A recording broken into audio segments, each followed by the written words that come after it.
What a weekend of sports, folks. Good morning to everybody out there getting off their graveyard shift. If you're at work, what is happening? Drive safely on those roadways. If you're in traffic, somebody just cut me off coming off the 280. I'm honking at him. I was like, what are you doing, dude? Wake up. Wake up.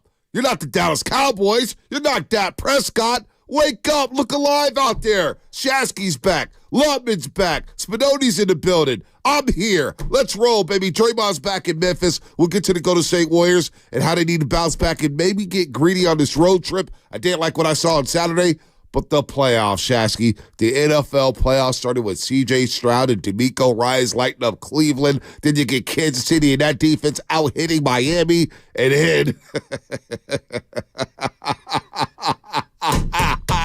the Dallas Cowboy going full Cowboys yesterday. Mike McCarthy, Dak Prescott, and old Jerry Jones. Oh, they're miserable as the Packers go in there and blow out the Dallas Cowboys. And now we know, Shasky, Saturday night, 5 o'clock, under the lights, Niners, Packers, an old foe, an old historic rivalry injected all into my veins this morning. What up, buddy? What up, bro? What up, bro? The NFL wins. They always win. They win. They won the weekend by far. Everybody complaining about having to stream on Peacock Saturday night. You all watched. I watched. You watched, right? We watched. We all watched. 23 million watched. We knew Tua had no chance of coming back in that game. Poor guy. But let me get to the Cowboys for just a second. You got 50 hung on you by a first-time playoff starter, and you were at home, fully healthy, talking all that smack all year. Micah Parsons has had how many podcasts talking about the Niners this year? Wow. 4, 5, 6? All year. All year. We've heard about Dak being an MVP candidate for how long? All year. All season. All season. And then the mask was ripped off of them like in Scooby-Doo, and we knew Dak turned in to Alex Smith 2.0. The guy was rattled 10 seconds into that game. And you cannot throw multiple picks again. Every single playoff game that is big for the Dallas Cowboys, this guy's throwing multiple picks. There is nothing funnier than seeing that team unprepared with Mike McCarthy at the helm. Penalties on the first drive for the Green Bay Packers. You saw it on the first drive. First drive. Yep. So anyway, they're going to get a coach. I don't know who the coach is going to be, but Dak Prescott shares as much to blame as well as that defense, which we overrated. Yeah. Is anybody in the NFC playing defense? No. Not especially at the Cowboys. Green Bay played some defense there. I know they ended up giving up 32 points. They did. That game was over. When it mattered, they gave up 16 points. 16 points to the Dallas Cowboys. Now, if you want to add their stats and, all the first downs and all the passing yards, that game was over midway through the third quarter. Yeah, it was. And it was great to watch. Jordan Love just dissect them. And just Aaron Jones run right at them. Michael Parsons, what did he have? 1 tackle when the game mattered? No sacks. They're dropping him into coverage on third down. Early in that game. Dan Quinn, wasn't he supposed to get interviewed for all these head coaching jobs? Break. This is why when Shanahan gets blamed for that Super Bowl loss at Atlanta, and I say, what about Dan Quinn, the head coach? Now we see what type of pumpkin Dan Quinn is. This old great defense coordinator standing up in the booth. His defense was not prepared whatsoever. They couldn't tackle. They committed numerous penalties. Special teams was a joke for the Cowboys.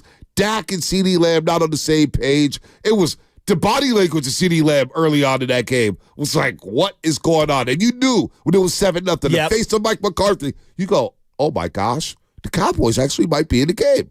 I mean, Bonte, I can't believe all year I entertained them being a threat to the Niners. I did. I really did. After the Niners basically dismantled them. I mean, that game was a complete blowout. And if you look at what the Niners did against the NFC East, I mean, the Commander game was like one of the tightest games that they played. Exactly. I mean, did we just overrate that division? I think we did. Heck, the New York Giants game was tighter than the Cowboys and Eagles game. Remember, that was a 17-12 game that went through the third quarter. Yeah, that's right, it was. The Cowboys game was over at halftime. Anyway, the thing I kept coming back to, this is Jordan Love's first playoff game on the road. Oh, my gosh. And he looked so poised, so good. You know, we wrote him off. I'm probably one of the many people that wrote him off early on in the season, saying, it doesn't look so good. And even then, I was pulling for the young man. This is why you have to play the whole season out, and we can't be crowning people prematurely, and we can't be saying that someone's career is done before it's even begun. No, it's not fair. 16-21, 272, 3 touchdown passes, throwing off his back foot. He looked like Brett Favre. He looked like Aaron Rodgers. Incredible. And Green Bay has another one. And Aaron Jones running the ball, the best friend for a young quarterback. is a running game. Yes. And they established that run on their first drive when they ate up half the clock in the first quarter and went right down the field, taking the opening kickoff for 7 points. Aaron Jones, 21 carries, 118 yards, 5.6 yards a carry. And then their young wide receivers. Christian Watson hasn't even been a factor this season. But Romeo Doubs, he's pretty damn good. Jadon Reed didn't even play. Wait till he comes back. He's got speed. And they got a tight end. Number 11? Yeah, number 11. Wait till I didn't even see him on the field yesterday. No, number 11, the little guy was really good. I don't know what his name is. He's a little. You think about Bo Melton. There you go. I like him a lot. I'm talking about Reed, though. Okay. Reed is a guy who they've had all season long, and I'll pull up his numbers in just a second, Shasky. But he was like, he lines up in the backfield. He lines up in the slot. Jadon Reed. There you go. Had 119 yards rushing as a wide receiver. He led the Green Bay Packers with 64 catches and 793 yards. Didn't see him yesterday. I don't think he played yesterday. So if they get him back for Saturday night, look, we can't overlook this team, the Green Bay Packers. I know a lot of Niner fans think we think the path to the Super Bowl is easy. It's never easy in the playoffs, folks. And LaFleur knows Shanahan. There's some history here. They've got a defense here that can slow down the run game. And Jair Alexander is a shutdown corner. So we'll get to the Packers. We'll break them down all week long. But Shasky, you would have laughed. I do, but just one thing I'll accentuate on this Green Bay Packer matchup. 10 times they've faced each other in the playoffs. Pretty incredible. It is incredible. I mean, as somebody who's a historian of the team like you are, and I think just a lot of our fans are about the same age, right? Give or take. We faced the Packers 10 freaking times since 1995. It's kind of crazy. It is wild. And there's some history 10 here. times. The last time the Niners played the Packers in the playoffs, it was up at Lambeau Field, and it was cold.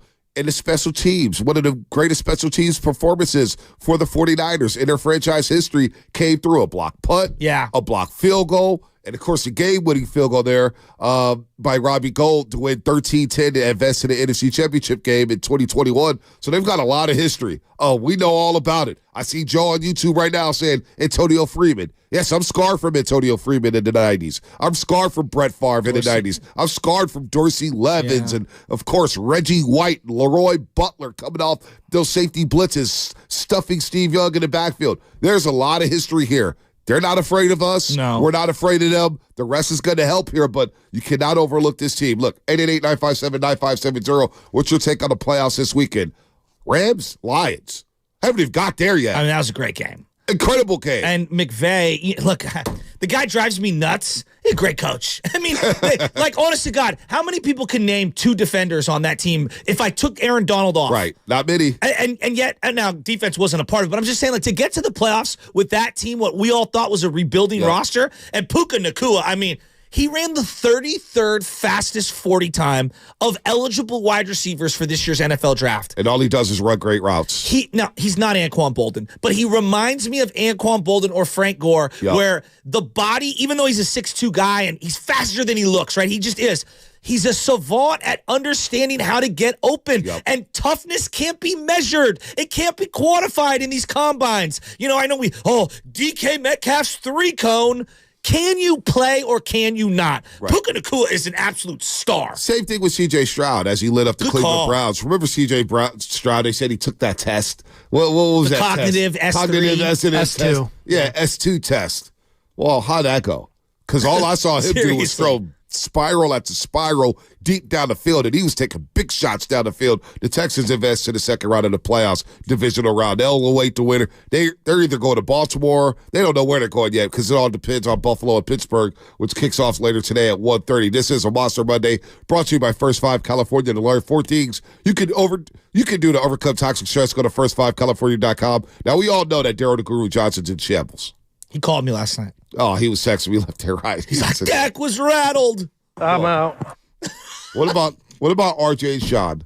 Our buddies down at 105.3 The Fan in Dallas. Are they going to have Jerry on today? Well, I couldn't get enough Jerry Jones sweet cutaways. What do they call it? B-roll? What is it? Cutaways? Cutaways. Yeah. And the memes. The memes that were coming out. Kenny Caraway had a meme. Get Bill on the phone. Belichick. Absolutely incredible. Oh, the memes are incredible. The best meme of the day happened to be Mike Brown. Mike Brown bringing a laptop to his post-game presser. I mean, it was unbelievable. Yesterday was elite.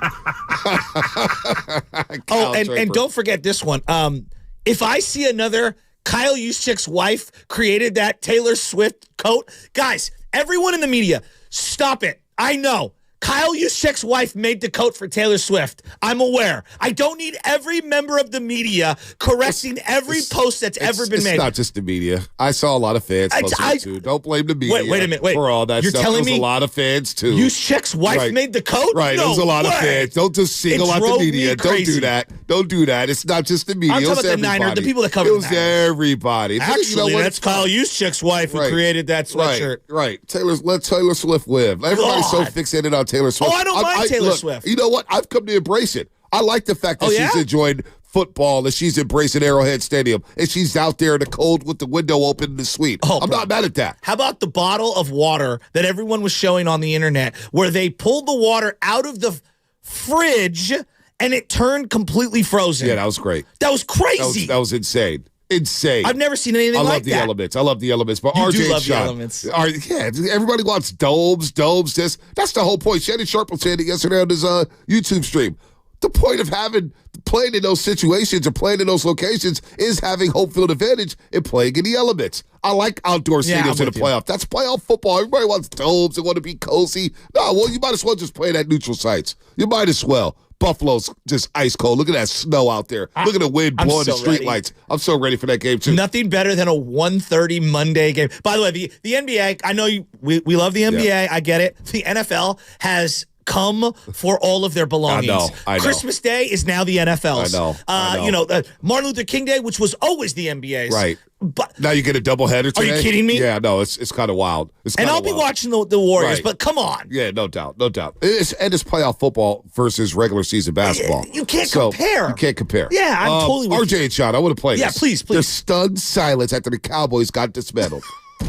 What was your feeling of silence, stun, shock, and for how long yesterday, and has it worn off? There was a couple of moments in that game where it was like, all right, they'll wake up eventually. And that pick six, I don't like, and Sarah gets so mad at me because I have zero emotion when I'm watching sports. Like, I don't make noise.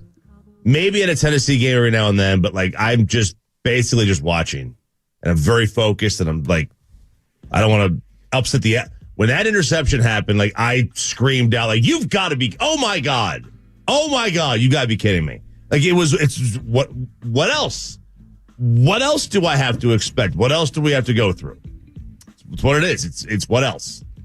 Nothing surprises me anymore with this team. Hold on. Here's the pick six. Only has one catch on 4 targets. Second and 2 here, though. Here's Prescott over the middle. It's going to be picked off, and no one in front of him. Darnell Savage. Touchdown. Here we go to Cabo. Dude, now I saw somebody say the huddle when the Cowboys are breaking the huddle. All right, on 3. Cabo on 3. 1, 2, 3. Cabo. Seriously, I'm not stunned at I'm not surprised that the Cowboys lost, but I am stunned at how they lost. To not even show up. And they just played well against the Commanders. I thought, boy, rolling into the playoffs, Cowboys are playing some good football. Maybe they are going to come out here for the NFC Championship game. Maybe they found something. The way they did not show up and to be down 27-0 at home after they won 16 straight home games. They're ravaging 40 a game at home. The place 40 was rocking. Everyone was wearing the white. They must have done a whiteout because they did. Everybody's wearing the white jerseys in the crowd. It looked crazy. The environment looked incredible. Yep, 93,000 fans there. Within 93,000. I would have yanked Dak. And here's the other thing. RJ and Shen, it must be so difficult. I mean, being a Cowboy fan for the last 7 years, it just must be so difficult. And then, Yankee season's not for another couple of weeks. So being a Cowboy fan is very difficult, considering that your king, LeBron James, because you're also a Laker fan, is in shambles, and your Yankees don't start for another 3 weeks. Well, they have the Dallas Stars. I think what's the record of Dallas Stars? I don't know. Maybe they have the Dallas Stars. You got to Google it. I would have yanked Dak Prescott out of that game because all of the hollow stats that he accumulated late in that game are meaningless to me. All of them. No, they are meaningless. They're meaningless to everybody. Dallas Stars right now, 3rd place in the Central Division. They have 55 points. They're actually having a good year. They're fourth in the West. So they got the Dallas Stars. Where does this Cowboys loss rank? According to RJ, shot at 105.3 to I Dallas. can't wait to hear this answer. First home loss in nearly 2 years. They gave it the most points in the history of their franchise in the postseason. They are the first team to lose to a number 7 seed since the NFL started the newer bracket. And Was it 2021 or something? And Ed Werder had the note, but first team to win 12 games 3 years in a row. And never reach a conference championship. That's the tough one. Like, that's the tough one to take. Cows stink. Cows lose, cows stink. Where is this one amongst the playoff losses that you have experienced? We've been together 12, 13 years. You've been here longer than me. Everyone talks about 07. Jerry Jones yesterday with no answers. Like, he just sat there like a dead body answering questions, and he's like, I can't comment on the game. I can't comment on the game, and I haven't put 1 second into the future of Mike, which is, we all know, a total bunch of BS. But where is this one? Oh, man. Hey, this is a historic team. This is a historic team. Bonte, they gave up the most amount of points in a playoff game, Cowboys history, and they will forever be known as the team that broke the seal. They lost to a 7 seed. They lost to a 7 seed. I love it. Shout out to YouTube and Twitch, brought to you by First NorCal Credit Union, a smart choice for low auto rates and super simple online application process. We got a lot to talk about here. I'm Ed Fareed's going to join us at 8:30. Oh, nice. And Michael Cole's going to join us at 9:20. He covers the Grizzlies. He's from Memphis. The Grizzlies are in shambles as well. It is a Warriors game day brought to you by Xfinity, the Xfinity 10G network made for streaming live sports. The Road to Vegas is brought to you by Ameriwest Credit Union. Working for you today, tomorrow, together. Draymond.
quarterback after Hall of Fame quarterback in Green Bay, and the bullseye was on his back, and he's answered.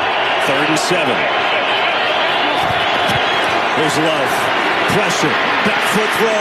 End zone. It is caught for the touchdown. Dontavian Wicks.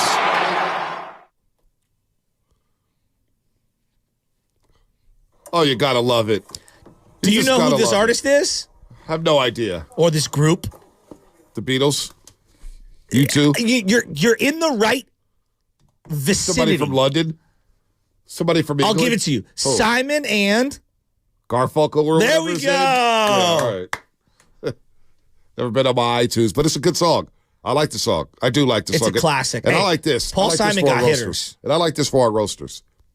Tomorrow is your chance to win an autographed Christian McCaffrey jersey. What? It all begins tomorrow. Listen for the keywords in between 7:30 and 8:30. And all you have to do is text a word to 20357 and you will qualify. We'll be doing this all week in between 7:30 and 8:30, and also listen in between 12:30 and 1:30, 4:30 to 5:30, and you can win. Yes, you can qualify once each show, so you have 12 chances all week to win this throwback Christian McCaffrey autographed jersey. Going to be really cool. Well, that's the one thing, as you bring up Christian McCaffrey, that I keep thinking about for this matchup against Green Bay. We got all week to break it down. Like, I'm super fired up. This is a great matchup. I think the NFL's thrilled. Green Bay has a huge fan base. No doubt. Niners have a huge fan base. 5 Two Blue o'clock. Bloods. 5 o'clock Saturday night, Levi's. It's going to be massive. It's going to be absolutely massive. But I look at Christian McCaffrey. I look at Elijah Mitchell, and to a lesser degree, Jordan Mason, Deebo Samuel, because I do believe Deebo's technically the probably running back 2, even though elevated over Elijah, but that it's because of how they use him. But point that I'm getting at, Dallas has no run game. No one fears Tony Pollard in the run game. They should have went out to go get Derrick Henry. They did. They should have. 100%. They got no, but even, pardon me, their offense just looks so damn basic. I totally agree with you. All they do is little motion, the trips, 3x1 formations. It's 2008. Yeah, It's a very 2008 we offense. knew this when they hired McCarthy. I know. You knew this when they hired McCarthy. Now I'm afraid that they're going to fight. Well, they will fire McCarthy. Well, you know, and they may bring in Belichick. It's got to be Belichick or Harbaugh for the Cowboys. Either or. You cannot leave this offseason without Belichick or Harbaugh. And remember, Bill Parcells went down there to Dallas after coaching the Giants and the Jets, and of course the Patriots. So it's interesting that you say that because, like, my comp for Dak Prescott, and everyone's going to lose their minds, he's a more arm-talented Alex Smith. That's what I view him as, where a little bit of mobility here and there, but, like, I'm not asking that guy to win from behind. He can't do it. He just doesn't have it in him. But he's got a little more arm talent than Alex Smith. But in terms of mobility and like leadership, and in terms of like he's reliable. He's a winning regular season quarterback. But come playoff time, I don't trust him. And it's the same way I looked at Alex Smith. That's not a knock. You can win 11, 12. Heck, how are they? They've won 12 3 years in a row? 3 years in a row. Okay. But does anyone fear Dak Prescott in the playoffs? Nobody. Even on the play at the end of the half. At the end of the half. Not even at the end of the half. About 2 minutes left. They had to punt. Okay. It's about a 3rd and 5, and he rolls out to the right. Oh. And it's like, throw the ball away so you can go for it on 4th down. Exactly. Instead, he takes the sack, and it's 4th and 13. And you have to punt. It's like, Dak, where's your awareness at? You've been in this league way too long for that. Way too long. So the Cowboys got issues. They're going to have to either – and the funny part is, the report came out, Dak and the Cowboys are working on the extension. Why? It's not going to happen. Not going to happen. Let's just, who are the most quarterback-hungry teams in the league right now? Just name one. Raiders. Okay. Would a Raider fan spend $40 million a year on Dak Prescott? Not if they're spending all that money on Jimmy Garoppolo. I wouldn't. I mean, maybe there are some Raider fans out there that would. Who is kicking down? What? Denver. I do not think that they would spend $40 million a year on that. Part of what makes Tennessee. Part of what makes Brock Purdy so great, it's not just that you get better playoff performances than what Dak has given you. It's that he makes $800,000. Part of what makes C.J. Stroud so incredible is that he's making like a couple of $1 million this year With the Patriots. No, the Patriots would not take him. No, I'm just going down the list here with teams. But this is where I go to Cleveland. the Cowboys. This is their problem. They're bidding against themselves. Right. Hey, here's the funniest part. And Goo won't admit this. He tells me last night, I just ordered a new Dak jersey. I might not even put it on. Like, bro, you better return that you thing. better ask for a refund. Got to ask for a refund. Let's go to RJ in Fairfield. RJ, what's happening, man? You're on the roast. Hey, good morning, guys. First of all, I just want to react to the Cowboys game. Cowboys are such frauds, man. All bark, no bite. Dak Prescott is horrible, man. If they extend him, go ahead and extend him. They're in the NFC. We're going to cook them again. But I didn't expect that performance from Jordan Love. I mean, I knew that the Cowboys had a chance to lose, but I didn't know they were going to get dominated.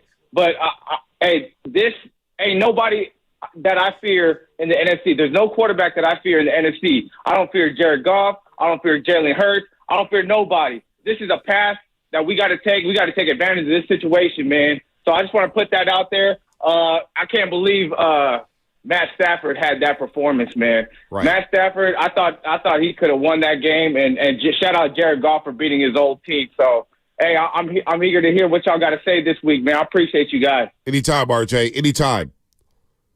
Jared Goff has a lot of playoff experience, quietly. And if we're going to use the excuse about Super Bowl 54, like, well, we lost to Mahomes and Andy Reid. Well, Jared Goff lost to Belichick and Brady. All right? Didn't have Todd Gurley. First go-around. He's won a lot of playoff games. He was good yesterday. Very good. They've got a good running game. So I'm not going to sit here and scoff at Jared Goff. He's been through a lot, and he's earned my respect.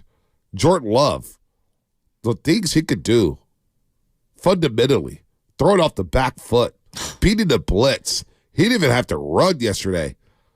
Look, sure, the quarterbacks, but we have Brock Purdy, right? It's not going to be easy in these playoffs, so I'm not going to overlook anybody at this point. No. It's not about the quarterbacks. To me, it's about the trenches. Who's going to control the line of scrimmage? At the end of the day, you look at all the teams who won. Houston controlled the line of scrimmage. All right? The night game, Kansas City, punked Miami. Took their run game out. They ran the ball with Pacheco, and Pacheco ran hard. They controlled the line of scrimmage, the trenches. Green Bay yesterday established a run on the very first drive of the game. And then you look last night with the Rams and the Lions. The Lions did just enough in the run game to offset anything the Rams did, and they hung off for dear life. But it's the same old adage, Shasky. Who's going to control the line of scrimmage? To me, yeah, sure, you got to have quarterbacks who don't turn the ball over. Yeah. And I think these quarterbacks here moving forward won't turn the ball over with Brock and everybody. It's who's going to control the trenches. Yeah, I completely agree with that. I was talking to you about Chris Jones. I thought Chris Jones was a one-man wrecking crew in that game the other night. And, obviously Miami's completely depleted. I mean, they lose Jalen Phillips, and they lost a ton of guys, and they just didn't look the same. But I felt like their offensive line got worked in that game. And Tua had no time. I don't think highly of Tua, quite frankly. But, it's 100% the offensive and defensive line. When I look at what Detroit was doing yesterday, they did such a great job blending the two running backs behind that offensive line, using David Montgomery, using Gibbs. And so, it's going to come down to the offensive and defensive line for the San Francisco 49ers. Why do you think that they've continued to throw draft pick after draft pick after financial money, after Hargrave, after Armstead, after, Chase Young and all these different guys? I mean, they just continue to try to bolster their defensive line for a reason. And if Bosa doesn't get home, I don't care if it's against Green Bay this week or down the line, we're in trouble. We're in trouble. Chase Young, you want to get paid? He's got to step up. You want to get paid? All right, and there's a lot of talking going on with the Niners, going back and forth with Philadelphia. Didn't like that. Javon Hargrave, all right, and then Fletcher Cox shot back saying, you know what, we practice hard out here in Philadelphia. Jawan Jennings said that the Eagles are done. Let's just head to our own business. That's kind of where I'm saying? Because we have done nothing yet. I'm with you. We've done nothing yet. Well, there's another thing that I was thinking about, because you're talking about the quarterbacks. The NBA right now is having a very difficult time when it comes to ratings if it's not LeBron and Steph. I don't know if you've been paying attention, but they've been complaining about certain ratings, and they cut out of a Wemby game the other day because it was a blowout. Right. Because they're so worried because they got this big television deal. Right. We've talked about all of these exodus of quarterbacks in the NFL. Drew Brees, Big Ben, Peyton Manning and Tom Brady, and they all left kind of like all at one time. I'm looking at the young guard, and I'm saying to myself, I don't know if it's just college football preparing these guys. I don't know if it's just the NFL, the way it just constantly creates stars. Look around the league this weekend. Mahomes is an all-timer, right? Yep. He's up top, right? Yep. There's no Joe Burrow. We didn't even feel it. No. CJ Stroud might be the next star. Brock Purdy might be a star in the making, right? Jordan Love might be a star in the making. Jared Goff, we were ready to throw him out with the bathwater. He looked incredible. And he's still a former number 1 overall pick. He's had a pretty damn good career. And Matt Stafford, who's kind of the forgotten guy of the old guard, he looked amazing. Through dive. He looked amazing. You still have Lamar Jackson. Exactly. You still have Josh Allen. We haven't even seen him. Right. Josh Allen today at Highmark Stadium. They're still shoveling snow out of the stadium right now. It's going to be a scene in Buffalo. And my point that I'm getting at is, like, I know that we obsess about quarterback plays. Look around. The quarterback play's been unbelievable. It's in a good spot. It's in a good spot. Trevor Lawrence did make the playoffs, been banged up, but you know what? He's still there. Now we got a buddy rivalry between C.J. Stroud and Trevor Lawrence. Yes.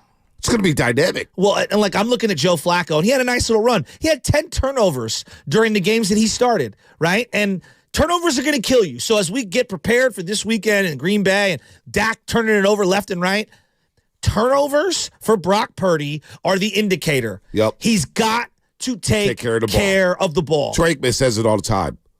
Who's not going to make mistakes? Who's going to make mistakes? Dak made a lot of mistakes. Jordan Love, did he throw one no throw? No. He had the one throw in the red zone. I don't know if it was the 2-point conversion of the touchdown where he stopped. Sidearm. Oh, he looked like a shortstop. Sidearm to Dobbs. I said, if that was Aaron Rodgers, we'd be showing that on a highlight for years to come. Wow. All right. The road to Vegas brought to you by Zinni, the official eyewear of the San Francisco 49ers. Shop from over 3,000 styles at 80% off retail prices exclusively at Zinni.com. Draymond is back. Draymond flies in, 2-hand slam. The big three are back together again.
All right, Dub Nation, it's Draymond Green. Tip-off is coming later today with the great Tim Roy, and then tune into the Morning Roast tomorrow morning for the best Warriors coverage.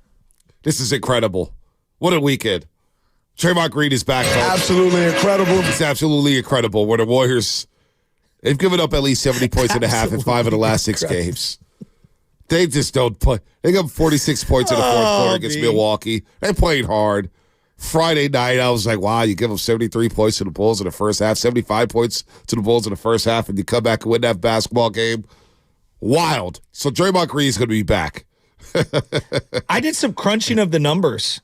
What's that? Oh, yeah? I have it. Let me just pull up on my notes. By the way, here. the Warriors 8-8 when Draymond Green was out. 8-8. So he missed a month, right? Yeah, 8-8. The Warriors, 60 games. So if you just, extrapolate the Jonathan Kuminga games during that time frame. Kuminga is the 3rd leading scorer for the Warriors. Yep. He was averaging about 25 minutes a game. Yep. And averaging basically 16 points a game. Yeah, double figures in 19 straight games. I know. He had 28 Saturday against Milwaukee. And I love the way he was attacking into the chest of Brook Lopez over and over and over again. Back-to-back good games. I thought he was a total professional Friday night against Chicago. Total professional. Why do you say that? Because he's talked a lot, right? Uh-huh. And he came off the bench as Steve Kerr shook it up after they got just against Toronto and the Pelicans. They just didn't show up in the first quarter, didn't show up in the first half. It was embarrassing. So he starts Andrew Wiggins. Yeah. And Kuminga could have sulked, could have came in half-hearted. I thought he played like an absolute pro. His screen that he set late in the game to open up Stephen Curry for a late jumper Friday night against Chicago, I thought he just played like a professional. He grew up over the weekend. So I was proud of him. And I would not trade him. No. I cannot trade him. Well, again, when you look at the amount of paint points that this guy gets, and you look at this team in an area where they are completely deficient, what is it? Scoring in the paint. Yeah. And that's what Jonathan Kuminga does better than anyone on the roster. Going at Giannis. What? Going at Giannis. Exactly. I just don't understand the Kuminga hate. There are a lot of people out there that just love to hate on Kuminga, and I just find it to be moronic. Media members, too, just pinpoint him. Because, he's the only problem on the team? No, yeah. Andrew Wiggins is the biggest problem on the team. Solid game Friday night against Chicago. Doesn't show up against Milwaukee. Goes 3 of 13. So, if we're talking trades, and I hate doing this because Wiggins will always be a champion with the Golden State Warriors. We'll never forget what he did. Sure. But you know what? If we're going to make moves, I'm starting with him. All right? He's the biggest problem. Kuminga's not my problem. Yeah. Kuminga just wants to play. And I'm not mad at that. Young guy wants to play because he believes he can make an impact. I could roll with that all day long. Well, what's interesting to me is we're like, well, Kuminga, he didn't play defense on that possession, and he's so inconsistent. Have you watched Andrew Wiggins for the last year? Yes. Has anyone? He has been. You want to talk about inconsistent? Right. The guy's on a milk carton for 3 out of 5 games. 4 out of 5. Okay, 4 out of 5. I mean, going into Chicago, his last 3 games, entering Chicago, he was 4 of 19, and he scored a grand total of 11 points. grab something like 6 rebounds or something. Like it was embarrassing. Bonte, it's embarrassing. I've come to the conclusion that there are certain players in sports.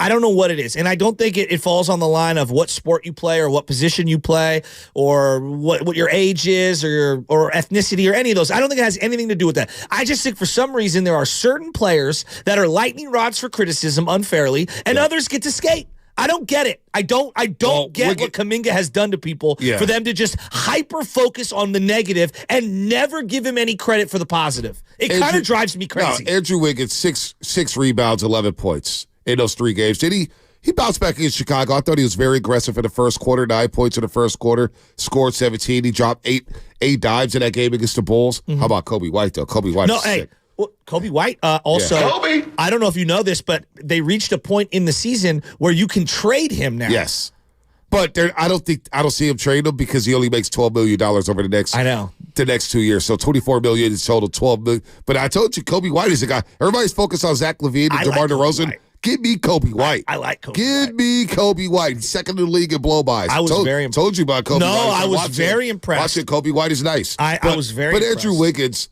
he hasn't earned the equity after what's happened over the last year. I mean, look, he went through the personal situation, and he missed 2 months, and everybody gave him his grace. He's come back, apparently not in shape. He's playing every other game. He doesn't deserve to start, but Steve Kerr started him, whatever. He goes 3-13 Saturday night against Milwaukee, 7 points, 4 rebounds. If it wasn't for J.K., the Warriors would have got blown out. And then, of course, Clay had a rough night on the back end of a back-to-back, but he got hot in the fourth quarter. Like, we were so focused on Klay Thompson early on in the season and the youngsters. It's Andrew Wiggins and it's Draymond Green. So Draymond Green gets to come back tonight, try to rectify the situation. But you know what, Shasky, though? To go 8-8 without Draymond Green, in a weird way, is pretty impressive for the Warriors. Yeah, it's a miracle. Could have been a lot worse. Oh, absolutely could have been a lot worse. Bonte, they could have easily been blown out of every single game. Yep.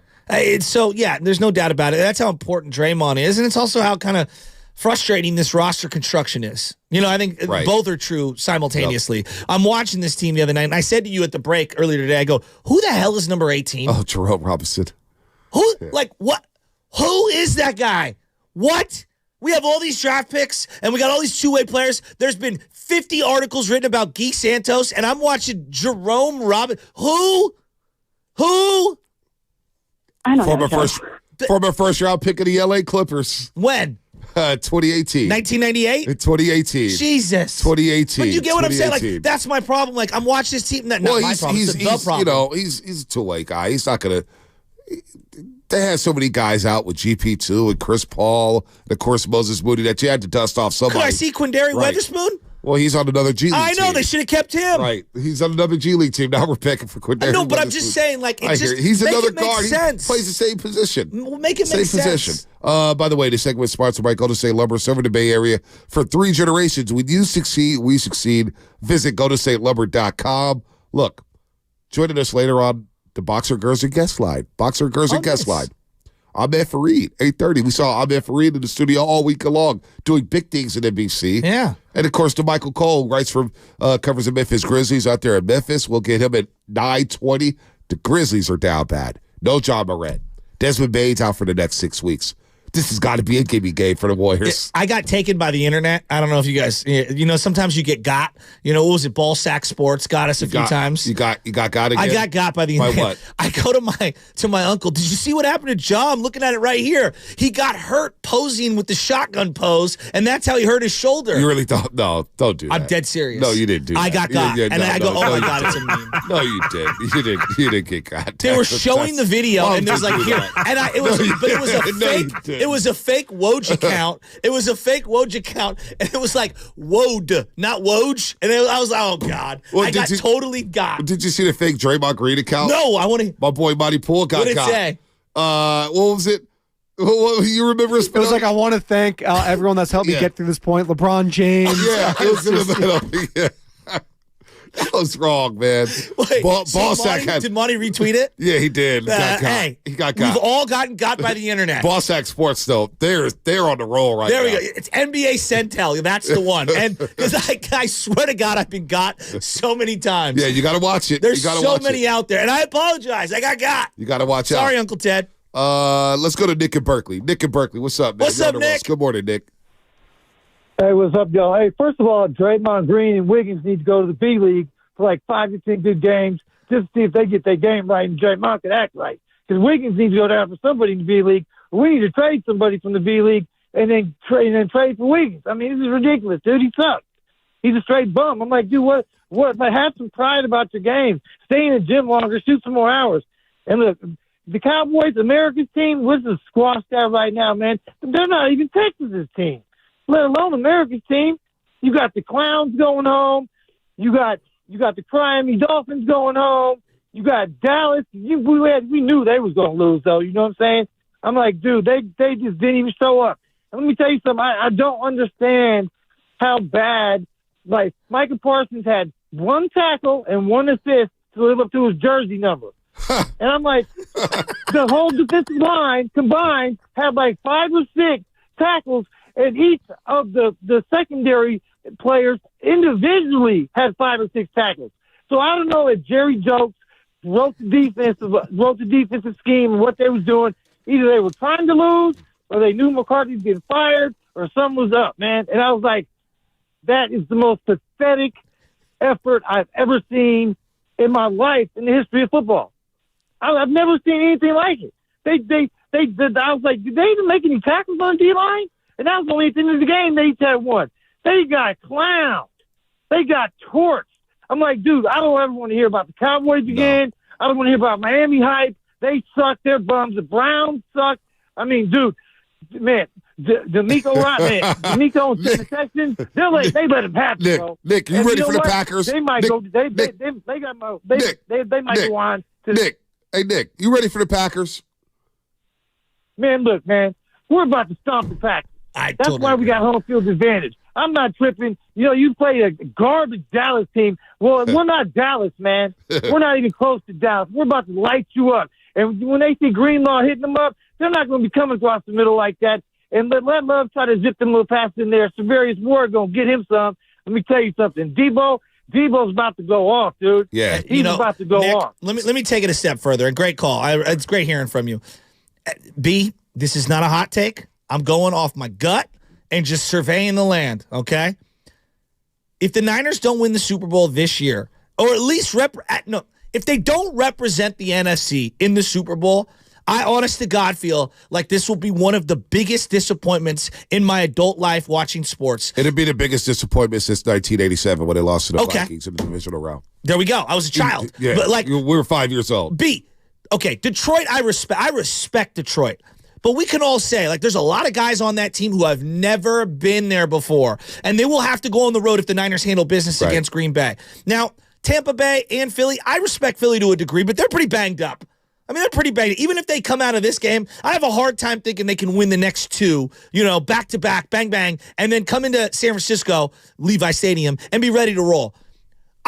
You're going against Jordan Love after an emotional win, his first playoff start on the road. He's got to come here. You've had all the rest in the world. You look fully healthy. You are a juggernaut. Everyone's in their prime. You've got playoff experience. Your quarterback is not in his first time in the playoffs. This is his second time in the playoffs. He's had a phenomenal season this year. Your running back is fully healthy. He's an MVP at the top of his powers. You got both your weapons on the outside. You got George Kittle. Offensive line looks good. Defense should be humming. Your quarterback's making nothing. You've spread the talent around. This is the year. This is the year for the Niners. It feels like it. I'm not hyperbolic. I'm being real. Like, this feels very similar to, like, when the Warriors, everything worked out for them in 2014, 2015. You look around like, wow, everything, it just worked out perfectly. It should. You got to go do it, though. Don't get me wrong. Yeah. You got to go do it. And I'm taking it a game at a time. If they get to Detroit, if they get to Philly, they get to Tampa, I'll worry about them then. Like, I'm not going to overlook Green. I'm not Detroit, either. You know what? The thing about the Lions, they don't know what they don't know. And they believe, and they went on the road the first game of the season. You could say, well, if Travis Kelce and Chris Jones played, it's a different result. Well, they didn't play. The Lions went to Arrowhead Stadium, which is a very tough place to play. In my adulthood, I've never seen the Niners win at Arrowhead Stadium. They've never won at Arrowhead Stadium in my adulthood. They've got blown out at Arrowhead Stadium. Every time I see them go to Kansas City, they get blown out. So it's not an easy place to play. The Lions opened up their season by winning at Arrowhead Stadium. And Jared Goff does have experience. But I'll worry about the Lions if we get to the Lions. For me, it's about the Packers. And the last 4 times the Niners and Packers have met in the playoffs, the Niners have smoked them. All right? Smoked them. Now, the Green Bay game obviously came down to special teams. Wasn't really a smoking, but, you win a game without scoring an offensive touchdown. And Green Bay does come in with Jordan Love, who's going to be riding high, second row game in his career, outdoors, on grass, in the elements possibly. I don't think the kid's going to be rattled. I really don't. They're a young team. They're young and dumb, right? They're going to go out there and they're going to be playing with house money. Hey, we're 10-point underdogs. We're playing the Niners. Let's just go out there and spin it. They got nothing to lose. They'll be running trick plays. They'll be running reverses. They can do whatever they got to do to stay in this football game. All the pressure is on us. All of it. Green Bay has to play us on a short week. As you just mentioned, Joe, we've had 3 weeks off. No excuses on that. There's no excuses on why we shouldn't win this football game. Well, okay, this is an excuse. But this team has had 2 years in a row, it feels like, of weather games, rain games. There's a rain game coming on Saturday. I don't know how much. I don't know how impactful it's going to be. But I'm going to say this morning, at Monday at 7 o'clock. I don't give a damn if it's the middle of El Nino. The Niners have no excuses to go out and run the ball down their throat. Yep. Run it down the 28th ranked rush defense's throat. And I want to see George Kittle and CMC and a healthy dose of Debo and Elijah Mitchell in that backfield running it down their throat. That's what needs to happen. I'm just so fired up. I am fired up for this game. Pumped. No, I'm fired up for this game too. I cannot wait. And look, we didn't talk about the Packers all last week. We were thinking Philadelphia. We were thinking the Rams. And, Spinoni and I were spitballing Friday. We were spitballing, boy, we want to stay away from the Rams. We want to stay away from the Rams. By the fourth quarter of that game last night with Detroit and LA, I'm thinking, you know what? I want the Rams. Because they're so banged up. Puka Nakuya's banged up. Matthew Stafford's banged up. Kyrie Williams is banged up. He had a big rap on his head by the end of the game. You're the 49ers. It shouldn't matter who we play at home. It really shouldn't. You've been a top team in the NFC all season long, but you got to go out there and prove it on Saturday as you're listening to 95.7 The Game, KGMZ, FM, and AC1 San Francisco, always live on the free Odyssey app. Download the Odyssey app and favorite 95.7 The Game for the best and most up-to-date sports coverage. And do not forget, you can also watch us every single day on our YouTube and Twitch streams. Just log on to search 95.7 The Game. Be sure to like and subscribe to the channel while you are there. Brought to you by First NorCal Credit Union, the smart choice for low auto loan rates and super simple online application process. Shout out to the Comcast Business Text Line here on a Monster Monday, brought to you by First 5 California to learn 4 things you can do to overcome toxic stress. Go to first5california.com. Now, when I look at the Niners, Shasky, you say there's no excuses, whether it's El Nino, whether it's raining, whether it's snowing. Yeah, I don't care what the weather looks like. I look at what John Lynch has done. And Adam Peters is moving on to the Commanders. We know that. John Lynch has done everything to put this team in a position to win a Super Bowl. We needed defensive line help. He went out there and traded for Randy Gregory. Well, you know what? That wasn't enough. So he goes out there and trades for Chase Young while sniffing around for Montez Sweat, sniffing around for J.C. Johnson out in Chicago, their corner. He's done everything. He's brought in Logan Ryan. He tried to bring back Jason Verrett. Jason Verrett gets hurt in practice. I mean, that, how horrible was that? It was terrible. It was terrible. They worked out, who's my guy from the Chargers? Craig Hayward. They worked him out last week.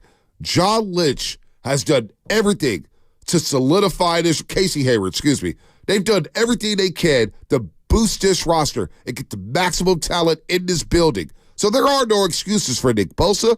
There's no excuses for Javon Hargrave. Eric Armstead practiced last week. You got Chase Young. You want to go get paid? Yeah. Well, it'd be a great time to dominate because that Packers offensive line did not let Jordan Love get touched yesterday against the Cowboys. This defensive line needs to show up to me, every game moving forward. Totally it's about the front four. Well, it's about this defensive line moving forward for me. I mean, Bonte, we started this year off with a Nick Bosa holdout. You know who I'm looking at? I'm looking at Nick freaking Bosa because I watched that 2022 because I don't know if you were watching in the morning, but they didn't have a morning game because of the weather. Yeah, they're showing Bengals Chiefs. So they're showing Bengals Chiefs last year. You know who showed up last year in that game? Chris Jones. Single-handedly dominating that game down the stretch. Shows up all the time. He did it in the Super Bowl. So Nick Bosa, you want to hold out? You can erase the entire year. I don't care what you do in the regular season. You are now being judged by what you do in the playoffs. He's very similar to what the Warriors did. Hey, we're a 16-game team. Remember they used to say that? It's all about the playoffs. I'm looking at Nick Bosa, and look, the regular season accolades are great. You've won Defensive Player of the Year. You know what's holding you back right now? You need to have that signature game. Right. And he's had moments, but he hasn't had games. Well, we all remember what happened last postseason. Thank you. He didn't have one sack. Thank you. Not one sack. Thank you. It's all about, to me, it starts up front. The offensive line's got to hold off the Green Bay Packers. They're coming. They played well yesterday against Dak. Controlled rushes, contained very well. They had eyes on CeeDee Lamb. They took him out of the game. And that's the beauty of the Niners offense, where you can't just lock in on Devo. No. You can't just lock in on Brandon Ayuk. You can't just lock in on George Kittle. And you do have Christian McCaffrey. And that could be the big difference offensively. You got Christian McCaffrey. Who's going to defend him? Where's your eyes going to be at here? So offensively, I do feel like the Niners are going to be able to do whatever the hell they want to do against that Green Bay's defense. Although Jair Alexander, he concerns me. Well, he left the game. I don't know if he returned. He had the ankle injury. He was fine. He was talking. He was running. I watched him run back to the locker room. He was talking. But he's a problem. He is a problem. He's a problem. Darnell Savage, a damn good safety. They are a team that's very opportunistic, and I fear Kenny Clark. He's a big game wrecker in the middle of that defensive line. You know, I think when I look at their team, the area, most people are going to say Aaron Jones. You know what I really worry about their wide receiver core. They're fast. I think they're very underrated. Dude, they're young, fast, athletic. They Christian Watson they high point the ball. Dobbs is good. Reed is good. Christian Watson just came back. He's going to be healthier by next week. But let me make the argument for the Niners, though. They did have a guy this year who, although we criticized a lot, he had the most interceptions he's ever had in his career. I believe he led the NFC, and that's Charvarius Ward. Yeah, he made second-team All-Pro. I mean, and then I look at Deommodore Lenoir, and if you've watched the Niners week in, week out, he's been great in like 12 or 13 of the games. Great. Not good. Great. And the Niners have 7 All-Pros. Right? All-Pros. Now, there's no excuse to lose this football game. Again, if they lost this game, it'd be the biggest disappointment since 1987. Not even close. Yeah. Not even close to me. I mean, not even close. You're 10-point favorites. You've been the best team in the NFL since the bye week. You know what it would remind me of? What's that? When the Giants lost to the Marlins and they went wire to wire in 2003. Yeah, that's a good call. And then just got the doors blown off them in 3 games. 4-game series. I know, but I'm saying the three games that they lost. You know, and Jose Cruz Jr. dropping the ball down the line. Well, like the Giants should have won that series. JT Stokes should have get thrown out. So thrown out at the plate. Look, the Niners, and again, to me, the key to the game, and we'll have Baldy on tomorrow to talk about it. We'll have Ahmed Fareed on at 8:30. Baldy's going to be so fired up. Fired up. It's all about Nick Bosa, number 97. Yes. It's all about Javon Hargrave, who just paid you all that money, number 98. Number 91, Eric Armstead. 92, Chase Young, because Cleve Farrell, I don't believe he's going to play in his football game. That's a big loss. Very underrated loss. Number 5, Randy Gregory. What are you guys doing up front? The slow down Aaron Jones and the slow down Jordan Love. They have to get to the quarterback. They have to pressure Jordan Love. You got to make him uncomfortable. He was so comfortable yesterday in Jerry's world.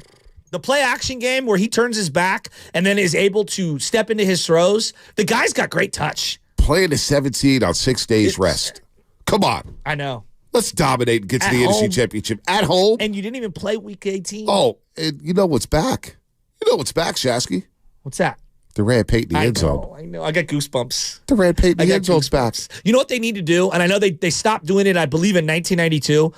It says 49ers in both end zones. Put San Francisco in the other one? Yes. Yeah. With the saloon phone. Yeah, the old long San Francisco. Yes. Probably won't do it. And I want the old, stop with the SF at Yeah, I want the helmet. Me too. I want the helmet. Thank Always you. like the helmet. And the best part about the red end zones is that they also put the blue NFC logo and in all there. That. It's very underrated. It pops. It very just underrated. pops. So we got Niners and Packers. Oh, I can't wait. What's your early impressions on this football game?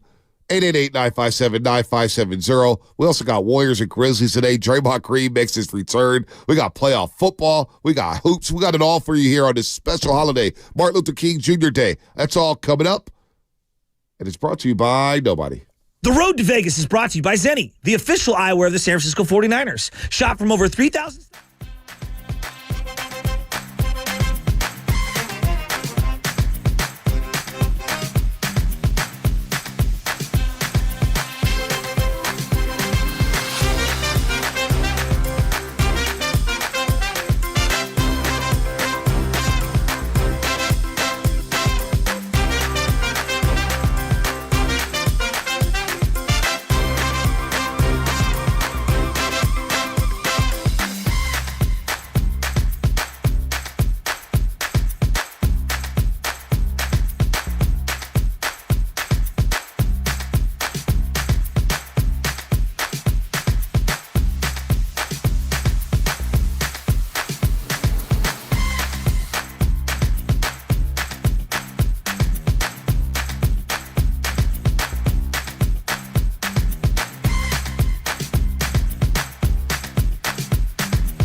I lost. I'm out.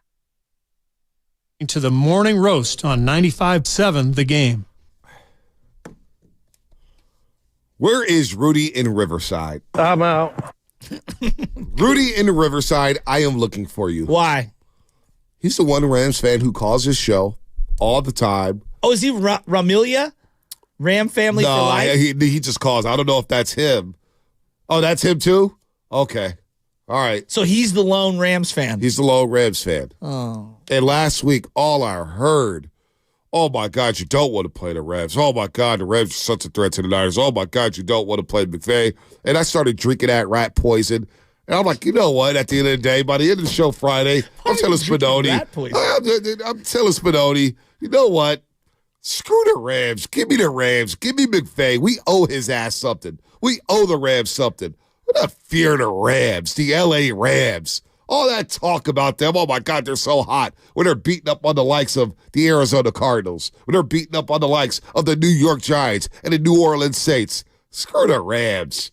Where is Rudy at Riverside? All that chirping coming from that one load. The Rams got no fans whatsoever. No fans. We're supposed to fear them coming to Levi Stadium? Sean McVay and the L.A. Rams? Come on, man. Stop it. Has anyone seen Aaron Donald? Where's he at? No impact yesterday. We may have seen the best of him. I mean, he was neutralized. I thought I was watching one of the greatest players of all time in terms of defensive impact, and he did for a couple seasons. I mean, well, for a bunch of seasons. Yeah. But to put him in the same breath as Lawrence Taylor, I think that was premature. Not by us. I'm just saying by people that were saying that. Like Lawrence Taylor, from day one till the end, was that dude. Reggie White, Yeah, Derek Reggie Thomas, Bruce Smith, Ward Sapp. But Aaron Donald is a legend. He's a legend who did nothing yesterday. Did nada. I thought he was a lot older. I thought he was like 35, like around. He's only 32. I thought he was a lot older than that. I know a lot of wear and tear, a lot of miles on there, but kind of surprising. He needs help. He needs help. They need to reboot that defensive line. McVay said after the game that he's reinvigorated due to this team and all the youngsters, so they'll be around next season. But today, they clean out their lockers. I lost. I'm out. I will say this, though. Puka getting more yards than DK Metcalf in a playoff game for a rookie wide receiver. Oh, my gosh. That was incredible. That was incredible. That guy is incredible. You know what else is incredible? The guru drops because he better wear it today. Like, no, like, I love you, Goo, but if you're going to talk all that talk like you do about the Cowboys, you better come in. People want their pound of flesh today. RJ and Shad, 105.3 The Give it Fan. to me. I want my pound of flesh. What was your feeling of silence, stun, shock, and for how long yesterday, and has it worn off? You know, there was a couple of moments in that game where it was like, all right, yeah, you know, they'll wake up eventually. And that pick six, I don't like, and Sarah gets so mad at me because I have zero emotion when I'm watching sports. Like, I don't like make noise. These guys. Maybe at a Tennessee game every now and then, but like I'm just basically just watching, and I'm very focused, and I'm like, I don't want to upset the. When that interception happened, like I screamed out, like you've got to be, oh my god, you got to be kidding me! Like it's what else? What else do I have to expect? What else do we have to go through? It's what it is. It's what else? Nothing surprises me anymore with the things. So, nothing surprises I want to stop right here. Prejudice, if you say that word, if you discriminate, it's a negative. Well, I do when it comes to sports, okay? And I admit it. If you're Mr. I watch the game with no emotions, you're not one of my homies. I'm going to be real with you. When I watch the game, I am losing my mind. Now, there are levels to it. Like, we don't go crazy over preseason games and stuff like that, but like, I watch the game with zero emotion. Nothing drives me crazier than fake fan telling me they watch the game with zero emotion. No, let me tell you how I watch a game. And there's emotion. But I'm not going to watch the game every single play going crazy. No, but I've also watched you punch, a piece of shelving here at work for a regular season Week 3 Lions-Niner game where Jimmy G threw a negated interception pick six to lose the game. It was late in the fourth quarter, exact. So that's when you show it. I show no emotion. Yeah, but for the first half, I like to relax and chill a little bit. And it's a playoff game. But no, give me a break. I don't believe that he doesn't watch the game with no emotions. That like, oh yeah, I don't care. I watch the game like I'm watching television. Like, shut up. Listen, I had to do the post-game show last Tuesday night against the Pelicans. You were coming at Festus. I was hot. All right? They got to get some shots. They got 46 points in the first quarter. Everybody got a little Butcher in them. No, everybody's got a little Bonte in them. It ain't just Butch, buddy. No, seriously. The panic meter, by the way, needs to be updated. Oh, my gosh. Oh, yeah. Pre-soda diet? Yes. No, I like the pre-soda diet. Michelle said it best. She's like, your face looks so much more slender. No, I like Ash like showing it. Pre-soda. No, that make me feel good. Pre-soda diet. People are like, that was pre-soda diet. Why are you doing Bonte? Like, no, I like it. I like it. Especially because it looks like you're sweating in all four of the pictures. Well, I was sweating. It's a lot of grease. The meat sweating. sweats. The meat sweats. The gabagool sweats. You give up 75 points in the first half, and you're thinking, what the hell am I going to talk about in the post-game show? How am I going to dress this up? Come on, man. By the way, your chance to win an autographed Chris McCaffrey jersey starts tomorrow. What? A CMC autographed jersey? I'm seeing it in the background. Here, I want you to read this, and I'm going to get the jersey. Yeah. Read that right there at the top. This is called teamwork. All right. So your chance to win an autographed Christian McCaffrey jersey, it starts tomorrow. I don't know if you know this. You want to listen to the keywords between 7:30 and 8:30. That's the sweet spot, 7:30 and 8:30. And all you have to do is text the word 20357, and you'll qualify. 20357. So you're going to have to be watching on YouTube. We're going to be doing this all week, okay, between 7:30 and 8:30. And you can listen in between 12:30 and 1:30 and 4:30 and 5:30, and you can win. So right in the sweet spot of every single show. And yeah, you can qualify once for each show. So if you listen to us and you also hopefully listen to, Steiny and Goo and Willard and Dibbs, you have 12 chances to qualify all week. 7:30 and 8:30, 12:30 and 1:30, 4:30 and 5:30. And you're going to text 20357. We're going to put up the word like we've been doing. And whatever that word is, it could be like this one, like cap, as in Bonte's big cap that he doesn't get emotional during games. No, I never said I don't get emotional. I just pick and choose my spots. You can't do it all game long. You got to pick and choose your spots. And I've learned over time. I'm having a meltdown. Over time, I do have meltdowns. I'll tell you this right now. I do have meltdowns during games. If Brock Purdy pulls a Dak Prescott, we will all have a meltdown. Don't even put that out there. I know. I'm just saying. Because trust me, Christmas Day was hard for me. Watching Lamar cook us like that, and Brock Purdy, let's be real. He should have thrown 7 interceptions that day. Ooh, this is the ghost of Trey Lance. It was the first time I said, damn, Jimmy O'No is back. And I love how everybody, whenever Dak throws a pick, what's so great about Jimmy Garoppolo, we'll never forget him. And I'm not trying to throw dirt on Jimmy Garoppolo's name, but whenever a quarterback throws a pick, like Joe Flacco's throwing pick sixes, everybody's got some Jimmy G in them. How has he become the poster child for interception? There's been a lot worse quarterbacks than Jimmy Garoppolo. Nathan Peterman. Yeah, but none has been filed under winner guy when reality was he was not winner guy. No, they won games. And They helped win some They didn't win games despite him, but I feel like we did disproportionately elevate his entire career man. because the team was so good. Oh, man. Not that he wasn't good. See, that's the nuance. The Like, face he of the was oh-no good. throw. Jimmy G's become the face of the oh-no throws. The Jimmy oh-no throws. I should get royalties for that. I honestly should. How about Dak Prescott yesterday? Listen to this one. Mike McCarthy on the hot seat. We know Mike McCarthy's gone. Like, I saw so many memes. There's the baby boy meme with Vic Reeves when he was in the kitchen, butt-ass naked, looking back. And Tyrus is like, this dude's cooking breakfast naked. And that was Belichick in Mike McCarthy's kitchen. Oh, my God. And Belichick's face. Well, my favorite one was when they show, they're like, who's Bill going to hire as his offensive coordinator? And it was his Labrador from the draft.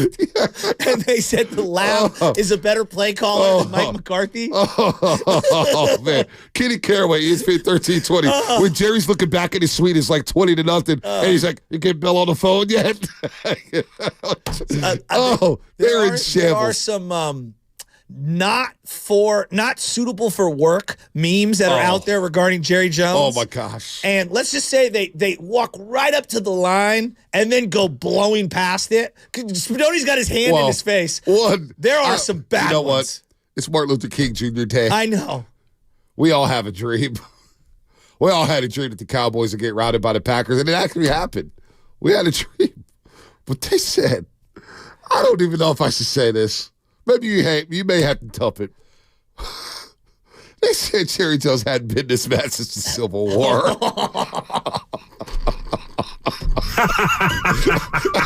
That was I need the laughter. In my life, I need this laughter. Come on, man. I saw so many things. I said, oh, my gosh. It could happen to a better person. Listen, they will never, ever win with Jerry Jones as an owner. They will never, ever win. They've gone 30 years, and they can't get to the title game. It's crazy. They had 2 home games back then. It's crazy. And did you hear Aiden Hutchinson after the line? They interviewed Aiden Hutchinson, Amon-Ra St. Brown, and Jared Goff. Aiden said, we actually wanted the Cowboys again. They wanted to go to Dallas. Oh, poor Dak Prescott. Oh, let's listen to Dak after the game. Yeah, he's been amazing. I don't know how there can be, but I understand the business. In that case, it should be about me as well, honestly. I mean, that guy, I've had the season that I've had because of him. This team has had the success that they've had because of him. And understand it's about winning the Super Bowl, and that's the standard of the league and damn sure the standard of this place. So I get it, but add me to the list in that case. Oh, you're on the list. You don't need to say it, Dak. You're on the list. Are they the most fugazi team in sports? Oh, absolutely. Absolutely. Franchise. Oh, absolutely. For all the hype they receive. Right. Every single year. It's Cowboys, America's team. First take, undisputed. All these people just lead off the Cowboys. And I'm so sick of it. They haven't been to a title game since 95. Is the fakest of the Fugazi Cowboy franchise, the fakest part of it, is it the Skip Bayless part of it? Because I'm going to be real with you. Skip Bayless, like, it's so not even funny. It hasn't been funny forever. Him doing the videos and stomping and fake. Dog, give it up. Well, he's sad. And when you look at Shannon Sharp and Stephen A. Smith video, for example, when Stephen A. Smith said, I told y'all to be patient. Just be patient when it comes to the Cowboys. What a week for Stephen A. What a week, right? And then you look at Skip, and he's like faking, and he's got the trash can. He's trying to open it. I was like, it's not even funny. Him struggling with the automatic lid on the trash can. The way he unfolds every shirt to like display it, it's like, it's sad, dude. Just give it a rest. He's a sociopath, right?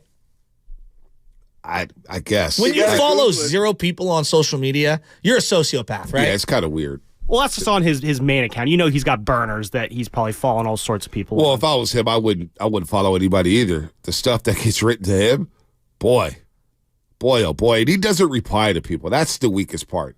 He doesn't even reply. He just tweets. He doesn't reply to nobody. Like, do you even have any friends? I don't know. Like when Shannon Sharp said that him and Skip barely talk before shows. They would just say, "Hey, what's up? What's up?" That was lame. Well, Le Batard had talked about how Skip would be like sitting in the back room when they were filling in on Pardon the Interruption, and he would be like, I don't want to know any of your sports opinions because I want to win the argument. So, like, they would give him the topics, and he didn't want to know anything because he wanted to have fresh material. And I don't know. I think the guy's completely insane. Yeah, and I feel bad for his poor wife. But Stephen A. When he was sitting, that's not her real name. Ernestine. Yes, it is. No way. The Jerry Jones. America jokes. cannot be producing too many like modern Ernestines. Gertrude. Dude, the Jerry Jones jokes on Martin Luther King. They're just Jr. incredible. Day. They are incredible. And they're Couldn't happen so on a better out of weekend. bounds. Absolutely incredible. So out of bounds. I'm not going to lie, though. If they paid me enough, I'd leave you in a heartbeat and be next to Skip Bayless. Oh, I know you would. I know you would. You already said it. We remember about 6 months ago when he was like, Bonte, are you going to leave me? Are you going to leave me? And I was like, what are you talking about? Well, no, Shasky's about that dollar bill. He'll sell his soul. And you know what? We'll say bye-bye. Have fun with Skip. Hey, if that one check would hit, it'd be like 10 years at Odyssey. Don't do that right now. It's not the place to I do know. that. Nor It's the not- time. Bad timing, Shasky. Don't talk about that. Yeah, don't talk about that. Well, where does this Cowboys rank for RJ and I can't get enough guru. RJ and Sean, 105.3 The Fan in Dallas. They've been Cowboy fans for about, 6 years? I mean, he says he's been there 12 years. Okay, well, where does this loss rank for them? First home loss in nearly 2 years. They gave it the most points in the history of their franchise in the postseason.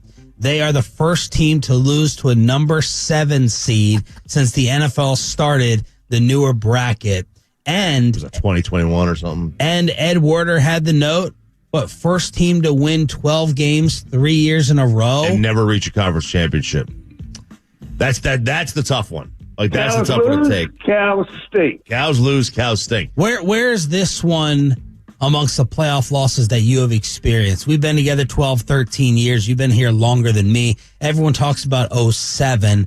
Jerry Jones yesterday with no answers. Like, he just sat there like a dead body answering questions, and he's like, I can't comment on the game. I can't comment on the game, and I haven't put 1 second in the future of Mike, which is, we all know, a total bunch of BS. But where is this one? He told Mike McCarthy, we'll see how the playoffs work after they were the number 1 team in the NFC East. And he goes out there, and they play like that. The first drive, they committed like 3 penalties. I'm like, how are you not buttoned up? It was 3rd and 7. They jumped off sides, and it made it 3rd and 2, and it was like, they're scoring here. And the best part is, you've been here, 12 years? He's like, yeah, where does this loss rank? Like, could you imagine asking a 14-year-old, hey, where does that Warrior loss rank in your life? Right. The hell does that 14-year-old, and I love you 14-year-olds, I coach tons of you out there, but what the hell do they know? It's pretty wild. It is pretty Dallas, wild. that's what you have representing you? It is pretty wild. I'm just going to read something real quick with the Dallas Cowboys. Yeah. Because they're... Are you more happy that the Cowboys are out? No, I wanted to play the Cowboys in an NFC title game. I wanted to play them. Because you have no fear. No, nobody fears Dak. Nobody fears McCarthy. Look at their last 12 playoff appearances. Give it to me. Going back to 96. Lost the divisional round. 98, you lost in the wild card. 99, you lost in the wild card. 03, you lost in the wild card. 06, you lost in the wild card. Wow. 07, you had home field advantage. You hosted the New York Giants. You lost in the divisional round. 09, you lost again in the divisional round. Jesus. 2014, you lost in the divisional round. 2016, I think they had home field advantage in, or they had the number 2 seed. You lost in the divisional round. 2018, you lost in the divisional round. 2021, you lost in the wild card to the 49ers. And, of course, last season, you lost to the Niners in the second round here at Levi Stadium. This year, you don't even make it out of the wild card. They haven't been to the NFC title game since 1995. I lost. I'm out.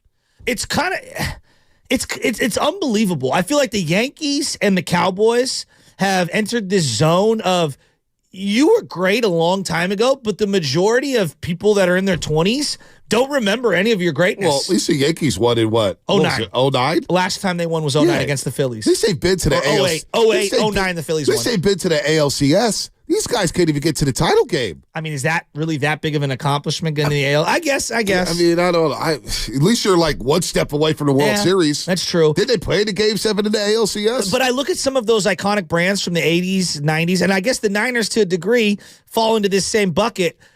Like the Celtics, the Cowboys, the Yankees.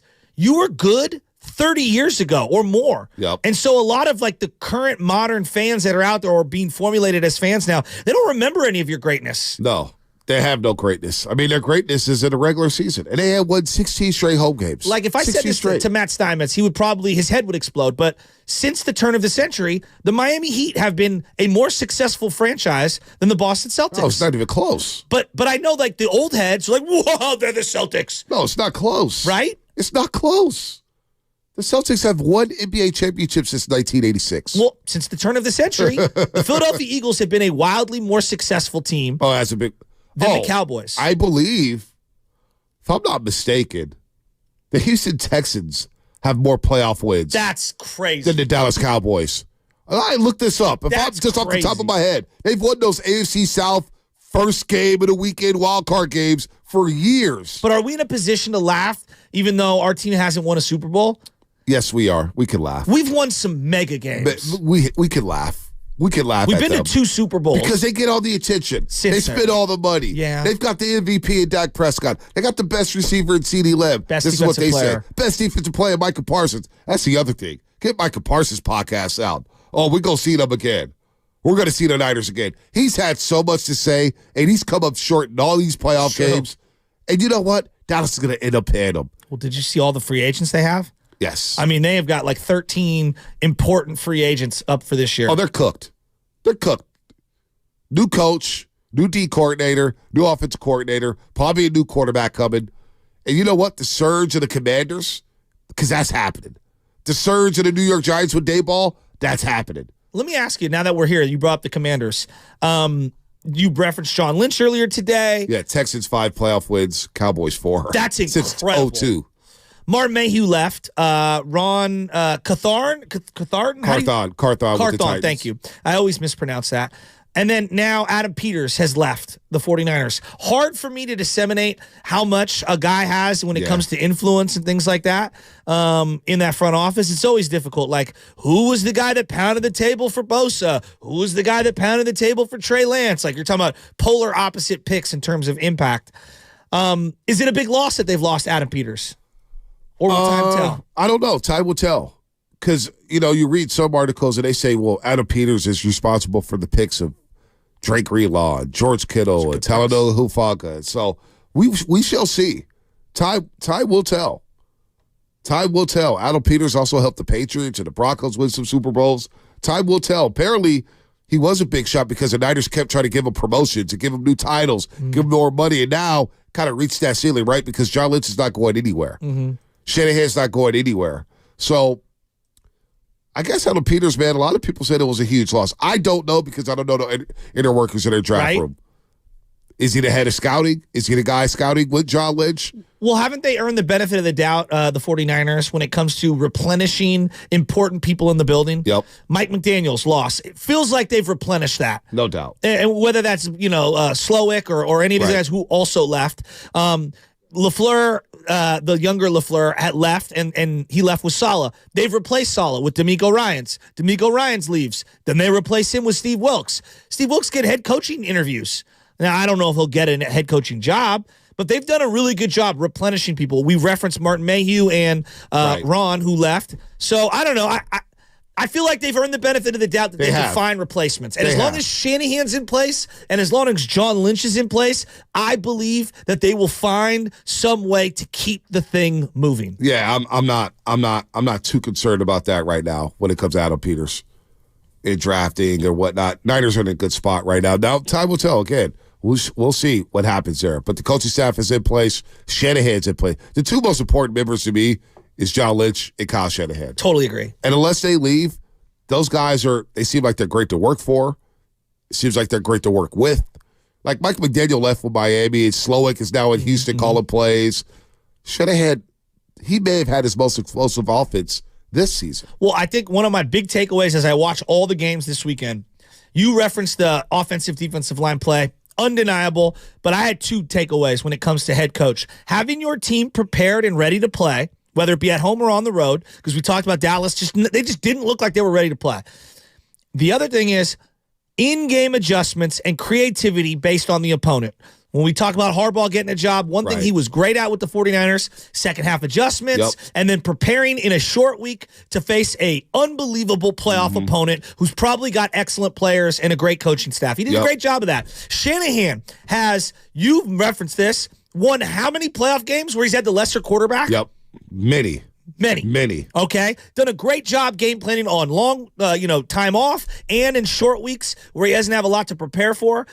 I expect this week Shanahan to be in his bag. He should know the offense that he's going up against because him and LaFleur have a ton of obviously familiarity, and they faced Green Bay many times. 4 different times they faced them in the last couple of years. They're 4-0. I have a really good feel about what they're going to see right now. As we hyped up McDaniels and what they do, I saw nothing creative from the Miami Dolphins in that game. No, and the cold really did them, man. The motions and everything like that.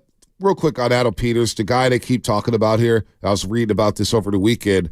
The Niners apparently like to promote within. Give it to me. Tariq Ahmad, director of college scouting. Never heard of him. He may be the guy. Okay. Yeah, I never heard of him until recently. But apparently he's been at the pressers with Adam Peters. He's been next to Adam Peters. And then R.J. Gillen, director of pro scouting. So those guys, they get a bump here. Okay. Those are 2 guys to look at within the 49ers organization. But when you talk about creativity, maybe you can't get creative because Tua Tagovailoa.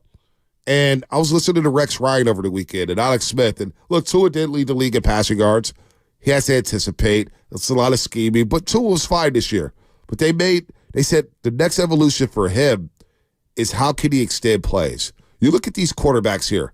Jordan Love extending plays, throwing off the back foot. You look at Dak Prescott trying to extend plays. Couldn't do it, right? Stafford was extending plays and throwing dives. Stafford was really good yesterday. CJ Stroud extending plays, making things happen. Yeah. With Joe Flacco trying to extend plays, what did he do? Yeah. Throw a couple pick sixes. You look at that night game with Mahomes, extending plays. Mahomes is an all-timer. So your quarterback, when it comes to creativity as well, you also need a quarterback to be able to extend plays. That's where Brock Purdy comes into play.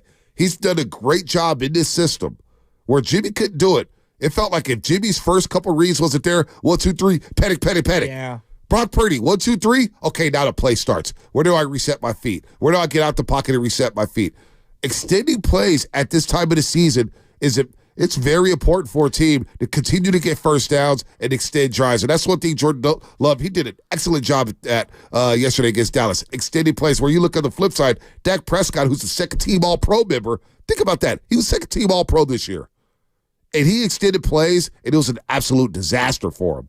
No doubt. The only area I do get a little worried, because he is excellent at it, but I felt like as toward the end of the season, and you're playing tougher opponents, but I guess in particular that Baltimore game, and maybe it was just an off day. I don't want to go crazy about it, but when he did extend plays, he then threw back into trouble. Yeah. And I just think that when you do that in the playoffs, in a one-game scenario, you could find yourself in some trouble. So, yes, I love that he can extend plays, but he needs to be smart with, throwing back into the middle of the field. And I thought that, I think most people in their mind, they're going to think of that Kittle play where it went off the shoulder pads, and Kittle probably should come over that. That's a tough play. He's done that a few times to Debo, thrown back and Ayuk back over to the middle of the field. Those are just, by nature, dangerous throws. Troy Aikman always says it. In these big games, who's not going to make the mistake? Exactly. Dak made the mistake. Flacco made the mistake. Tua made mistakes. Stafford, and that was just a good-ass football game yesterday. I thought, a fun game. Thinking about the Rams game, and we're going to play some Jerry Jones sound in a second here. Wait, Jerry talked? Jerry talked after the game. It was great. I thought McVay, he was very unlike McVay in 2 critical areas. The end of the first half, they had 3 timeouts. Now, I get it. They're inside their 10-yard line, but you're down 21-17. You get the ball to start the second half. And you haven't gotten any stops. You haven't gotten any stops. And they conceded the last minute and 3 seconds at the end of the first half. It's like, what's going on with McVay? Last possession. You have 1 timeout left. I know it's 4th and 14. That's tough to get. Mm-hmm. The percentages are low, but you got to go for it. Instead, he punted, and he never saw the ball again. And I was like, wow, McVay, he's usually aggressive. I thought he was unlike McVay yesterday. I thought he may have lost the game in some critical areas. And, of course, the red zone. Bend but don't break. 3 red zone opportunities. You don't score. You got to settle for 3. So why does that make you think of Shanahan? Because Shanahan needs to look at that and say, you know what? I got to put my balls on the table, and I got to go all in. In that situation, I got to double up. If I got 3 timeouts, and I've got all these weapons on offense, I think, you know what? We can get 50 yards, get in the field goal range at least, and attempt the field goal. You can't concede possessions in the playoffs. You got to maximize every single possession, maximize every single play. Dario Saric for the Warriors last Friday night was talking about every possession we need to be on the mission. Yeah. And that's playoff football. Every possession you need to be on the mission to maximize it. I saw the Texans do that all Saturday night, all Saturday afternoon. They maximized every single possession to try to get points or put themselves in position to get points. No, I think you're spot on. I mean, the thing that when you bring up timeouts before the end of the half, what I think of is you and me screaming at each other before the Super Bowl, before halftime of the Super Bowl when they were facing Mahomes. Still drives me crazy. Well, I felt like, in the moment, I understood not being aggressive. Right. And the irony was, Jimmy might have made his best throw ever to Kittle that got called back for an OPI. Right. But even Lynch was in the booth saying, timeout. You got to back, especially when you look at the other side. It's an interesting point. I know that.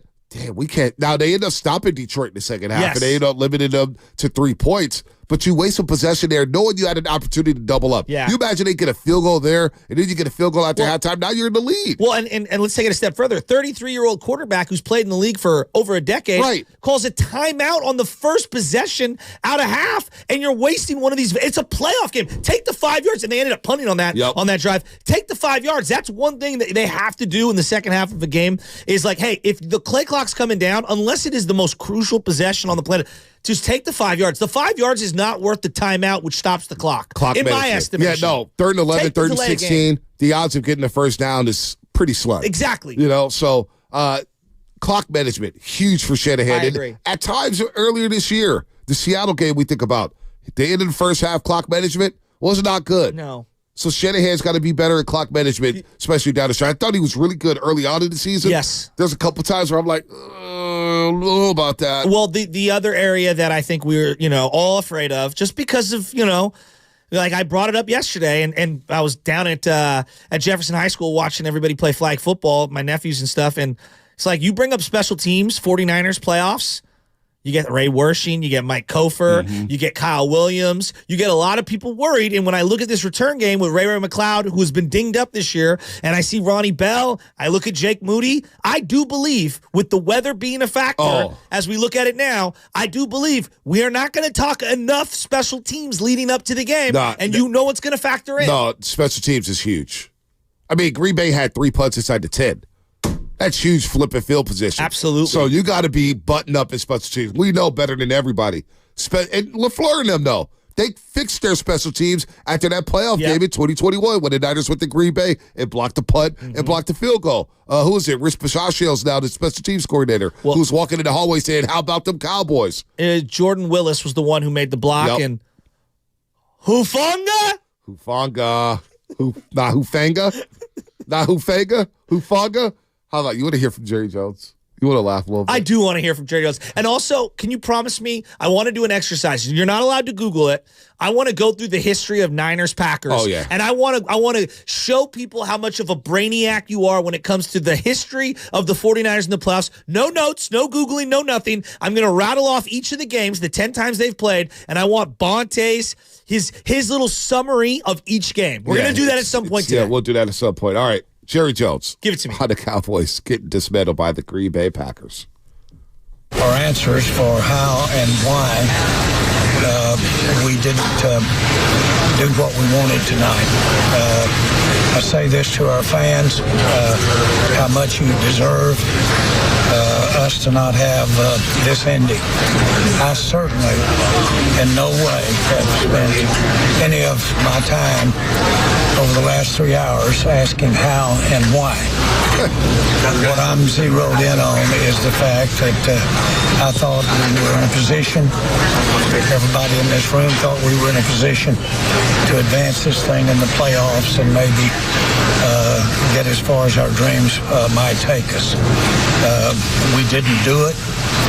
I don't have any thoughts about the reasons why or anything to do with the coaching, anything to do about the players. I want to give Green Bay a lot of compliments and credit. This is one of my most surprises since I've been involved in sport, period. So this is that degree. I know how disappointed everybody is. How much Johnny Walker Blue did that guy consume last night? Man, what a sad individual. It couldn't happen to a better human being. I'll never root for Jerry Jones. I'll never root for him. Do you have any empathy? Absolutely none. At all? Even a little? None. None whatsoever after what he did to Jimmy Johnson. And look, it was the best thing to happen for us 49er fans. Now, I know they won the one Super Bowl with Barry Switzer, but they've done nothing since then. Jimmy Johnson went crazy at halftime. Right. Dave Campo. Oh, come on. Parcells when he was a lot older. The Jason Garrett era. Get him off my television. Wade Phillips. Jesus. Wade Phillips. The other guy who needs to go off the TV, Tony Dungy. God, I love you, Tony. Tony, you're doing nothing for anyone. Just you exit stage left. Ahmed Free's going to join us on the Boxer and Girls and Guest Line at 8:30. We'll kiss Tony Dungy's ass then. We can't rip on Tony with Ahmed. No, Doc, Tony, I love you. I mean, this is the National Football League, and you have to block and tackle. Wow, that's profound. Holy moly. But you know what? He was cold, man. You see Arrowhead Stadium, my boy looked miserable. Miserable. The worst broadcast ever, Tony Dungy, Jason Garrett. Here we go. Jason Garrett. Hey, what do you know about that Cowboys? Dude, the Cowboys, he knows the Cowboys inside and out. And they asked him, so what is Jerry Jones thinking right now? And he gave us the most generic answer whatsoever. And Chris Sims comes right in. Oh, Mike McCarthy's done. No. I love Chris Sims for that. Come on, man. Come on, Jason. I actually think Jason has some potential. As what? Jason Garrett? I don't know, man. His smile gets me, man. I don't know what it is about him, man. He can be a part of the production His smile team gets lights. you? Smile gets He looks like a robot. Oh, Is he Maria, you stealing know. money with a smirk? Oh, Maria, you know, when you come down to these games here.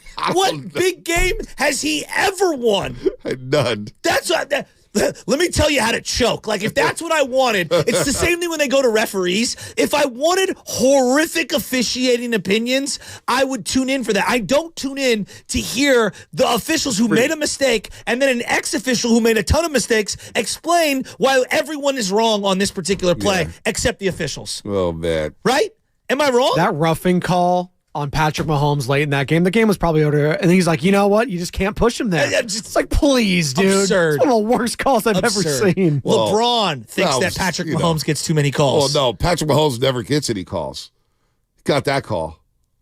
That was a good call. How about his helmet getting cracked? I've never seen it that blatant. Because of the cold? That was incredible. Because of the cold? It was incredible. And then he didn't miss a play, and everyone's losing their minds. He didn't miss a play. You have to take one play off. Dog, that game wasn't coming down to one play. All right, so Draymond Green's back on Martin Luther King Jr. Day. We're going to talk some Warriors in a little bit. Absolutely incredible. 888-957-9570. We're smoking at that Cowboys pack. Jerry Jones being miserable on MLK Jr. Day. How is he observing?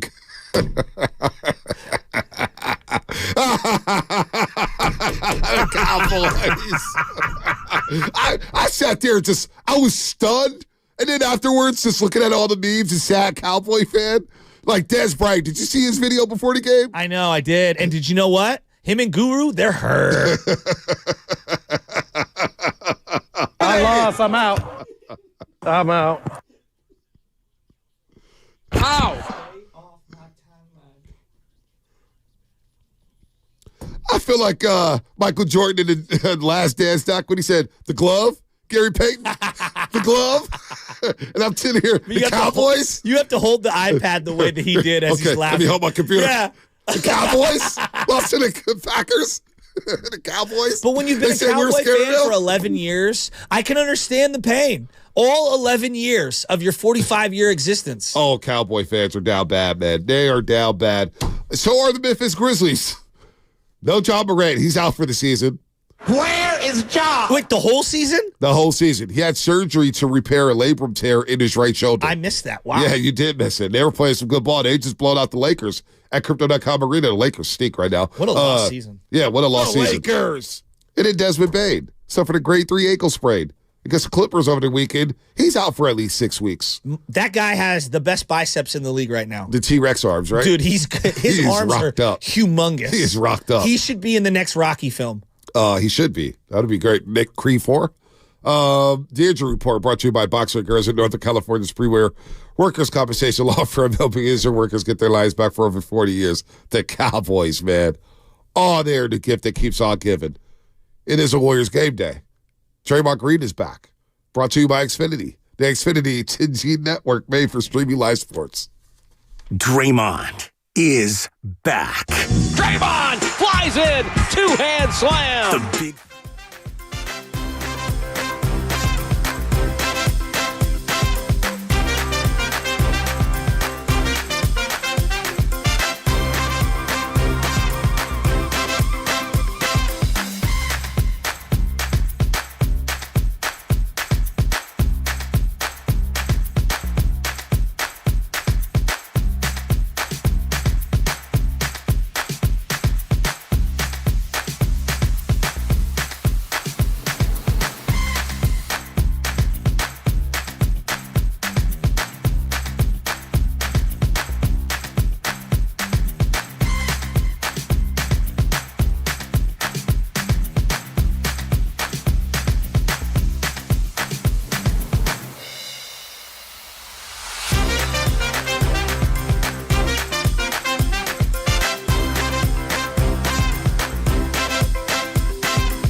Oh,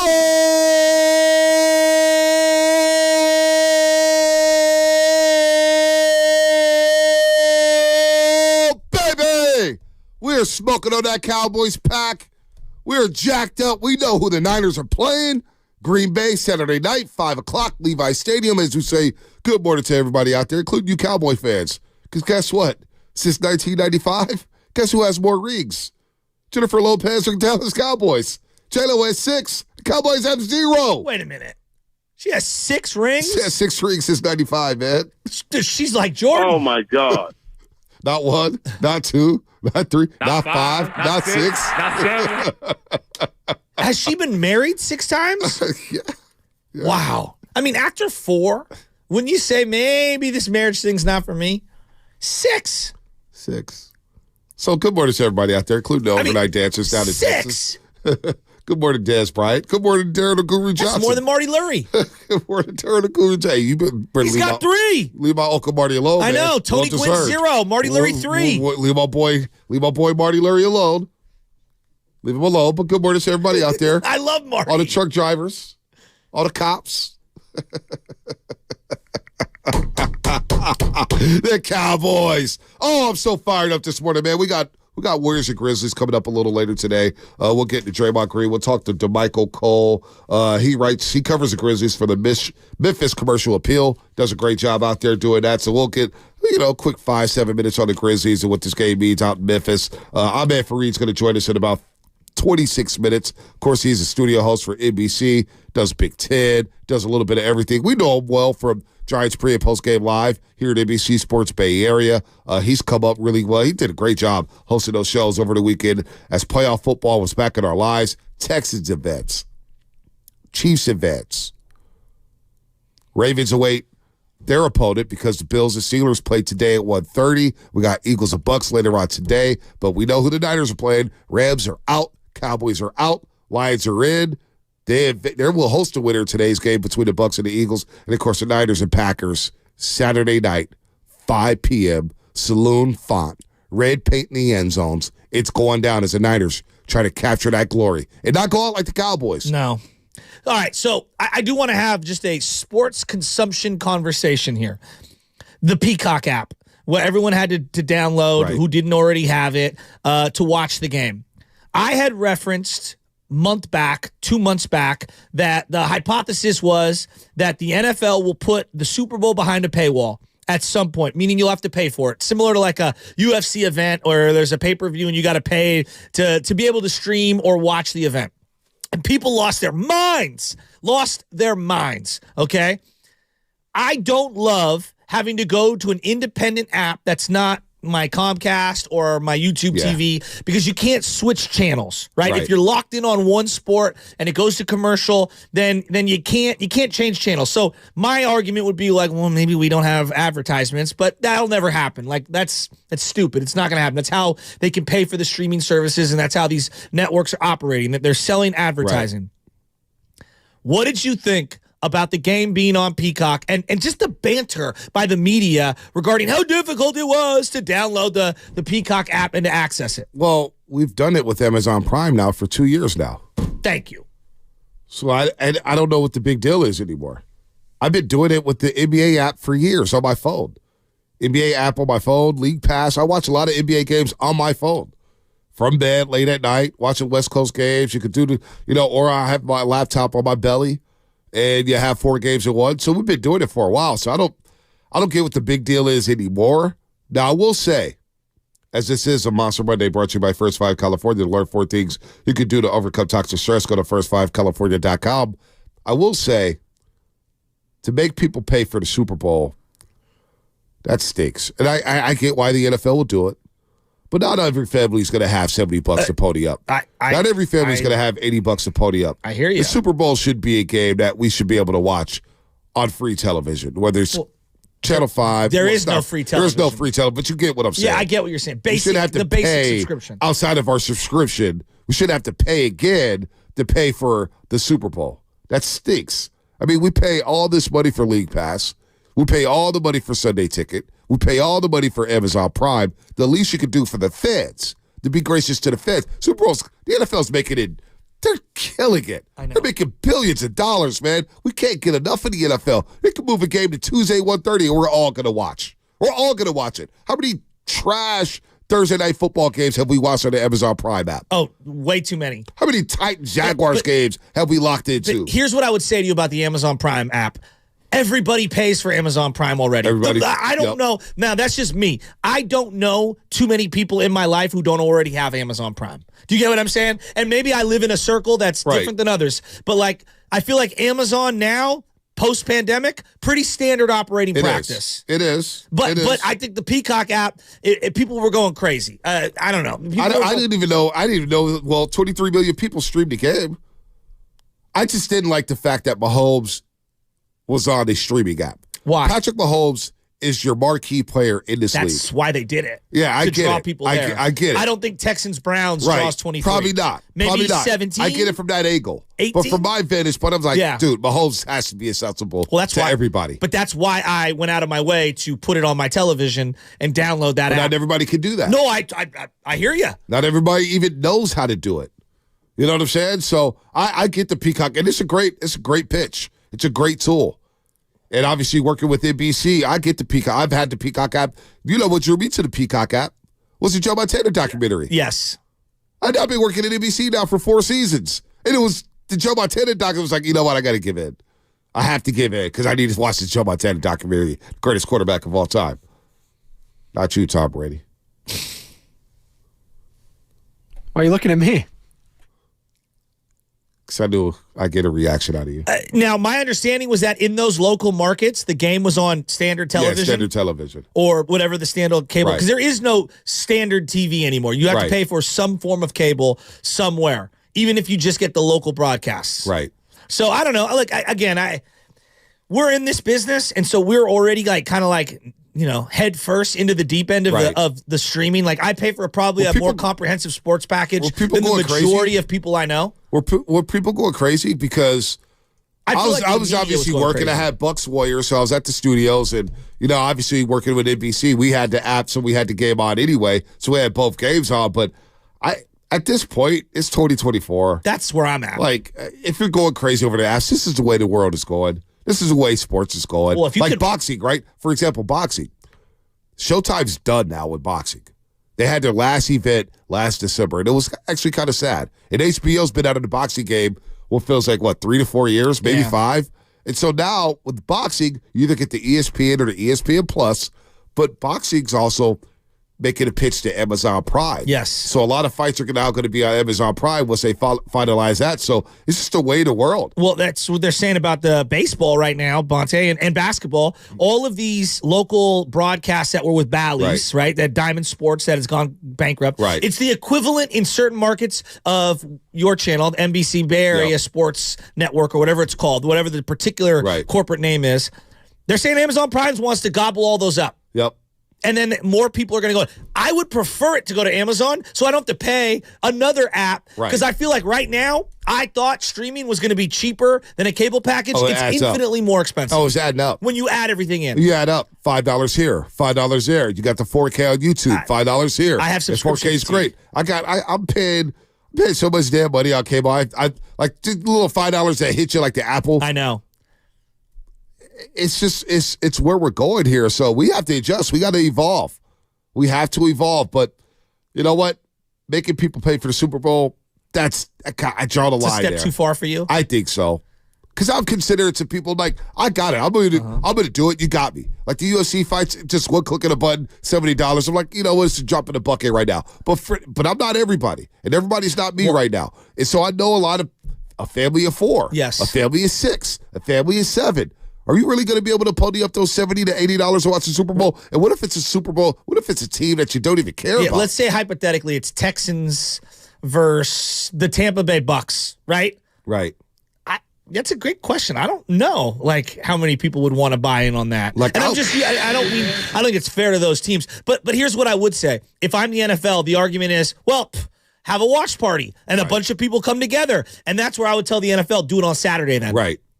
Super Bowl on Saturday. Do it on Saturday. Super Saturday. Yes. Because if you do it on, if all of a sudden we got to have Super Bowl watch parties, I'm good, dog. I don't do watch parties for the Super Bowl. Willard would be all in on that. Yeah, I would be all out on it.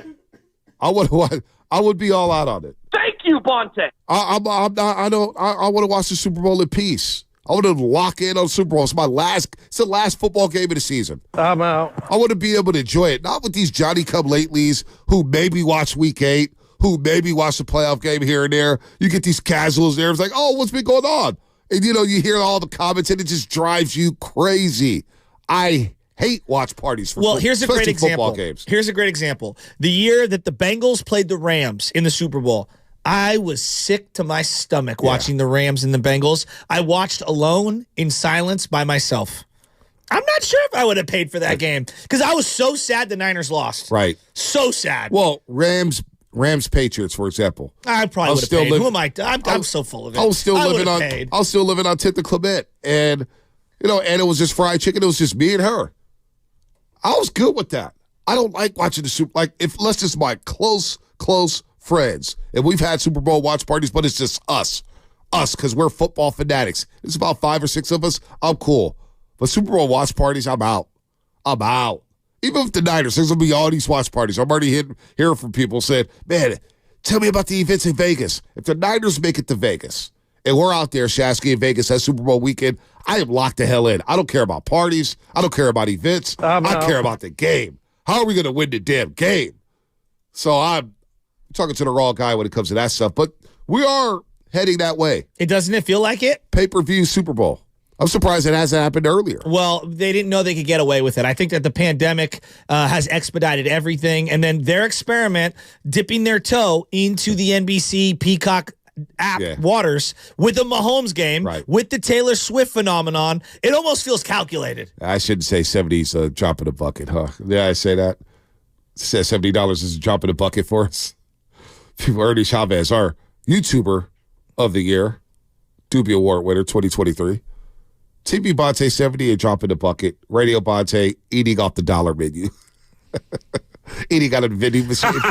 Let's have a little fun here. Let's have a little fun here. All right, so the 49ers and the Green Bay Packers, the history of the two teams, okay? If I just said to you, before you get into the specifics, Niners, Packers, playoffs, what comes to mind? Oh, no specifics. Desmond Howard, Antonio Freeman, T.O., Jerry Rice fumbling, T.O. dropping a bunch of passes, Jeff Garcia throwing an interception down What are they down in that football game? 18-15, wild card game, Green Bay. I think it was Mike McKenzie in the corner, or was it Al Harris? Tipped the ball from T.O. Green Bay goes out to score. Ahmad Green from Nebraska. Yeah, number 30. Killed us. They win 25-15. And this is no Google. I'll close the laptop.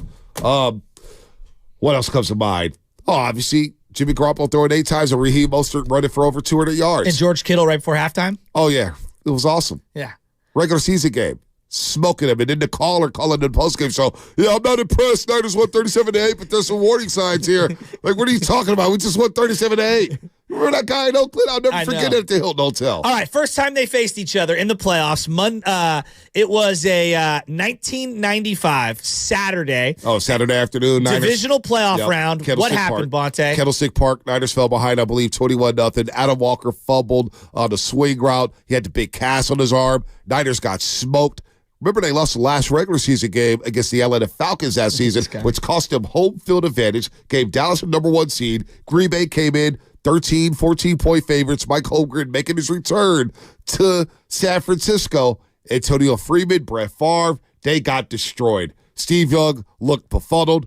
Fritz Shurmur was the defense coordinator for the Green Bay Packers. Fritz Shurmur, the father or uncle of Pat Shurmur, and he had this great zone concept where they doubled Jerry Rice everywhere they went. And they smoked the Niners. Derek Lavelle was the starting running back, by the way. And didn't Adam Walker fumble in that game? Yeah, I mentioned that. Yeah. I'm glad we brought that up. Yeah. All right, 1996. Okay, a year later. They had the Monday night game, 2023. Don Beebe got touched. Totally agree with you on that one. Was that Mike Rump who touched him?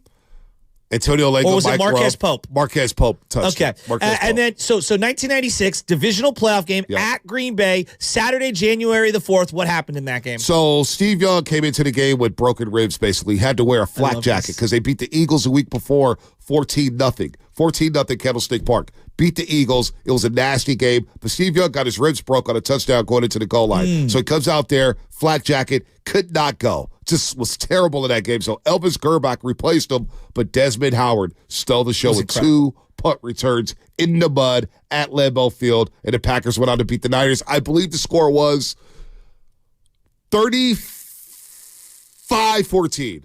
35-14, I think the it score was 35-14. Yep. The very next year, third time meeting in a row, 1997. NFC Championship game, Sunday, January 11th. Yeah. Green Bay Packers at San Francisco. What happens? Yeah, we got smoked. Antonio Freeman just smoked Rod Woodson right before halftime. I believe the score was like 30-10. 23-10. 23-10. It was 23-3. The only reason why we scored a touchdown was because Chuck Levy returned the kickoff late in the football game. We got smoked. We had no shot in that football game. Jerry Rice got hurt in that. No, that was the next year.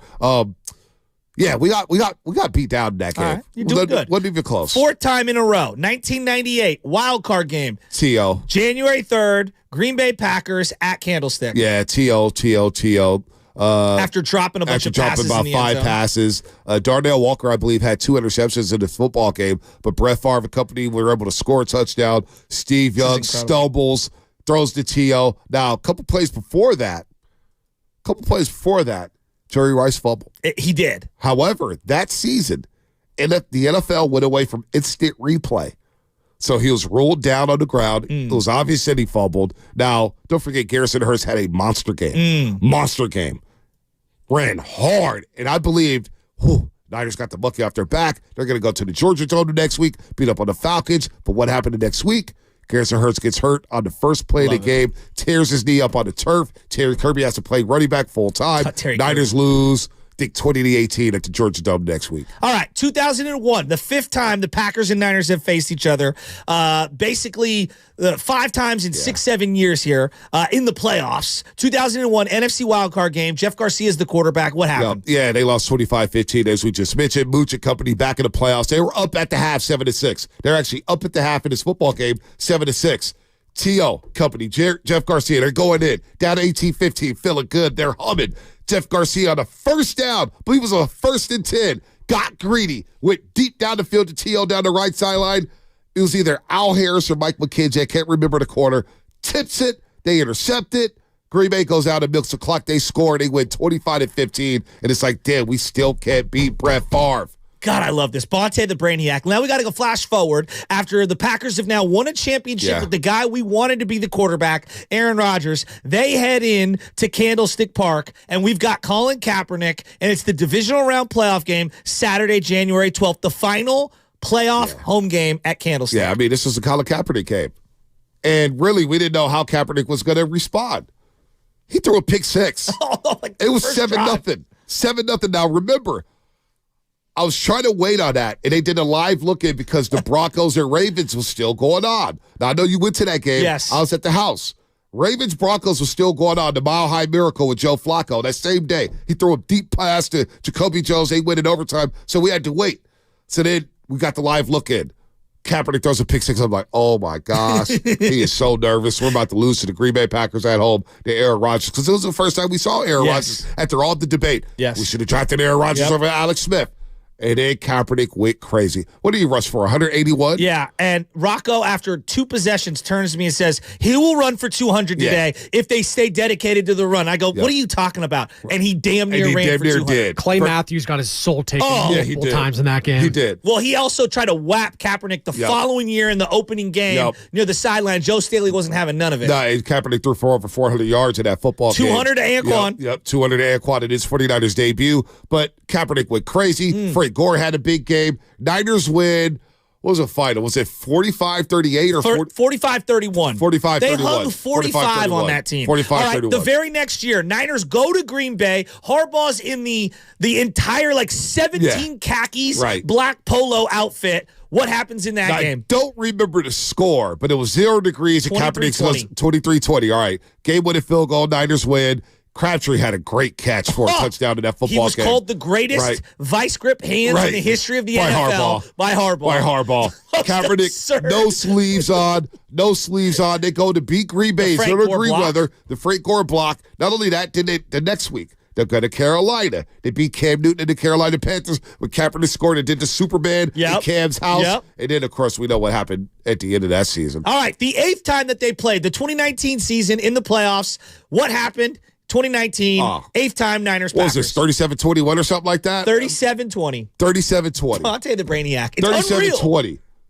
Raheem Mostert rushing for over 200 yards. And I was fighting with everybody. Shanahan kept Jimmy Garoppolo from pooping on himself. I'm saying to myself, well, you're average 7 yards a carry. Why would I pass the football? Keep Aaron Rodgers and Devontae Adams off the football field. They ran the ball down their throats over and over and over again. By the way, Tevin Coleman got hurt in that football game. Very underrated injury at that point of the season. But the Niners rolled over the Packers. It felt like a party walking into that football game because I was more worried about the Vikings game. The Packers, it felt like a coronation. It felt like we were headed to South Beach, Miami. Aaron Rodgers quit in the second quarter of that game. He quit. There's no doubt in my mind he quit. He tapped out of wanting to play in that game. And that was the second time the Niners beat the Packers that year. Okay. 2021 season, it was 2022 in terms of January. Niners, Packers at Lambeau. What happened? 13-10, the greatest special teams day in the 49ers franchise history. Jordan Willis blocking the punt, Hufanga with the blocked field goal, or was it the other way around? I forget. But one of the most underrated plays, down, what was it, 7-3 or 7-0. Garoppolo, for some reason, forces a pass. He throws an interception. We're saying, oh, no, he did it again. Aaron Jones caught a screen pass, and he breaks a long one. Who was it? It was Jaquaski Tart who hustled on down. Hustled and saved the touchdown. Saved the touchdown right before half. Nobody ever talks about it. Saves the touchdown. They forced Green Bay to go for a field goal, and he blocked the field goal going into halftime. The Niners win 13-10 to advance to the NFC title game. My favorite play in that entire game was seeing Trent Williams go over in motion as Deebo Samuel's getting the ball on, I believe, 3rd and 7 or whatever to set up a field goal attempt. Everyone on the planet knew Deebo was getting it. We had no running game at that point. Oh, God, what a game. What a game. Half his arm is hanging off his elbow because it was an of unbelievable game. One of the key plays, 3rd and 7. They run the ball right up the middle. He gets a first down. They bleed the clock. Trent Williams with a great block, going in motion. Yes. Remember, he went in motion and just laid a Packer high out. Ankle sprain. Yeah, exactly. So that was a very, very fun game on a Saturday. A Saturday after the Niners beat the Cowboys down in Jerry's World. We thought about flying up to Green Bay, Wisconsin. But then I had COVID, so I couldn't go. And tickets were cheap, too. Tickets were cheap. That's when I caught COVID in Texas. 10. Or maybe I brought COVID down to Texas. Who We're knows? up to the 10th time Niners-Packers.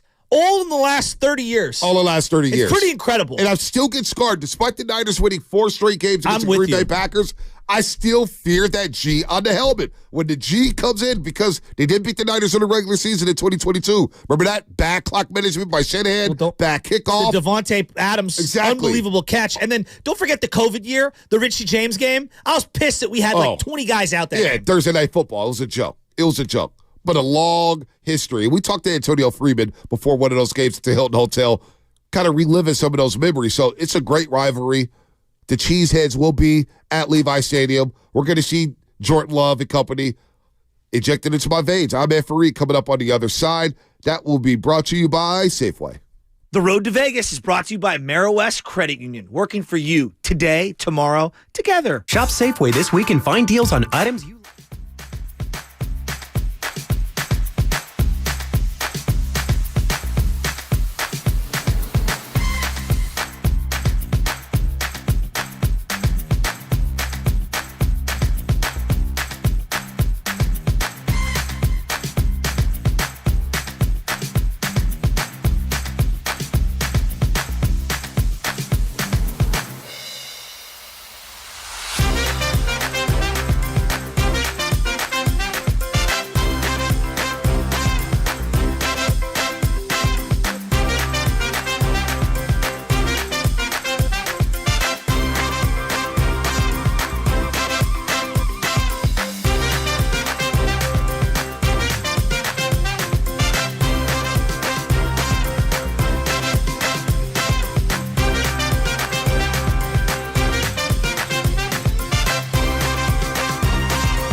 Bay Area is Draymond Green. The Morning Roast with Bonte Hill and Joe Shasky is live on YouTube and Twitch right now.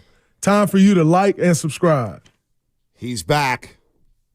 They're missing 16 games. Draymond Green is back. The Warriors go 8-8 in his absence. And boy, do they need some defense. The worst defensive rating in the last 5 games. They give us 70.5 like it is nothing. They can use Draymond Green for sure. Now we'll see how he condones himself on the court. It's not the referees that's the problem. It's the physical assault, man. By the way, if you want a chance to win an autographed Christian McCaffrey jersey, it all starts tomorrow, Shasky. Listen for the keywords in between 7:30 and 8:30. And all you have to do is text the word to 20357, and you will qualify. We'll be doing this all week long in between 7:30 and 8:30. And also listen in between 12:30 and 1:30 to Steiny and Guru. And, of course, Willard and Diz from 4:30 to 5:30. But listen all day long because we're breaking down Niners and Packers. And, of course, go to State Warriors basketball. You can win. And, yes, you can qualify once each show. So you have 12 chances to win all week. Shasky, this jersey is sweet. Sweet. It is. And if I was a CMC fan or I had a CMC lover in my life, I would be all over this. All you got to do is listen, watch us on YouTube, and call in. It's the sweet spots. So speaking of jerseys. 7:30, 8:30. Yep. 12:30, 1:30. Yep. 4:30 to 5:30. Speaking of jerseys, I was going to ask you, what jersey are you rocking Saturday? It's the Shasky.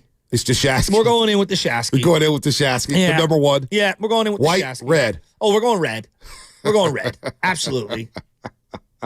We're going to be ready for this one. I wanted to bring the baby. My wife has already vetoed that. No. You What? don't bring the baby. What? No, not to. No, What? no. He's been to flag football. He's been to countless CYO baseball and basketball games already. You're talking about 70,000 people. So what? He just got all the Loud. shots. Oh, my God, no, dude. The little guy crying all night, With the Saturday shots. and Sunday. The shots, man. He's all. You can see everybody, but man, he's just. Welcome. My little guy dead silent during the day. Welcome to fatherhood, my friend. At night, this dude's up like an owl. Andre Nicotino on line 1. A guy who doesn't get much sleep, but he does a phenomenal job. I didn't see no bags under his eyes all weekend long on ABC Sports. I'm Ed Farina, old friend out here in the Bay Area. Giants pre and post, remember him, Shasky? I do. But you know why he doesn't have any bags? He doesn't have to cape up for the Giants. That's why. Don't do that. Don't do that. Probably getting Good morning. great sleep. No, don't do that. That's not fair. That's not fair. Oh, man, what's jealous. going on, man? Good morning. Bonte, Joe, what's happening? You know what they do? They put a lot of this white stuff under my eyes. I don't know what it is. I don't know what it's called. But when I sit in that chair and I get out of that chair, I have no more dark circles or bags under my eyes. So it's magic. The only white powder we acknowledge here is the one we got in trouble for many, many times bringing it up in we the don't morning. need to bring that up. So we're not going to bring it up right now. No, we're not going to bring that Sore up. subject. Yes, it's a subject real quick. You see what I deal with? I'm in free choices here. Wild the Box card. here, Carson guest line here. And, man, these playoffs are great. A lot of people are saying, man, these are playoffs, but I enjoyed every last one of these games. What was a big takeaway for you? Because obviously you saw C.J. Stroud and the Browns. That was on your network. Of course, last night, the Lions and Rams. But I know you tapped into the Cowboys and Packers. What was the biggest takeaway for you this past weekend? I mean, you're right. Because it's like they're blowouts, but they're compelling blowouts. To watch the Cowboys do that, hadn't lost at home. Not even hadn't lost at home all season. They haven't lost at home since week 1 of last season. Wow. Tom Brady. So, I mean, that's how crazy that one was for me. And then you're right. C.J. Stroud, seeing a rookie quarterback go in there and look nothing like a rookie quarterback. I do a podcast twice a week with Chris Sims, and he has just been stunned. He said this from week 3. He goes, I don't think I've ever seen a rookie quarterback play as well as C.J. Stroud. He makes no mistakes. He makes all the right throws, and we saw it again in the playoffs against statistically the number 1 defense in the NFL. So those games were unbelievable. And then, I'm from Michigan. I grew up in Grand Rapids, 3 hours away from Detroit.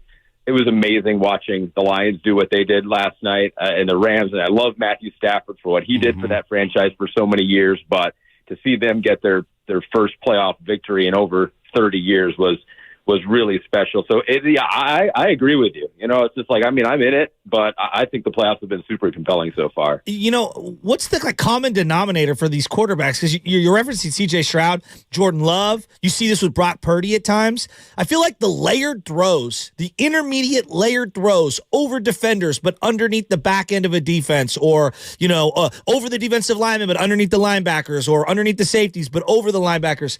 That's like the common denominator, whether it's Joe Burrow or the young guys that we're watching right now. I feel like that art is totally in vogue right now. And I watched Jordan Love yesterday. He had different arm angles. I mean, he was stepping up in the pocket and throwing guys open. Watching him and C.J. Stroud simultaneously this weekend was a revelation.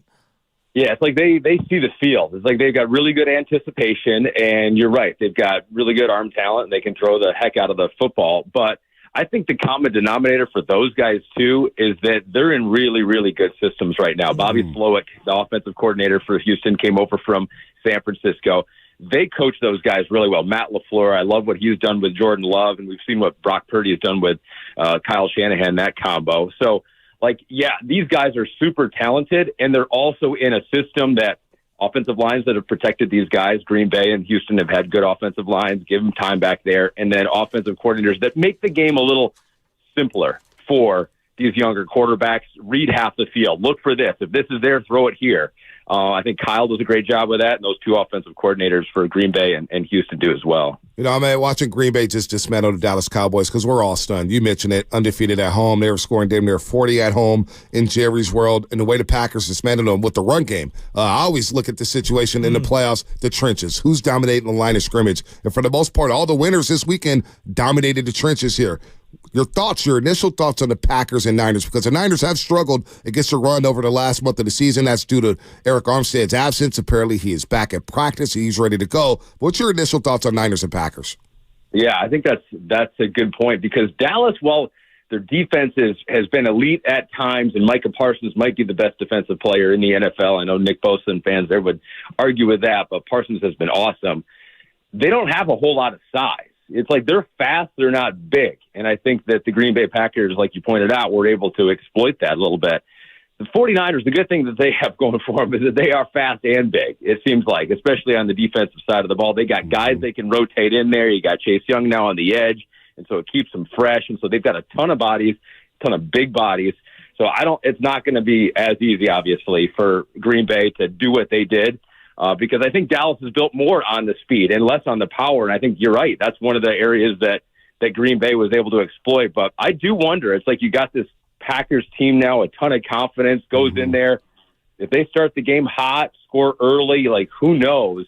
It always is kind of like that worrying thing of the rust versus rest. But Packers certainly come in hot, but they're definitely not going to be able to do some of the things they did against Dallas, against the 49ers. As a standalone game on a Saturday night, I feel like the entire country is going to be hyper-focused on Brock Purdy, specifically Brock Purdy. There's been a few games this year that have been national, and he's exploded, but late in the year is kind of the last taste that America has had of Brock Purdy, and he was thoroughly outplayed by Lamar Jackson, and he looked the worst he's ever looked in a 49er uniform. We all know he's better than what he showed in that game, but from a national perspective, especially you doing the podcast with Chris Sims and working so closely with him, am I on this when it comes to Brock Purdy? Don't you feel like America's going to be leaning forward, really, really examining how he plays in this game?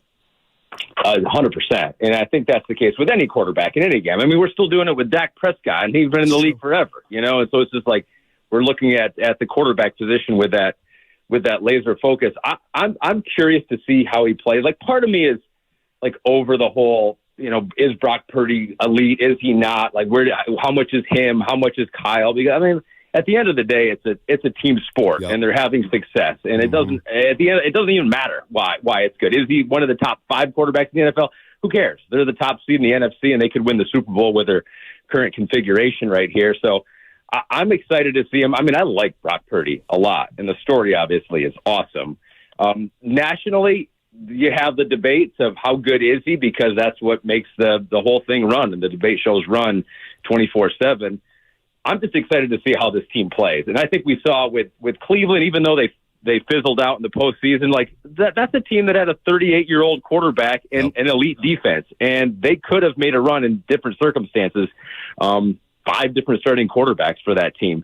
That's what I like about the NFL, is that it's not cookie cutter. It's not just one size fits all. Yes, an elite quarterback certainly helps, but as we've seen with the 49ers, when you have elite everything else and your coach is super smart too, you can get by with a guy who makes all the right plays, but maybe wouldn't be able to do it without those pieces around them. I'm F. Reed here on the Morning Rush on the Boxer and Gerson guest line here, hosting Football Night in America for Maria Taylor, doing a hell of a job. And I thought you did an excellent job on the Peacock app. Saturday, Mahomes, Chiefs, Dolphins streaming on the over 23 million streamers up during that football game was insane. What's your thoughts going into that, knowing that, hey, we're going to have our own standalone show on NBC and we're going to do our own thing here? But was there any worry through the NBC higher-ups? Because I'm at NBC now, and I know they were pushing it, Peacock. And you always wonder about the streaming. And Shask and I were just talking about it, saying, well, it wasn't a big deal because we've been streaming games on Amazon Prime. What was your thought process going into that as this game with Mahomes is streamed on an app?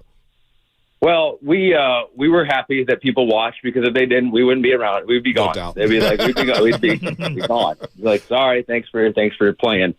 No, and like, I get it's obviously, we work at the company. It's a bigger deal for us, and we're super proud of it. And the fact that we were able to pull it off, and we're all sweating it. Like, can we even handle 23 million people on the Peacock app? I mean, I don't know. I trust all the people that run the thing. We're confident, and it works. So.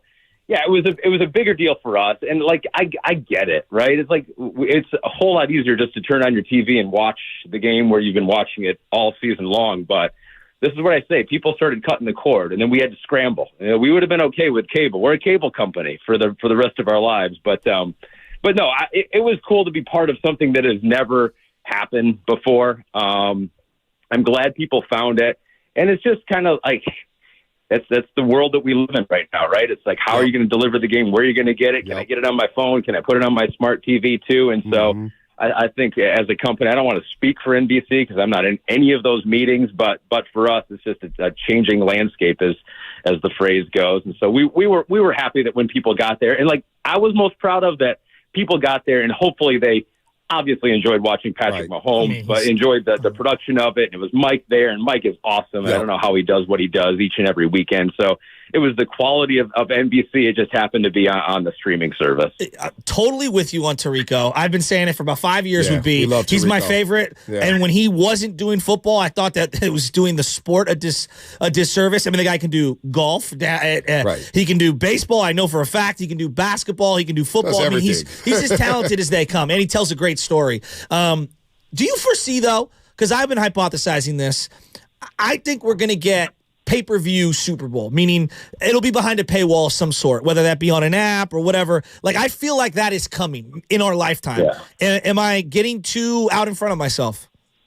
I don't know. Like, I have heard people say that, and people connected with the NFL and how they think. I mean, they've prided themselves for so long on having the games widely available, free broadcast TV, and I think it's been a big part of their success, too. And so to throw that away, I think, Joe, that it would happen when we're already at like a critical mass of like that's where everyone is anyway. It's just like, it's we've put the Super Bowl on the streaming service, but guess what? Cable's no longer around, and that's the only way people watch things is now through Netflix or Peacock or Paramount Plus and what have you. So like, I think it could happen, but it would only happen. And I think that's why the NFL is kind of experimenting with this, because if you fast forward in 10 years and this is basically how everyone's just watching everything is through these streaming services, the NFL wants to have an early footprint in that. So I think it could happen, but I think if it does happen, we're already wherever it's streaming in a pay-per-view kind of setting. Speaking of streaming that Chiefs game, Chiefs-Dolphins, are we starting to sleep on the Chiefs? Because it felt like, I know they struggle with all the wide receiver drops and the offense wasn't humming, but that defense is pretty legit. And that defense can go anywhere and stop. I was so impressed with how physical they were against Tyreek Hill and that Miami Dolphins offense. Are we sleeping on them in the AFC? I think probably, right? And it's like that happens when a story like it happens year after year. So it's like, okay, we're kind of like, we love Patrick Mahomes, but we're also kind of bored of it, and let's see what else is out there. You're right. It's like Patrick Mahomes is still Patrick Mahomes, and I love the way that Isaiah Pacheco ran in that game, and Rashee Rice was like a dude, and I love both those guys. But you're right. The story for the first time in Patrick Mahomes' career in Kansas City has been the defense, and Trent McDuffie, L'Jarius Sneed, they're dudes on the defensive side. Chris Jones is a dude. They're big, and they're fast. It's funny. I was watching the game with Chris Sims in studio, And he goes, it's something about the red uniforms for the Chiefs make them look smaller than they are. He was like, you'd be surprised if you were down on the field with the Chiefs. You're like, this is one of the biggest, most physical teams in football. And you don't think that when you think the Chiefs. You think Mahomes and you think all the things they've done with the offense. But you're right. That defense can go toe-to-toe with basically any defense in the NFL. All right, I got to squeeze one in. I've got to. You love baseball. I see you tweeting all the time with Giants fans. Don't get us started. No. It's okay. It's okay. I'm one of the disgruntled. Okay, I freely admit it. All right, I'm out here and I'm not happy with just a lot of what's going on with the organization. And to me, it starts with just a lack of a clear-cut plan. Like, I don't really understand what we're doing, and a lack of being bold when it comes to the trade market. Forget free agency. We're too obsessed with free agency. Trades. Where are you at with the Giants right now from afar? Am I being too critical? Probably. But, that's the fun of it. We want our teams to make interesting moves that make us sit up in our seat and go, I can't wait to see how this is going to turn out. You're right. I do still follow the Giants, and I get involved sometimes, and I shouldn't do that. Do you think we whine too much? I'm not on the ground anymore. You got to be on the ground to be in the battle. But I always default to no one's as dumb as we'd hope they'd be, right? It's like some of these moves that teams make or whatever. You're like, that sounds like an idiotic move, and then if you were in that seat, you'd be like, I see how this is all playing out here. So I usually default. It's boring, but I usually default to giving some teams more of a benefit of the doubt than maybe I should. At the same time, I'm from Michigan. I'm a Detroit fan in all the sports, and I'm a Detroit Tigers fan. And I look at the problems that Giants fans are having, and I go, try to be a Tigers fan for maybe 10, 15 minutes. These names of who's that? For 10 years, basically, we have not talked about any of that stuff. It's just been are any of our young homegrown talent guys going to do anything? And it's no, they're not. Do we have any money? No, we don't. Yeah, I knew you were going to say Spencer Torkelson. Torkelson, Petaluma. We're still waiting on him. Exactly. Javi Baez in that ridiculous contract. Yeah, no, I do feel for him. Exactly. There are problems here. So that would be my one retort is that Giants fans, it's sometimes you get a little spoiled. I get it. It's there's been a lot of success. There's a lot of money there. But put on the shoes of a Tigers fan for maybe a couple hours and you'll have maybe a little bit better perspective. I'm going to be delusional now. You think Red Sox fans are looking at Tiger fans and that's how they're measuring themselves? We're looking at the West Coast Yankees, the Dodgers, and they're getting everybody, and that's your number one rival. I hear you. I just don't think that the comparison holds water. You've been lapped by the Padres and the D-backs, for Christ's sake. Yeah. You've won 3 championships this millennium. But it's but the Mets spent $320 million. Right. You got nothing. The Dodgers not about spending. Spent, yeah. I get it. It's and we want to feel like the team is set up for success in the offseason. It makes the beginning of the season so much better. I get that, right? It's but we have seen in baseball that you throw it all out. Come October, even before the World Series, it's I don't know who's going to win. I know the 2 teams who are in it. So baseball can be so random, and it's really a 26-man sport.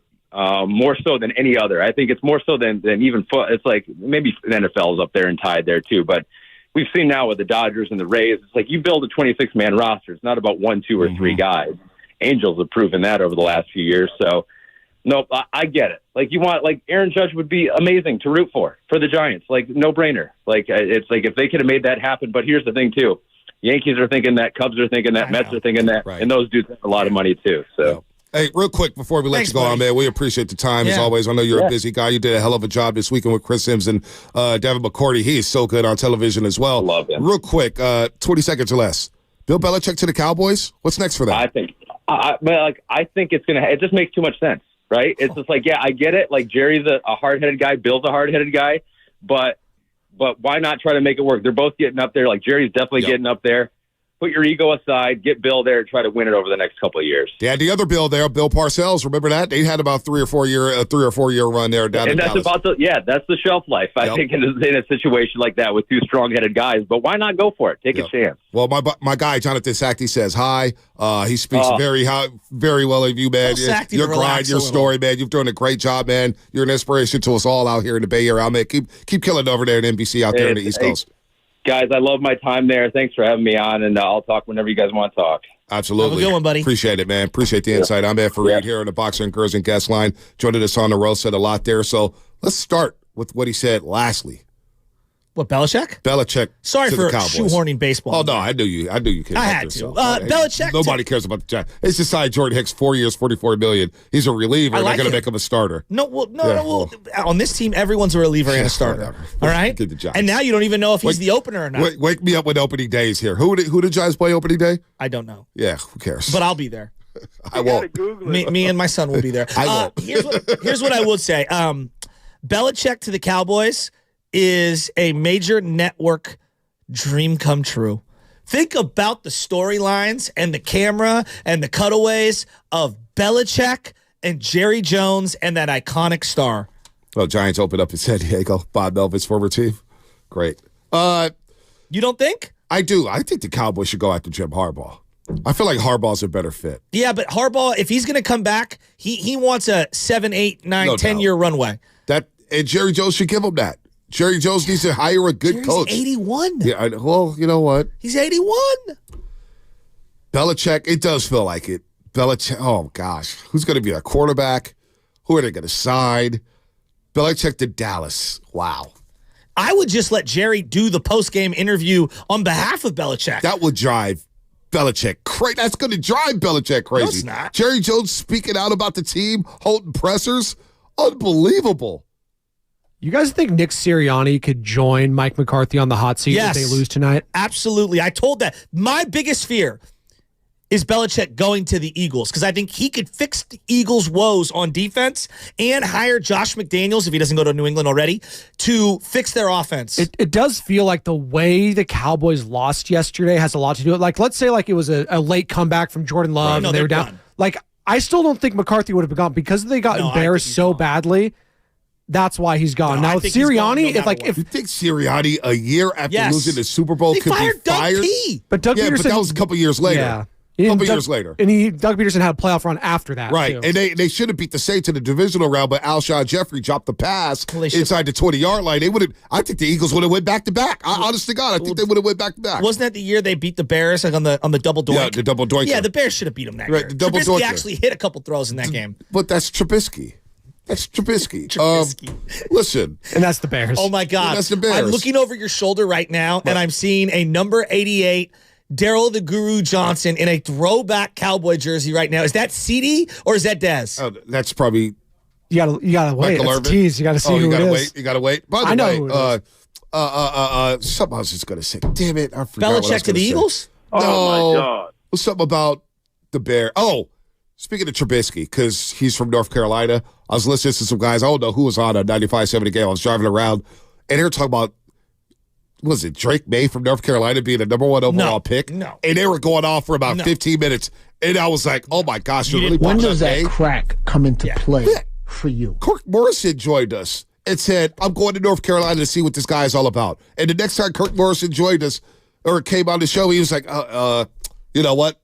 Yeah, he's not it. Well, he's not it. It's funny how we do these evaluations because I'm listening to Cowherd and he's talking about the guy from Oregon, the quarterback. What's his name? Come on, Bo Nix. He goes, he's as accurate as Drew Brees. You know how good Drew Brees was? I know. You know, we just flippantly say stuff like that. Like, he's just as accurate as Drew Brees. That's why I got on you guys. Know, one of the greatest quarterbacks who's ever lived. That's why I got on you guys about Caleb Williams and Mahomes. It's like, whoa, let's pump the brakes here. No, we were saying pump that the brakes. He makes has plays mannerisms. that reminds me. Yeah, but I'm like, hold on. Hold Anyway, on. My point being is I watched that kid Bo Nix and I'm like, bro, he couldn't hit the right side of a barn. Like, no, I'm sorry. Now, maybe he eventually turns into that. I didn't see it with Herbert, but Herbert's still looking for that, actual signature victory. I'm not trusting any North Carolina quarterback. I am with you on that one. Sam Howell, Mitchell Trubisky. Now Drake May is his name.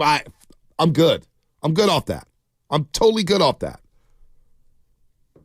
But these quarterbacks coming out is going to be very interesting. And these younger quarterbacks, I think the league is in good hands when it comes to the quarterback position. Life after Brady, life after Peyton Manning, life after Aaron Rodgers one day. I can't wait for him to leave the sport. The NFL's in good hands. Here's the other thing that I'm monitoring as I'm the Niners. Clearly, you're trying to finish this season out. No one denies it. This year, we're all focused about now. I've got 2 eyeballs, not one, 2 eyeballs on one situation. Max Crosby in Vegas. If Max Crosby wants out of Vegas, I am moving heaven and earth to get him and have him as the bookend to Nick Bosa. Alongside Nick Bosa. That would be perfect. I would clear so much money to try to make that work. But would the Raiders do business with the Niners? It's a great question. Would they do business with the 49ers? I don't know. I feel like Mark Davis would say, you know what? Not to that team. Not going to do it to that team. I think they're so down and out and, in their own little world right now. Who knows what they would do. That's why Khalil Mack's not a Niner. Well, it's part They why. wouldn't do business with the 49ers. He'll be a free agent this year. He would, but I'm over Khalil Mack. Yeah, I'm over Khalil Mack, too. He had a couple good games. He had like 15 sacks. He had a pretty good year. Khalil? Yeah. How many of them against the Raiders? Like 10? He had 5 against the Raiders. That's still 11. It's 11. One game against the Raiders can help your season. It could help your season. But no, Max Crosby basically said, folks, in case you're just joining us, that if they don't hire Antonio Pierce and make him the full-time head coach, he wants out of the Raiders. He's had 5 different coaches so far in his career. I mean, that's insane. This will be his 5th if they move up. So who was his first? Was it Del Rio? No, it was Gruden. Gruden drafted him, and then you had Bisaccia. Then you had McDaniels. Now you have Pierce. So if you move on from Pierce, that'd be number 5. Wow. So you think Belichick should go to the Cowboys? I'm intrigued with Jim Harbaugh going down there. All right. So but Belichick fine. Belichick or Harbaugh fine. Okay. Let's say Chargers. Who should the Chargers be targeting? Well, the Chargers should be targeting Belichick or Harbaugh because they need some fans. Okay. They need a jolt of energy with that fan base down in L.A. Okay. They don't have a home field advantage. They may never have a home field advantage, but they need star power in the worst way. The worst way. Season ticket sales are probably down with the Chargers. I don't know. I'm just speculating. Yeah. Who should the Commanders? No, I was going to Seattle Seahawks first, but you can go Commanders. Your call. See, I thought Seattle. Spinoni and I were talking about this Friday before the news broke about Kalen DeBoer. I thought the Seahawks were just going to go down the street to the University of Washington and just promote Kalen DeBoer. It's like, yo, come coach the Seahawks. Stay up here in the Pacific Northwest. But now I don't know where Seattle goes. They're talking about Dan Quinn. You sure you want Dan Quinn? Oh, I hope they take Dan Quinn. You sure you want Dan Quinn? We'll slice them up. I'm out. I don't see Harbaugh being in Seattle. I don't see Belichick going What about to Seattle. Ben Johnson from Detroit? Does he want that job? There's a lot of offensive weaponry. Boy, he may be better off to stay in Detroit. I think the hardest job to try to fill this offseason because of the division is not the Chargers or the Raiders. I think it's that NFC West Seattle Seahawks job. I just think it's a tough job. McVay and Shanahan. You really want to go up against McVay and Shanahan? What about the Commanders' job? I think the East is actually wide open. Like if I'm running, like if I'm looking at, like, are the New York Giants a threat? I don't even know who their quarterback is. Is Belichick going to be? I think Bob Philly. Myers? I fear Philly acquiring Belichick because I think he could fix them. What if Belichick goes to Washington? They haven't been to an NFC title game since 1991. I know, but like new buddy Harris, I gotta see DC. So he's going to take another young quarterback and do what? Yeah, I don't know. Who's his offensive Well, coordinator? if he goes to Dallas, it's Dak or who? For Belichick. You go to the Chargers, it's Justin Herbert, who everybody's propped up on another level, and I haven't seen it yet from Justin Herbert. No. What about if Pittsburgh moves off of Mike Tomlin? Yeah, I don't know if that's happening now with that late surge.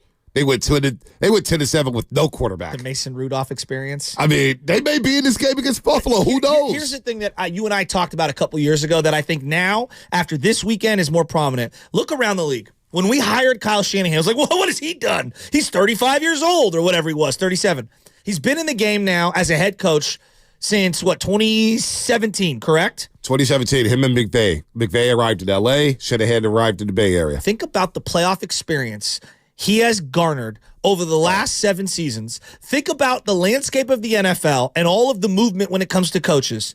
You tell me, outside of maybe Andy Reid, who you're taking over Shanahan or McVay right now in the game? You're probably not taking anybody. But if I'm going to play devil's advocate, there's a lot of guys you can make a case for. The guy we're going to see Saturday, Matt LaFleur. We laughed at him. Shanahan's owned LaFleur in the but we laughed at him, though. Head-to-head, we've beaten their ass. He's got to win, though. He's got to win. No doubt. And what he's done with Jordan Love is But what he's impressive. done with Jordan Love, what he's done with the Packers, they were 3-6 at one point this season. 3-6. No doubt. They went to Detroit on Thanksgiving Day and kicked the Lions' ass. Now they're in the playoffs, and they've reinvented themselves. Just saying, LaFleur's got an argument. Now Shanahan's better. I'm taking Shanahan. Okay. But LaFleur, if you want to just make an argument, LaFleur's been really good. Okay. What about Dan Campbell? I'm not taking Dan Campbell over Kyle Shanahan. Dan Campbell's been pretty damn good with the Lions. We will see as this playoff, Shanahan's won 6 playoff games. Well, I understand how many playoff games he's won. He's won a lot. He's won a lot. And to your point, has had the lesser quarterback in how many of them? Damn near all of them. We're going to bite a kneecap off. So, I don't know, man. Ernie Chavez is a good one. John Harbaugh. We never mentioned John Harbaugh. Why don't we ever mention John Harbaugh, the coach of the Baltimore Ravens? Good question. They just continue to win, just like Tomlin. We never mentioned John Harbaugh. That's a good one. And the way they undress us on Christmas Day, how prepared they are every single week. Their DC is a prime candidate. I'm just asking out loud as I watch all these games. If you told Detroit, hey, Detroit, you can have Kyle Shanahan instead of Dan Campbell. I don't know if they're taking after Shanahan that right win, now. They're probably not. But you get my point is. I think most of them would take Shanahan. Shanahan has won a lot of playoff I'm not games, taking no Dan doubt. Campbell over Shanahan. Not even a million years. Of course. I mean, and I like wouldn't Dan either. Campbell, but Dan Campbell's a pretty damn good coach. We're making an the argument. List is very short. Who's in that conversation as we see all right, these what about new the guy for coaches in Tampa here? Bay who's been a coach at the Arizona? Todd Bowles? Yeah. Nah, I'm not taking Todd Bowles. Nobody's taking Todd Bowles. Nobody's taking Todd Bowles. We're definitely not taking Sirianni. I mean, there's like 1,000 openings this year, and it just feels like to me, like as I look up, I go, man, I know we want to crush Shanahan, and he's got to win the Super Bowl. I don't think, you know what? I think the Shanahan hatred has really dissipated over the last 3 years. I think Shanahan shut a lot of people up after the 2021 season. I do. And then last year, obviously, we had our back and forth with Shanahan, but they made the bold move for Christian McCaffrey, the missing piece. We talked about it after Chicago, said, boy, this team needs a home run hitter. Shanahan had a running back who could catch out of the backfield. Well, they got it with Christian McCaffrey. So I think the Shanahan hate, we said nothing. Matter of fact, I think on this show, we were promoting Shanahan to be coach of the year. It should have been. I mean, but there's a lot of guys that deserve it this year. I mean, when you win a division in your first year with a rookie quarterback, D'Amico deserves credit. When you're Dan Campbell and you've taken that team to the playoffs, they've only been to the playoffs like 5 times. Stefanski deserves credit in Cleveland. Stefanski, absolutely, with 4 different quarterbacks. Right. Like, to me, that there's a lot of guys that were very worthy this year. Right. There's a lot of guys who who are worthy. Shanahan had an unbelievable But the thing with Shanahan, as you are listening to 95.7 The Game, KGMZ FM and AC1 San Francisco, always live on the free Odyssey app. Download the Odyssey app and favorite 95.7 The Game for the best and most up-to-date sports coverage. Don't forget, you can also watch us every single day on our YouTube and Twitch streams. Just log on and search 95.7 The Game. Be sure to like and subscribe to the channel while you are there. Brought to you by First NorCal Credit Union. The smart choice for low auto loan rates. It's super simple online application process. It is a Monster Monday brought to you by First 5 California. To learn 4 things you can do to overcome toxic stress, go to first5california.com. Look, Shanahan, I think the biggest thing over the last maybe 4 years, a lot of talk about the quarterback, a lot of talk about the offense, a lot of talk about defense. His locker room, injuries. Injuries have been a big part of the Shanahan era. Shanahan has never lost the locker room. That's a good point. This team is so united. One heartbeat in that locker room. They are so united. That's a credit to John Lynch, but more so Kyle Shanahan. He has never lost the locker room. And that says something. There's always been talks about McVay, him retire and whatnot, Belichick's message. People may be like, I'm tuning them up. Look at McCarthy in that locker room. And look at them pointing fingers at each other in the first quarter. Shanahan deserves a lot of credit for never losing that locker room, keeping them together. And they're all bought in. Hell, they were bought in, losing 5 straight games by 3 points or less in his first season as head coach. Shanahan deserves a lot of credit. So that hate with Shanahan, I don't think anybody with the 49ers, any 49er fan, all we're waiting to see is him hoist that Lombardi trophy. That's the only knock on Kyle Shanahan right now. Well, he hasn't hoisted that trophy. There's no doubt. And the thing that they got to get to the Super Bowl this year. It just feels like the Red Sea parting, you know what I mean? And like everything is opening up for them. Not that Green Bay is some easy opponent, but like, come on, think about where we were before we went into the Philly game. And think about where we are now a month and a half later. I know. If you thought that you'd be facing the Green Bay Packers at the beginning of December, you'd have said, sign me up. With home field advantage. And 3 weeks of rest. With home field advantage. At home. The only flight, remember when they took the flight, where did they take the flight? To Washington. Yeah, Washington. And we said, boy, the only flight they may have to take is one to Washington and one to Las Vegas. That's it. That is it. And the Vegas flight is what, an hour, 30 minutes? Yeah. Hour, 20 minutes? But handle Green Bay. We're not saying the V word till they win the NFC Championship game. LV? Don't talk about that. Our promotions, our promos are. Let's go to Alan in San Jose. Alan, what's happening, man? You're on the roast. Hey, Bonte, I can't believe it. A couple minutes ago, you just mentioned what I called about. what happened to the Cowboys yesterday, sports, athletes, it's about talent. I mean, don't get me wrong. But when you look at yesterday, and I'll take your guys' comments off the air, leadership on the Cowboys, who are their stud players? Right. Okay. Parsons, Dak, CeeDee Lamb. Look at that from a maturity and leadership perspective. You just talked about the 49ers. Who do they have? Fred Warner, Christian McCaffrey, Brock Purdy. So not from a talent perspective. I'm talking from a leadership perspective, being team captains. That's why you saw what you saw in the first quarter with the Cowboys yesterday. And I'll take your comments off there. Look, I think it's easy to criticize all of the the talking that Micah Parsons did this year because he had the podcast. And look, I'm here for it. When you lose, you have to pay the piper when you talk that much. Debo's talked a lot this year. And over the last couple years.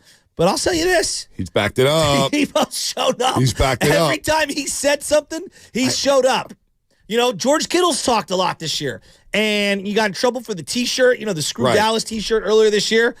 He backed it up with one of his most productive seasons. Over 1,000 yards receiving. And I would say he was better than the numbers, given that they were winning a lot of these games. Like, it had a very Jerry Rice quality in that, Jerry put up all those numbers and never touched the ball in the fourth. And so did Kittle. And there were games where... First team All-Pro for George Kittle. Yeah, Brandon Ayuk, second team All-Pro. You got all... Listen, let's be real, man. This is their best team in a long time. With Green Bay coming in on Saturday. This is like 1987. I don't know. I don't remember the name of that caller who called us about a month ago. And he said, Bonte, let's chill. Remember 1987, the Minnesota Vikings. And I scoffed at it in real time. But I went home that day. Drove home that day. It's like, you know what? He is right. Because 1987, you go read the story about the 1987 49ers. Watch it. Listen to that game. Killed the 49ers. He high-pointed like 4 balls. I mean... Let's be real, and let's not be afraid to say it. It is Super Bowl or bust for the 49ers. Oh, no doubt. They don't win the Super Bowl this year with 7. I don't care about Pro Bowls. You know me, Shasky. I don't care about Pro Bowls. All-Pro team. The Niners had 7 guys on the All-Pro team. 7 guys. Charvarius Ward, Brendan Ayuk on the second team All-Pro. You got Fred Warner and Christian McCaffrey, who are unanimous picks. Unanimous. It is Super Bowl or bust. And you're facing a team this weekend that you have familiarity with. This isn't some random opponent. No. You know Green Bay. But you haven't seen Jordan Love yet. That's no doubt. You haven't seen Jordan Love. So this is going to be fascinating to see. It is a Monster Monday brought to you by First 5 California. To learn 4 things you can do to overcome toxic stress, go to first5california.com. 888-957-9570. We'll continue to smoke on that Cowboys pack. We'll play some sound from 105.3 The Fan in Dallas. We'll hold off on the Packers-Niners sound. We'll do that tomorrow. We'll really set it up with Baldy because it is a huge week. Huge week between the Niners and the Packers. And we know who we're playing. Saturday night, 5 o'clock, under the lights, Levi Stadium. It is going to be humming. Get there early. Do what Detroit did yesterday. That was incredible. Detroit, that stadium, Ford Field, was damn near filled up 90 minutes before kickoff. Woo! I need to see that at Levi Stadium. A lot of people talk about Levi's and what it looks and the parking and traffic. I don't care about any of that this Saturday. You got to make it very uncomfortable for Jordan Love. Do what Jerry's World couldn't do. All right, Jerry's World is like a palace. It's like a palace. You can get in there and chill. I felt so comfortable there a couple of years ago. Like Disneyland? It was like Disneyland. It was. It's like, God, this is our stadium. We own this. Make the Packers uncomfortable on Saturday night. Because it is Super Bowl about it. Let's not be afraid to say it anymore, man. The playoffs are here. We've got 3 weeks of rest, Shasky. It feels like we haven't played in forever. All these All-Pros, 1,000-yard receivers, Christian McCaffrey, one of the greatest seasons in 49ers history. The defense, Fred Warner, he should be DPOY. You got Bosa, you got Chase Young. Everybody wanted Chase Young. Well, you got him. If CMC doesn't see 25 total touches or more, and you're not up by multiple touchdowns, that's the reason why you would lose this game. I don't care if they've got 50 in the box. All right. We're going to talk a little football. And then we got DeMichael Cole as we talk a little Warriors. He covers the Grizzlies for the Memphis Commercial Appeal. Warriors and Grizzlies tip off at 3 p.m. pregame starting at 2 o'clock on NBC Sports Bay Area. Draymond's back. We'll get to that, plus take your calls. 888-957-9570. It's a rivalry that has so many incredible moments.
Bum, bum, bum, bum, bum, bum, bum, bum, bum.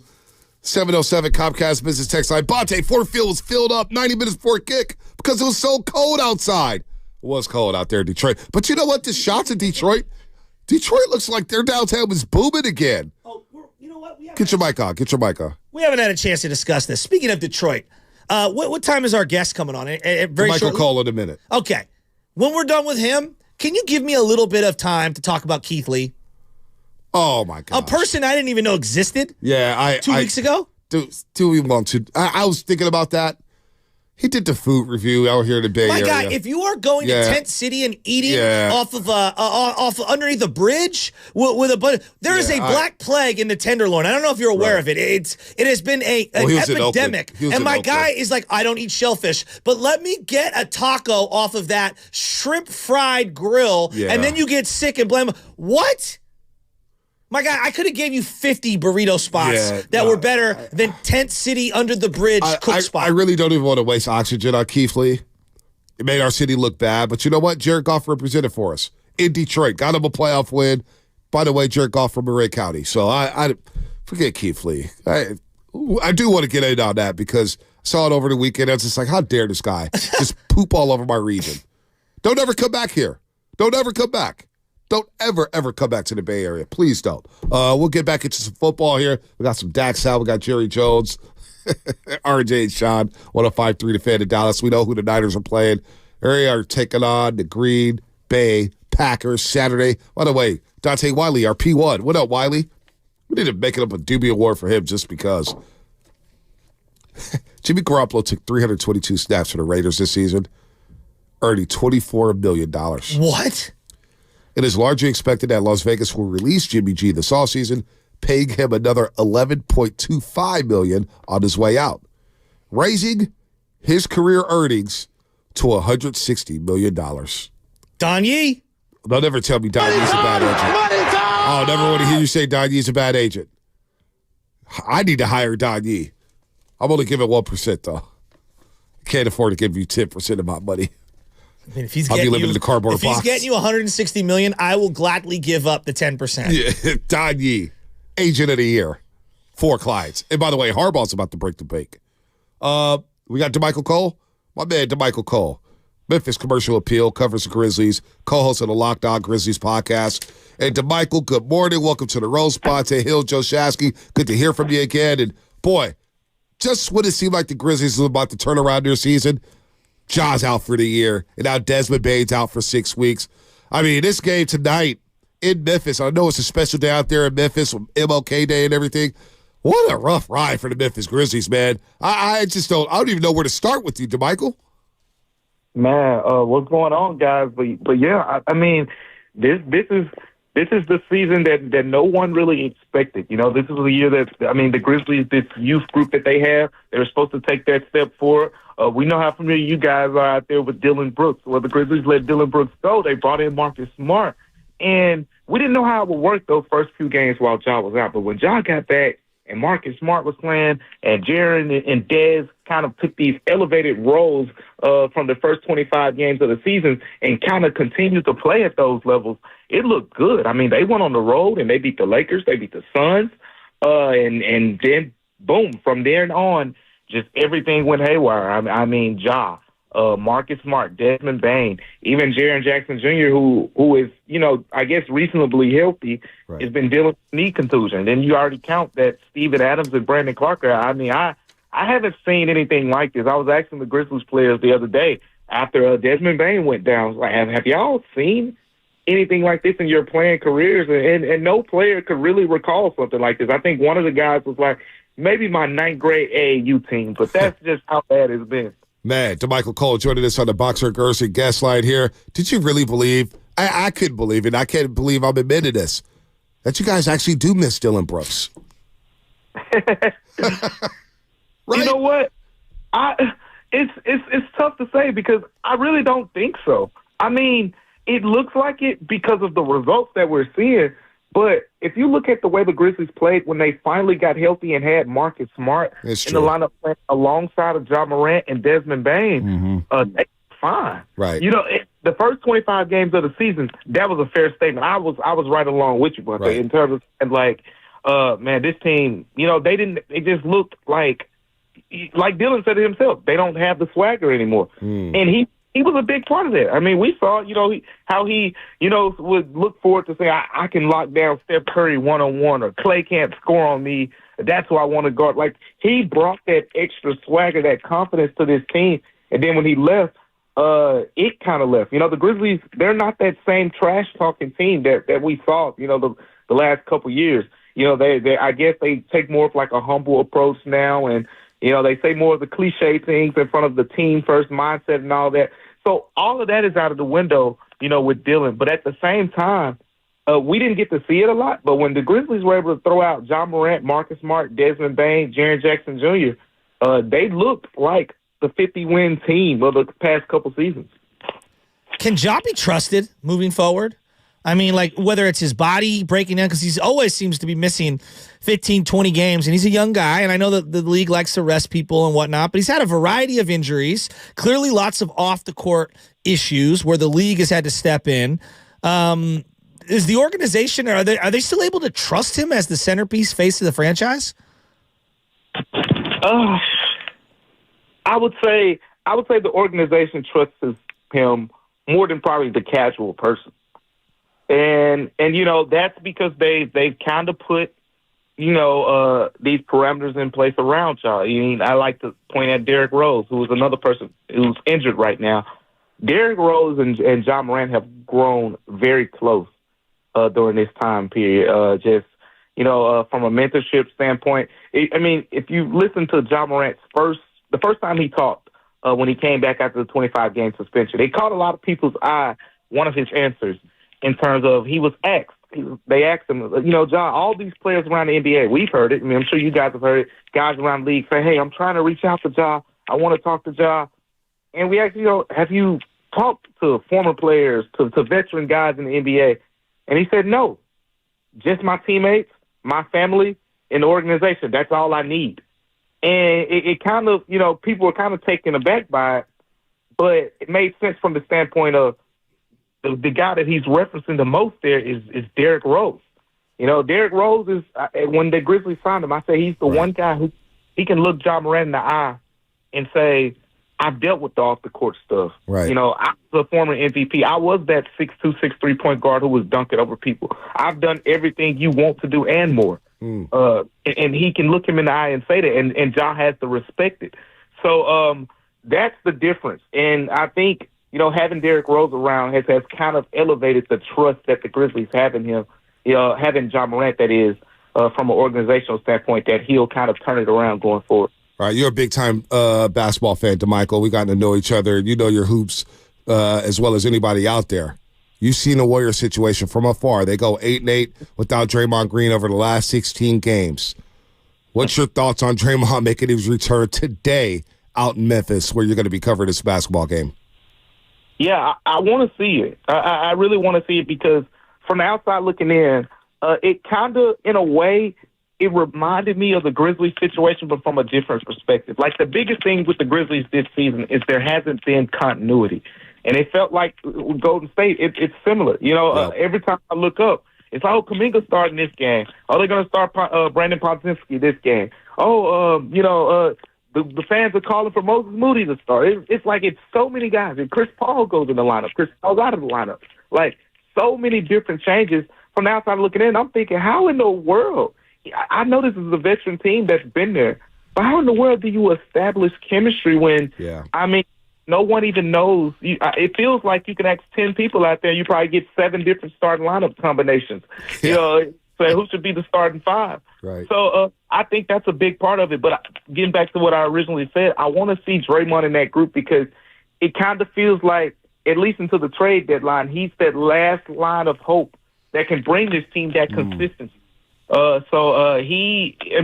return is huge. I really can't wait to see, how he levels out things for that team, because if Draymond doesn't do it, then, because it feels like their last line of hope, at least until the trade deadline.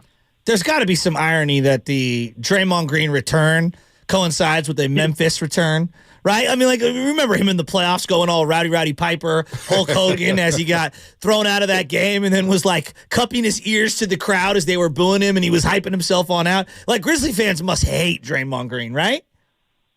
You know they do. You know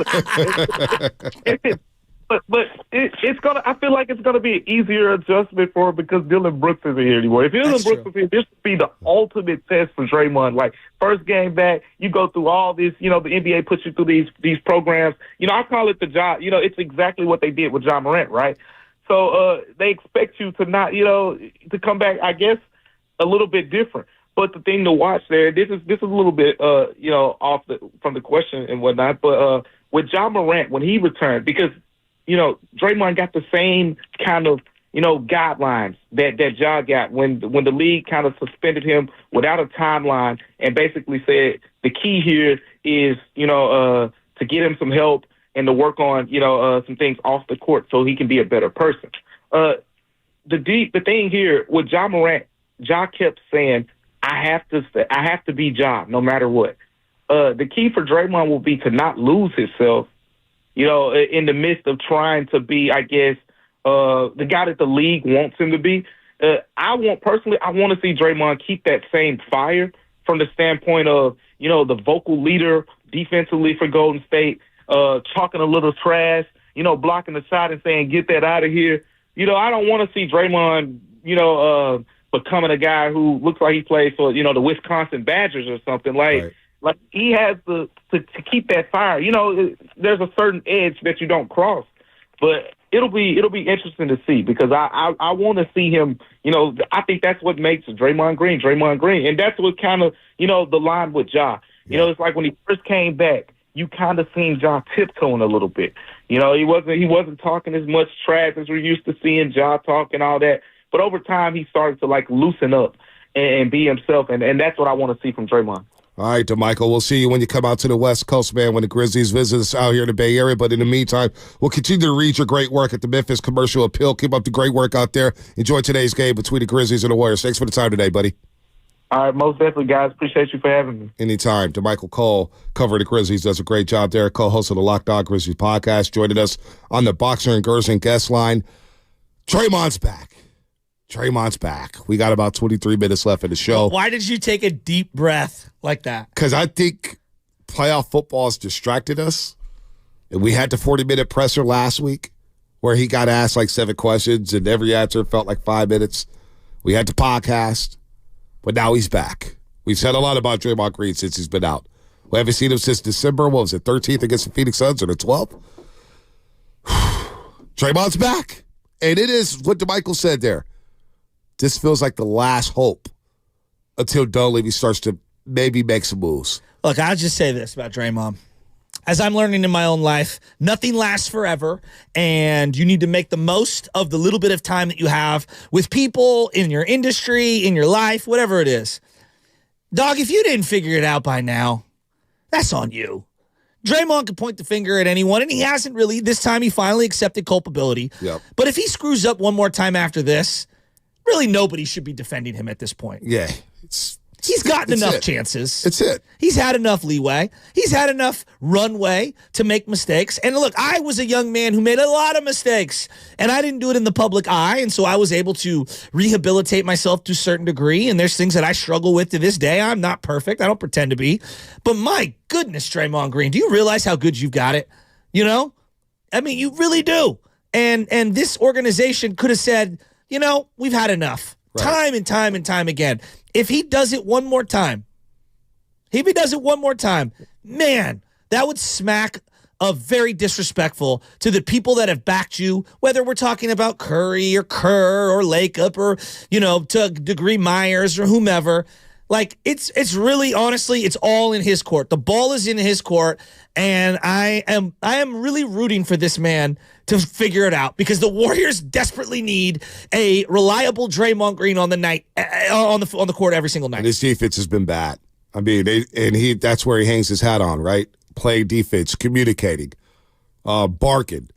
Dr. Michael said he wants to see Draymond play with that same edge. And look, it wasn't the referee situation that got to him. Like, I know Steve Kerr mentioned last week, he's got to stop talking to the refs. But that's not what got him popped. What got him popped was choking Gobert and basically slapping Yusuf Nurkic. I'm not going to say slapping, but basically backhanded him. You know what I'm saying? Trying to sell a call. I mean, it was like an elbow, arm, flaily thingy. I don't even know what the hell it was. I mean, so he's got to be on his best behavior, no doubt, because Steve Kerr said his career's in a crisis. That means, and we heard the report from Shams Charania last week, everybody's on the table, with the exception of Stephen Curry in terms of deals. Don't take this the wrong way. My brain is not how everyone else's brain is. I know it's a little weird. God, the Warriors feel like such an afterthought with the Niners-Packers game coming up, and I'm going to be monitoring. I'm going to be watching. I'm going to be enjoying it. I'm all in. Believe me, I am all in. They need to make a trade, and if they make a trade, these lines will be lit up. Believe me, they will. But it just feels like right now, the collective around the Warriors, most people is like, dude, just figure it out. So by the time football season's over, I got something to cheer for come March and April. That's all we want. Just figure it out. You're not wrong. They're on the road. They're playing Memphis today, and Memphis has Marcus Smart out. They should Brandon win Clark's today. out. Desmond Bain's out. Jaren Jackson Jr. is questionable. Steven Adams is out. John Moran is out. You sat Curry for this game. Right. To get some rest. It and, felt he needed a rest. Oh, no, he was gassed. The last 9 games, doubt. Curry, he's averaging over 20, but the efficiency, man, 32% from three and 35 from the floor. He needed a rest. And they got a day off. Now he gets a couple days off before playing Memphis, and I get why you don't play them back-to-back, but I understand what you're saying. It does feel like, look, you have to win this back over, which is crazy, right? They're a championship organization. They have won championships in the past, but after all the shenanigans on the court, which started the antics, which Steve Kerr mentioned, and we've said it over and over here. 100%. The antics of Draymond Green 100%. has shoved some people away. There's Warrior fans I see all the time, man, and they say, Bonte, the Warriors are becoming unwatchable because of some of the things that have gone on with this organization. I would agree. And then you look at Andrew Wiggins, and you're like, damn, I don't know what I'm going to get from Andrew Wiggins. He may score 17. He may score 5. He may score 19. He may play 20 minutes and not have any impact. And then you think about Kuminga. And you think about Moody, who all of a sudden, back-to-back 21-point games. Well, guess what? He's out for the next 10 days due to a calf strain. CP3, we may never see him play again in a Warriors uniform. So I hear what you said, and it is Niners-Packers. I'm going to be heavy on Niners-Packers. But do I sound like a hater? No, it is what I understand it. I understand where you're coming from. Niners are about to play the Packers. We finally know, after having 3 weeks off, know that they've been the number 1 seed since beating up on who they beat to get the number 1 seed. Was it Arizona? No. Seattle, right? The Niners beat the Commanders. They beat the Commanders and clinched the number 1 seed. Beat the Commanders. Technically, because of all the losses that day for They beat the Commanders and beat the number 1 ended seed. up winning. Right, exactly. But this is, for me, obviously working with the Warriors and being a partner with the Warriors at ABC Sports Bay Area. We don't work for the Warriors. We're partners with them. This next month is very intriguing because it could be the end of the core. It could be the end of the run. I didn't have a chance to react to it, but when I saw everyone but Steph Curry is available via trade, and then I watched that game that Klay Thompson had the other night, and look, money and how much a guy gets and what's going to happen in the offseason, like all that I understand. For this year, I don't see how you can make yourself better moving off of Klay Thompson. Right now. Right now. To me, I'd keep him. I would keep him. That jarred me, though, seeing that report. Yeah. That's the first acknowledgement that they would even consider breaking this thing up. Well, that report came out, but I'm not going to lie to you, Shasky. I've been hearing that for the last month. Really? Yeah, for the last month. Why don't you ever tell me these things? Well, it's not for public consumption. Yeah, and I got a big mouth. Yeah, I can't, I don't trust a lot of people on this earth. My guys turned into Stone Cold Steve Austin. DTA, don't trust anybody. I know. I was like, man, I was sitting there. Trust me. There's times I'm looking at my phone. I was like, man, I need to talk to somebody about this. So I did. I just spitball to Anna and tell her, and she doesn't even listen to half the things I say. So she don't even care. But no, this is something that's been in the works because of, first of all, you got too many guys. So somebody's going to be the odd man out. Like Moses Moody's been the odd man out.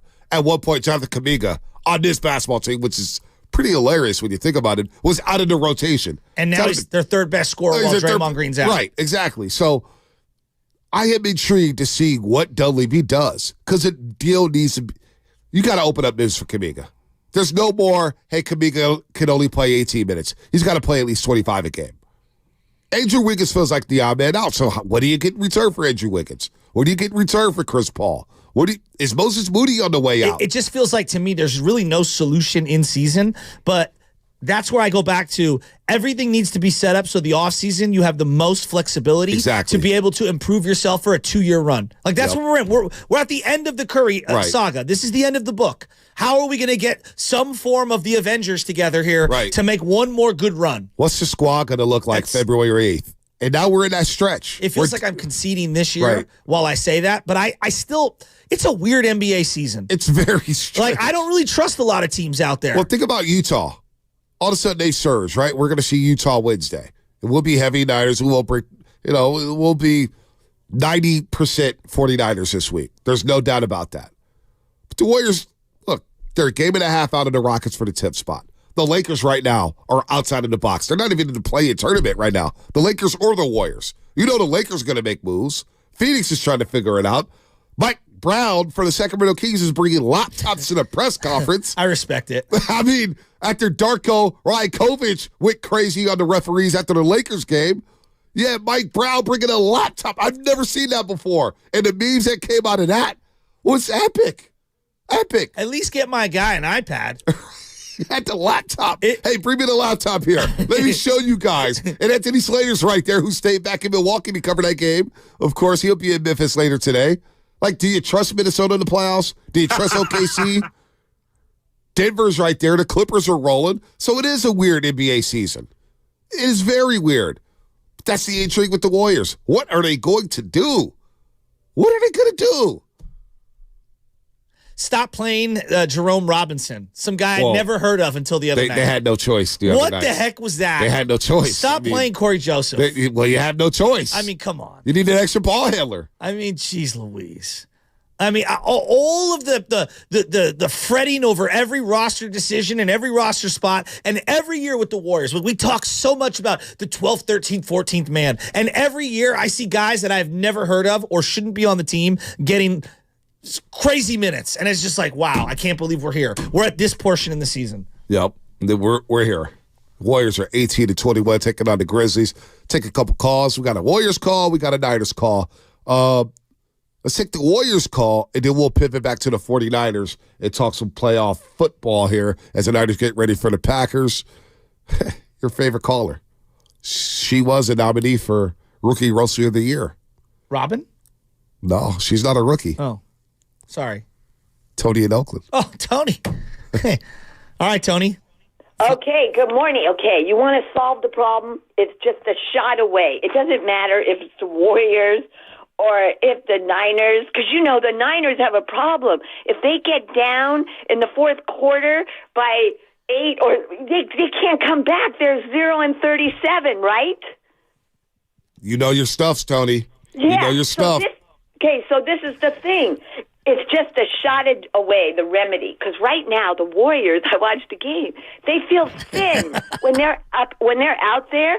They don't have this uprightness, right? The other teams feel much more centered. So what they need is to get a shot of something. They need to be infused. And if you want an example, like Goff, right? Goff with Detroit, he always felt thin. I mean, from Cal, right? The boy wasn't centered. And then he gets with this new guy. I forget the name of his coach, but that guy gives him heroism, right? He gets infused with it, and suddenly Goff is playing like he never has before. For some reason, I don't understand why this is. Maybe there are not a lot of people who have ever really played or gotten in. They haven't felt that infusion of something where the coach gives it to you. If you, for instance, like Purdy and McCaffrey, you don't have to worry about them. They don't even need a coach. But a lot of these other players need someone to infuse them.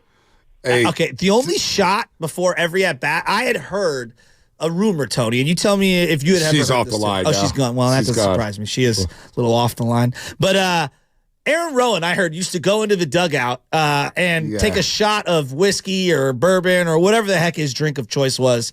And I heard he used to, do it that way. Yeah, I know. I'm not going to name a JUCO program out there, but I know some of the members of the football team He used to take shots of Hennessy before the game. The Marshawn Lynch. You got to do what you got to do. Now, I did see earlier when we had Ahmed Fareed on, and you brought up the sniffle. Uh-huh. I did see jokes about the DARE program. Remember that? Oh, yeah.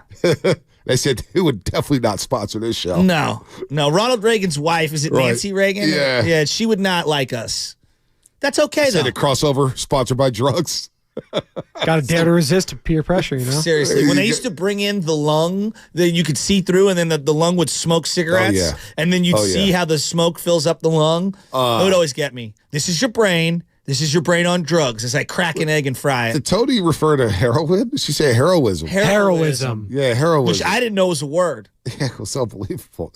She's got a great vocabulary. Well, when she said 0 and 37, because she's a tennis star, I thought she'd say love and 37. Love, 37 love. Australian Open. Yeah, Coco's playing right now. Coco win at 4-3. You already know. That already happened. She won 2 sets. Oh, she won? Oh, okay. Yeah, Alcaraz plays later today, right? I got to make sure to put some money on him. Okay, so you're gonna choose to watch Alcaraz over? No, I'm gonna bet on Alcaraz. All right, I was just clarifying. But you know what? I watch tennis. You guys laugh. I started watching golf. Golf will be on my screen all day long. I watch it all, man. Volleyball has outrated golf worldwide this year. Yeah, well, it doesn't surprise me. No Tiger. I know. I know. And you know that's what happens when you promote that douchebag, Bryson DeChambeau. Listen, I need you to do me a huge favor. How about him separating with Nike? Tiger, yeah, no, you're God. Yeah, that was crazy. Crazy. That was wild. My wife went through my phone. God, that was so long ago. God, I missed all of that. That was so good. Some of y'all on YouTube relate to that drop. My wife went through my phone. My favorite is there's these guys that do like hits out on the streets and stuff, right. And they'll be like a couple walking down. They're like, all right, and I never know if they're staged or not. But the guy will be like, all right, we're gonna go through each other's phones. We're gonna swap phones, and the guy will give the girl the phone, and she'll start going through it, and then it's the guy's turn to get the phone from the girl. At least the few videos that I've seen, and the girl's like, no, not giving it up. Well, it's mostly the guys not giving it up. Remember Ballers? Remember the show Ballers for the Rock? Yeah. And the guy for the Dolphins. The girl started going through his phone, and he tried to grab it, and she just and they wrecked and they died or whatnot. He was trying to fight. Yeah, he was. That had to be a happy. Tiger spinoff. I've also seen memes of the girl's like, "Oh, let me see your phone." The guy just accidentally drops it out the window. Oh, well, that means the boy doesn't know the zone as well as you do, Fonte. Oh man! All right, before we get back to the Niners, Big Smooth in Oakland. What's up, Big Smooth? What's happening? Hey, good morning. Good morning. I think the infusion Tony was talking about was an infusion of tramadol, because here's what's happening, man. The Warriors need to. I'm just saying, man. Warriors need to listen, man. You guys are gonna get me fired, man. I'm on television. We're not supposed to be talking about drugs, dude. You guys are talking about drugs and strippers all the time. I was trying to do a sports show. On, man, hey, she threw me a lob. I couldn't help it. But listen. But listen, man, I agree with you. I was telling my nephews, there's no dominant team out there, man. Right. The Warriors can get some duct tape and some chewing gum and a coat hanger. Maybe we could put something together and win and get in the playoffs and win. Listen, think about it. Denver, they were right there in that game. There's no one team. There's no one. You don't even believe what you're saying. No. That's the best part. No. You can't even say it with a straight face. I'm looking at our YouTube villain of the year for 2023, Tyler Miller. Know your demographic, Pate. I'm just thinking about all the roasters that I meet. I'm like, yeah, we do have a fan base cut from a different cloth. Our audience is different than any audience out there. No doubt. I mean, it is dynamic human being. Steiny Guru had their own audience. Willard Diz had their own audience. Speaking of, our audience is talking, man, they're high half the time. Speaking of memes, and this is only a small percentage of people out there will understand this. When I saw the Mike Brown pointing at the laptop, I put together the meme of, did you see BPA tweeting right here to all of the Giants media about how bad they are at covering the Giants? This tweet right here. That's my favorite of all the work I've done this year. Dude, I mean, Tap Mike Brown meme and the laptop is just going to be unreal. It will be unreal. Spadoni thinks that we should put like Brazzers or Pornhub on that. I didn't say that. On that screen. See. Don't talk about that. Yeah, I'm not talking about You that. talk about strippers every day. No, I don't. Who are you talking about? You say good morning to them every morning. No, I say overnight dancers. Professional dancers. Like ballet? Are you talking about Swan Lake? Paris and Moulin Rouge, they dance overnight. Monte's really big on ballet. My bad. You saw the Nutcracker over the holiday. No, I got videos of Baby Chaz in ballet class. I just took her to ballet class last Thursday. Black Swan, great movie. You know what's coming next? Joe Montana did ballet classes. He did. He did, working on his footwork. The next thing he was going to say. Working on his footwork. Thing. Moulin Rouge in Paris. Ed and I went to the Moulin Rouge show, man. It's late night. The receiver from USC, Lynn Swan. He did ballet. Swan, he did too. Yeah, there you go. Sarah High School. Overnight dancers is a profession, man. It's a profession. Y'all always talking about them. Y'all always talk about homeless people and needles and everything like that, man. Straight face, though. Straight face. That's tough. If the Warriors, just for a split second here. CeeDee Lamb at the drive, grabbing the phone from this girl. What a great 2 months. She's trying to grab his phone, and CeeDee Lamb snaps the phone. Get up out of there. Are they man. together? They can't be. They can't be, right? Don't talk about that. My favorite was when Russell Wilson got drafted, and then his girl, who I think was his wife at the time, became, because she's like, ah! And then he divorced her so quick. So quick. Got to that NFL world. Saw some things he'd never seen before. Well, you know what they hey, call Russ, this ain't Madison, Wisconsin, buddy. They call that marrying in the minors. Some guys wait till they get to the bigs. That's why Derek Jeter continues to be respected to this day.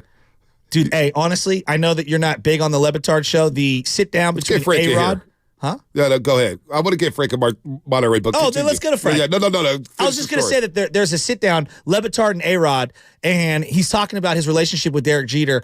It is the most, if you don't come out of that hour loving A-Rod, it's on you. He has admitted and fallen on the sword left and right about all the things that he's done wrong and how much therapy he's been through and his life about growing up dirt poor in Miami and in the Dominican. And just, I don't know. I know we want to rip A-Rod. You always have compassion for love these A-Rod. dudes. Like David Sampson, who robbed everybody in South Miami with that stadium. They're still paying off that stadium that nobody goes to. And then Alex Rodriguez. He was talking about how selfish he was in life and how he was, even though he was 25 years old and a mega millionaire, emotionally he was like 13 because all he had done is baseball. What? Right now, emotionally, he's 21. So he's grown up a little bit. Well, he's all about his daughters. Like his whole life is about his daughters. And no, I don't know. I hear that, and then I see him at Chase Center walking around the way he walks around, and I disagree with that. But no, maybe I do he's like just A-Rod so on charismatic. TV. I love him. I do like A-Rod on TV. He's great. But don't let him fool you. Oh, don't let him fool you. Oh, he's as smart as anyone. Come on. Just saying. Tony in Oakland, man.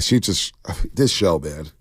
The boy doesn't know the zone as well as you do, Bonte.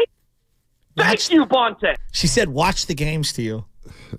No, she said that to you. I am watching the games. She loves me. She said watch the games to you. She's locked in on the Aussie Open. Former Cal tennis player, Tony. She's infused on these games. Yeah, the Aussie Open is legit. I need to go down there. Gets toasty out there. Question.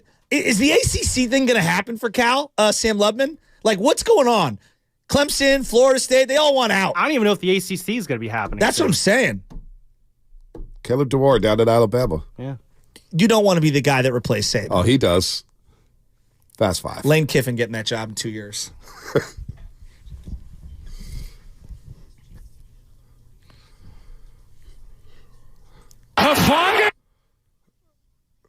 I'm out. Where do we begin? Here's my final thought. What's your From the final thought? 510. From the 510. Bonte, you're the man that said if he won the lotto, he would go to Vegas and do something off a stripper's booty. Stop playing. I don't recall that at all. I recall the Niners and Packers rivalry. I recall the Niners Absolutely incredible. losing to Brett Favre on the last second throw to Greg Lewis. I don't recall that line. Maybe I was delusional. Maybe it was all 3 hours of sleep. 408 Comcast visit second line. The Morning Roast audience has about 1,000 years of time That served. is facts. I got no problem being an audience too. people behind bars. My final thought is, when are we going to learn that the Dallas Cowboys are always going to be fraudulent under Jerry Jones? When are we going to learn? I for sure thought they were beating up on the Packers yesterday.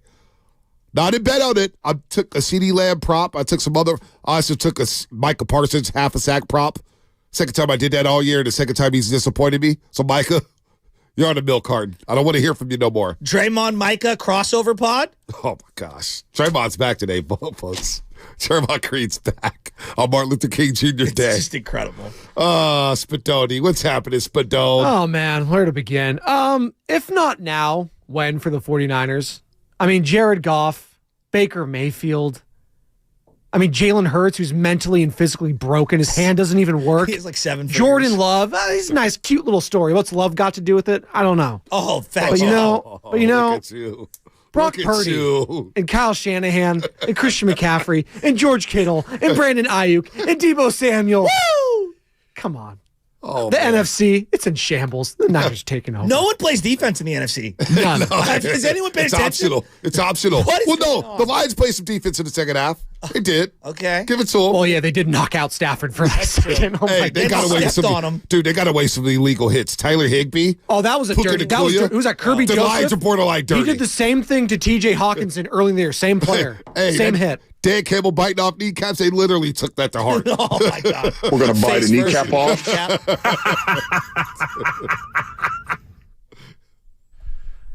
Well, I guess We missed you, by the way, Sam. We did miss you last week. Yeah, welcome back, Sam London. Pitchers and catchers. guys, 1 month from today. No, who cares? Talk about who cares. Anyway, it's great to be back, but guys, it's even greater to be a Miami Hurricane, and that's what Cam Ward is going to be learning this year. Cam Ward, welcome to the U. Mario Cristobal flipping a kid from the NFL to come to Miami. Whew, that NIL money, it goes far. Wait, what? He did declare, right? And he's coming back to Miami? He declared for the draft, but then he undeclared because he didn't actually file the paperwork and hire an agent and all that other stuff. So he dipped his toe in the water and said, no, man, I got to go to South Beach and win 8 games next year. Like when Michael Scott declared bankruptcy, he just yelled it. Dude. Hey, that must be like awesome. No bankruptcy jokes around here in Odyssey Forget right the NFL. I'm going to South Beach for 1 year. I played in Pullman, Washington. I'm going from Pullman, Washington, where nobody knows where the hell it is, to South Beach, Miami. That's it for us. Fast Five brought to you by Xfinity Next Generation 2G Network. Only from Xfinity. The future starts now with Matthew Steinmetz and Daryl the Guru Johnson. It is must listen today, folks, because Daryl, for some reason, walked in here with a Cowboys jersey on. Why would he do that? Who knows? But you better be listening from 10 to 2. Have a good day, everybody. I lost. I'm out. I'm out. The Road to Vegas is brought to you by Zinni.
know now. I'm mentally invested. Don't tell me to pray and you don't say what for. He brings the perspective. Yeah, I think they both have a great point. Get off me, text line. He's truly one of a kind. That is wow. Oh, my God. And he's doing a great job. I need you to man up and say what you really want to say. Diamond, you're doing a great job. And together, they are Steiny and Guru. Yeah. On 95.7 The Game. All right, everybody, what's going on? Good morning, Matt Stein, Matt's Darryl, the Guru Johnson. Man, I haven't been together with my main man in a week. Last Monday was our last show. Was that what it was? Yes, sir. But then, we had some time apart. And some stuff has popped off. Yeah, we're a mess. No, we're not. We're in good spirits. I'm out. Wow, no, I was out last week. Yeah. Hey, Spadone, good to see you. Evan, everybody. My man. I'm going to start with this because I do love you. You are family. My best friend is my father, Norman Johnson. You know this. Yeah. And I met your dad. I know your family, Steiny, and you lost your pops, man. And we talked, but I'm going to just say it on air. I love you. I love the fam. And thoughts and prayers to you because I know it's rough, man. And I just want to give that to you on the air because we keep it PI. We keep it 100, as the kids say. So I love you, man. And so I appreciate that, man. Dude, I appreciate that. So, yeah, if you don't know, my dad passed on Thursday morning. He was 90. All right, so he had a good run. Oh, that is a good run. Last few years weren't great. So I'm looking at it very positively because, my sister who, boy, she's been dealing with him. Gretchen, she's been dealing with him for a while. So she gets her life back. So that's that, and she's young enough to enjoy it. So that's good news there. So I'm choosing to look at the positive. I was coming in today and saw my guy Evan, and I said, it would be a pretty be a good little skit, like a Saturday Night Live skit. What? There I am sitting there on a Monday morning, and my dad died. My dad died. And then there's Guru sitting across from me. Right. And he's, sure, his Cowboys died, but whatever. His Cowboys lost a football game. And so in comes Stephen Langford, who knows nothing about anything, let's say. Langford. And Langford comes up, and he, right in the middle of us, he goes, guys, I'm so sorry to hear about your loss. So sorry. And I'm like, yeah, no problem, Stephen. He had a great life. And Stephen's like, no, I'm talking about the Cowboys. I sent him a text like, it just, he mentioned Pops now. You know where we're at. So, I wanted to tell you, part of the show today is probably going to be about your psyche. You've just been through the ringer. You've taken Milan to college. Who's off and running. Yeah, she's like a dog on a leash. She is off a leash. I'm scared. So she's living her life. So you lost your daughter. Yeah. Figuratively. Okay. She's back east. And nobody at this station knows this. Are you doing this. okay? No, I'm about fine. to tell you why I'm not okay. The plane almost went down. We were in a monsoon, and we didn't have Denzel on flight. The pilot, Steiny. I'm the guy that always says, I can't stand when they tell you to put a seatbelt on the airplane. If you're going down, you're going to go down. I was on an airplane with two women in my aisle that grabbed my hand and said these words, we're not going to make it. Steiny, it was dark. It was raining. I think I tore my ACL because I was coming from the restroom and the flight the turbulence. Why were you up in the first place? Well, they said I could be up. We had to land in Atlanta, so we couldn't see anything outside the windows. Steiny, I thought it was over. And I thought about little Darryl. He was going to lose his mom. And I'm not laughing, man. I'm telling you, I experienced it all. I don't know if I'm going John Madden, rest in peace. I don't know if I'll ever get on an airplane again in my life. You're laughing. Madden it was Cruiser real. To Greensboro. We had to land in Atlanta. Madden Cruiser to Greensboro in June. And the pilot apologized, but for what? He had tears because he tried to land when he shouldn't have tried to land. And I visualized Lysa Cinema. I visualized what was going on, but I couldn't see it, but we felt it. And the stewardess, they're all hiding. The plane's dark, nobody talking, and the ladies got my hand We're not going to make it, are we? I said, I'm a Pirate fan. You got to have more hope than that. But this is our life. Snap out of it. Dude, I'm telling you, I've been through it all, man. But I'm here. I'm here, man. Steiny, the plane, we almost didn't make it. We got to get me on the line. I'm not putting two on. It was the most scariest thing I've ever been a part of, man. Wow. And then yesterday happened to the boys. That's why I'm in okay. Yeah. Niners, Packers, right? Yeah, and we're going to give it a day before I start even entertaining anybody saying, hey, watch out for the Packers. Well, I'm him. Steiny, what are you? Please. LaFleur. They were 3-6. But they called them 6-8 at one point. What were they yesterday? Stars. That's where they were. That's what they were. They were all right yesterday. That's for sure. So Steiny, the Niners, let's start. The plane almost went down. That's all I'll leave you guys with. I won't bring it back up. The plane almost went down. I had one of those a long time ago in Memphis, where we had to land in Little Rock. We were going into Memphis, and it was just lightning all over. And I'll never forget. There was a father with his teenage daughter traveling on the same plane. It was a small plane, and the turbulence was unbelievable. And she was about 15, and she kept going, woo! Woo! Like she was enjoying it. And I was like, hey, Pops, you need to get your daughter under control right now because this ain't no doubt laughing matter. KM Johnson on the YouTube First NorCal chat. God is good. He is good, Steiny. He said, I thought it was over for your boy. I promise you and Evan is Badoni, I'm telling the truth. The father said at one point, oh, yeah, they call this, it's a bowling alley in the South. I'm like, what are you talking about? He goes, well, when you're coming into a city and there's storms on all sides, so you got to kind of get to the target. So it's like you're coming in on a bowling alley. Then when we got to Little Rock, there were, as we were landing, we saw all these fire trucks and stuff waiting for us. Dude, we didn't have that. I'm going to get off this. We had it where we landed.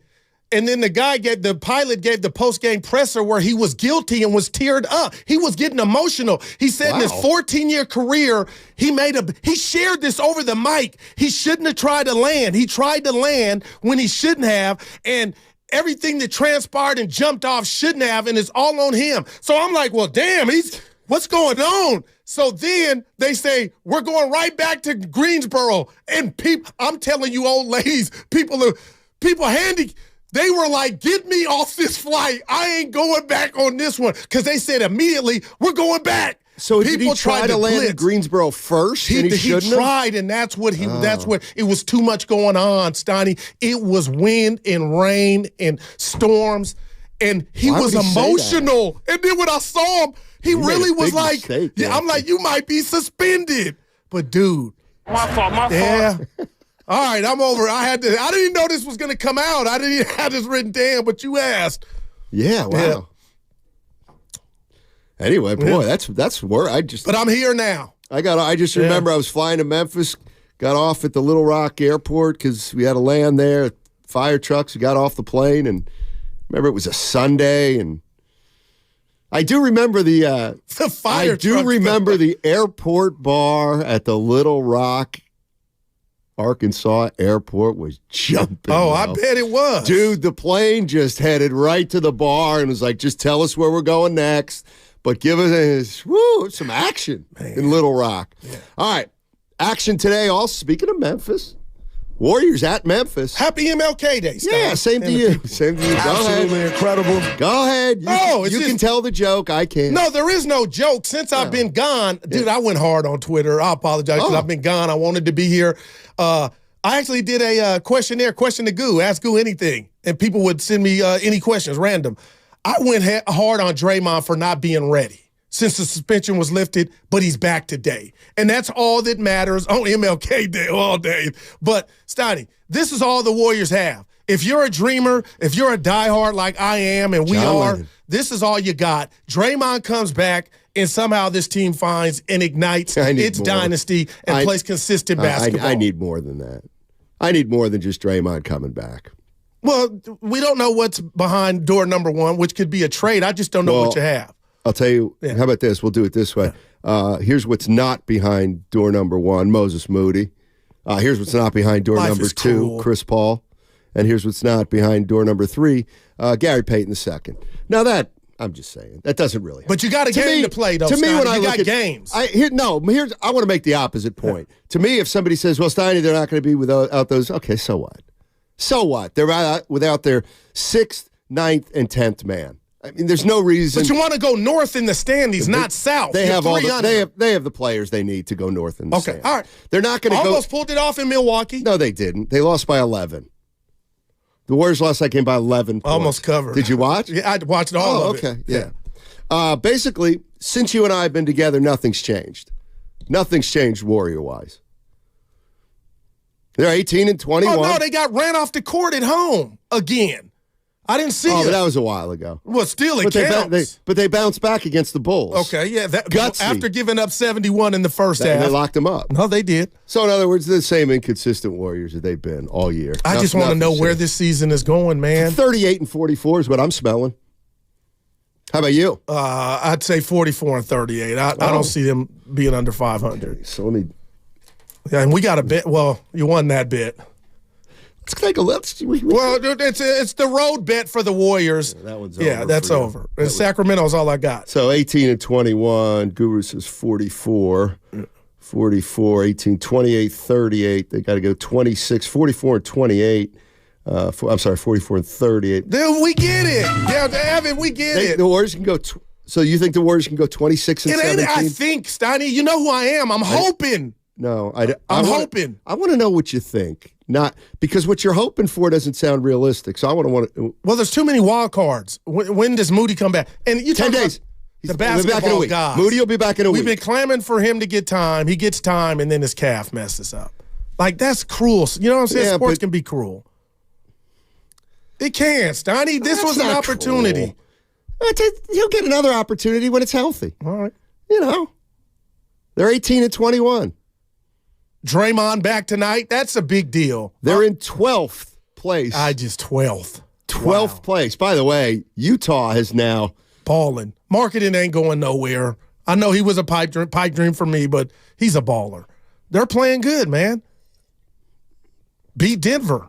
What do you do with this team, Goo? The Warriors. You coach it first. That's what Steve Kerr's doing, and I'm laying off him. Why? He ain't out there throwing the ball around.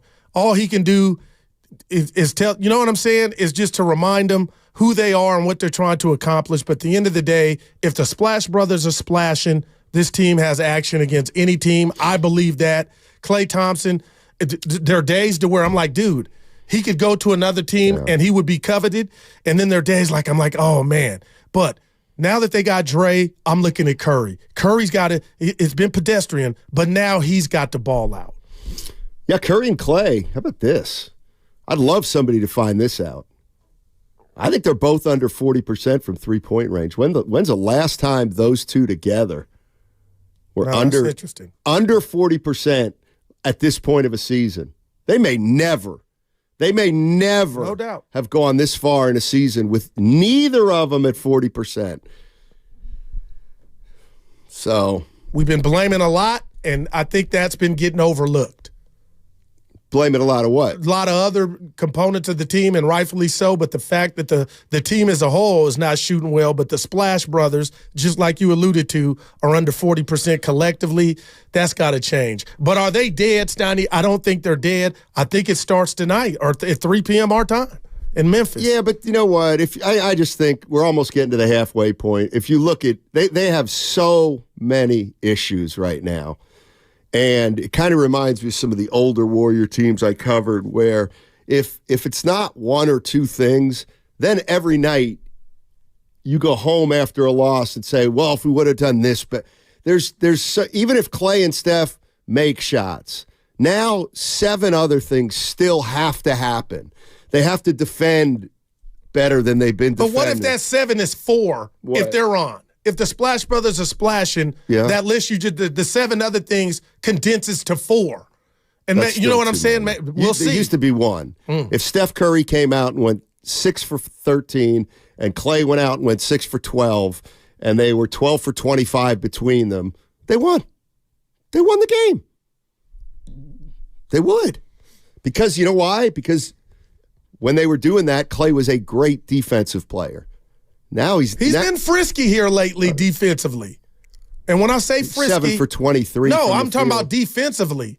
I've been seeing some things that have me. Clay's having a bad year. I didn't say he's not.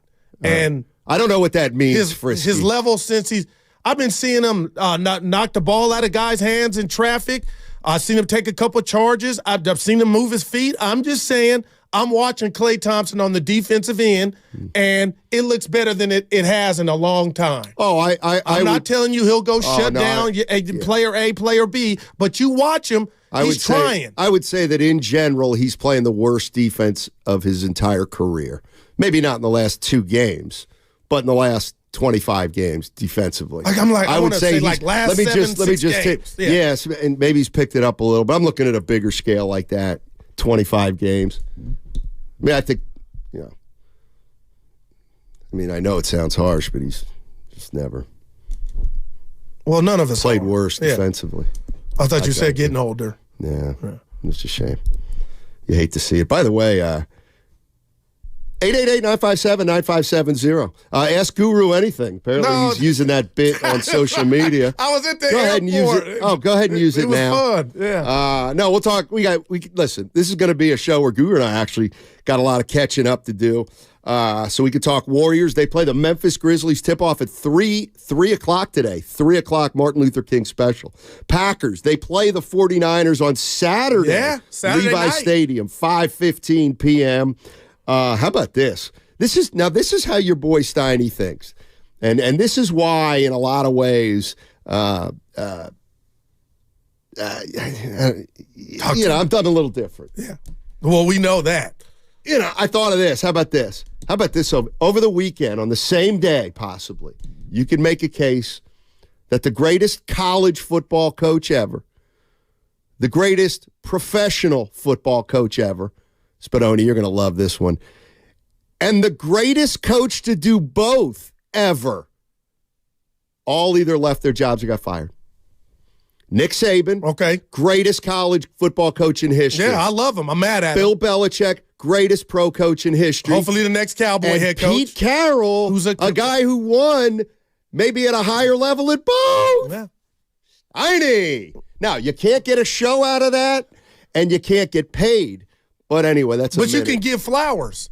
You can give flowers to all 3 of those dudes. And the one thing I'll say about Pete Carroll, he could coach my ball club any day. I mean, the dude, you think he's 21. He has that much energy. But the one thing I'll say about Carroll is Seattle's defense went the wrong way, and that's his forte. He's supposed to be a defensive coach. But he got Seattle to the playoffs last year, had a lead on the Niners at halftime.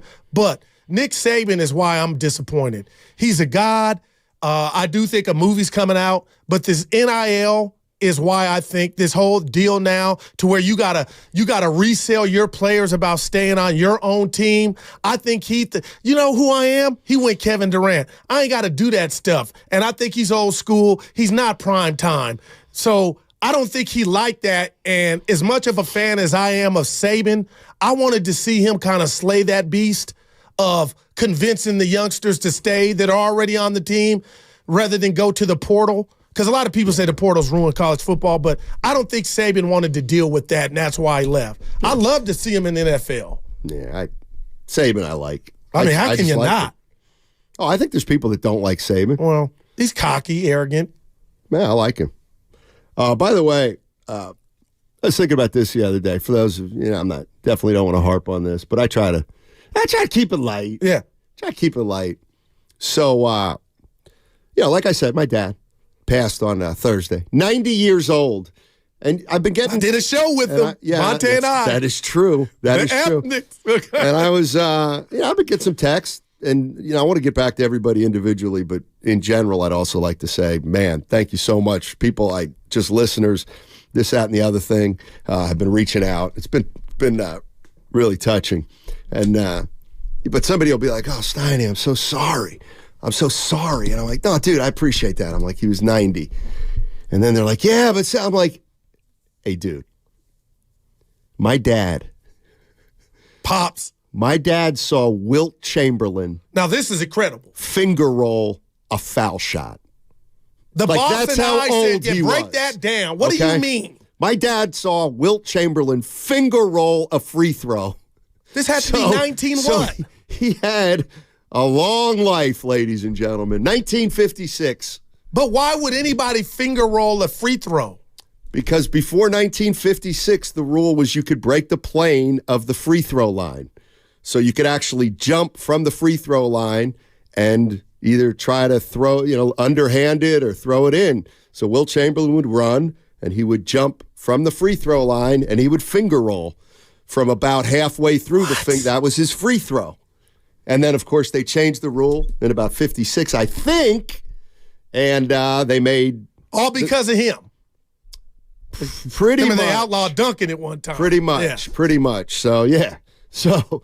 I'm doing fine, and I appreciate all the concern. But yeah, circa 1953, Rockney Hall in Allentown, Pennsylvania. My dad, a vibrant 22-year-old. Look at him. Going to Rockney Hall, watching Wilt Chamberlain play against pro all-stars and stuff like that. Yeah, he saw him finger roll from the line. So he'd been around for a while, ladies and gentlemen. No, 90 is I'm Stoney. Yeah. I told you I want to go till it's over, but I mean, that's a great run and a blessing. And also, I want to say, because I called him last night to just get an update, Papa Shasky in the hospital. So thoughts and prayers to the Shasky family. So we're family here, and I appreciate everybody, man. Yeah, absolutely. Good call. Good call. Joe and I have touched base over the weekend, too. So let's go to Doug. Doug's in Berkeley. Wants to jump in here on the mortality of the Warriors. Hey, guys. Good morning. Hey. Good morning. Martin Luther King Day, can't underscore enough the importance of that man. So, number one, that. Number two, well, not number one, number two, but just want to say I lost my brother last year, younger than me. Wow. Great man. Visited China, learned to speak Chinese. I went and visited him over there when he was over there. A lot of great stuff, a lot of great memories. Speaking of those who passed, sure. And the feeling that you have when that happens cannot be explained if it has not happened to you. You can't. You send your condolences and stuff, but it's like nothing else. So.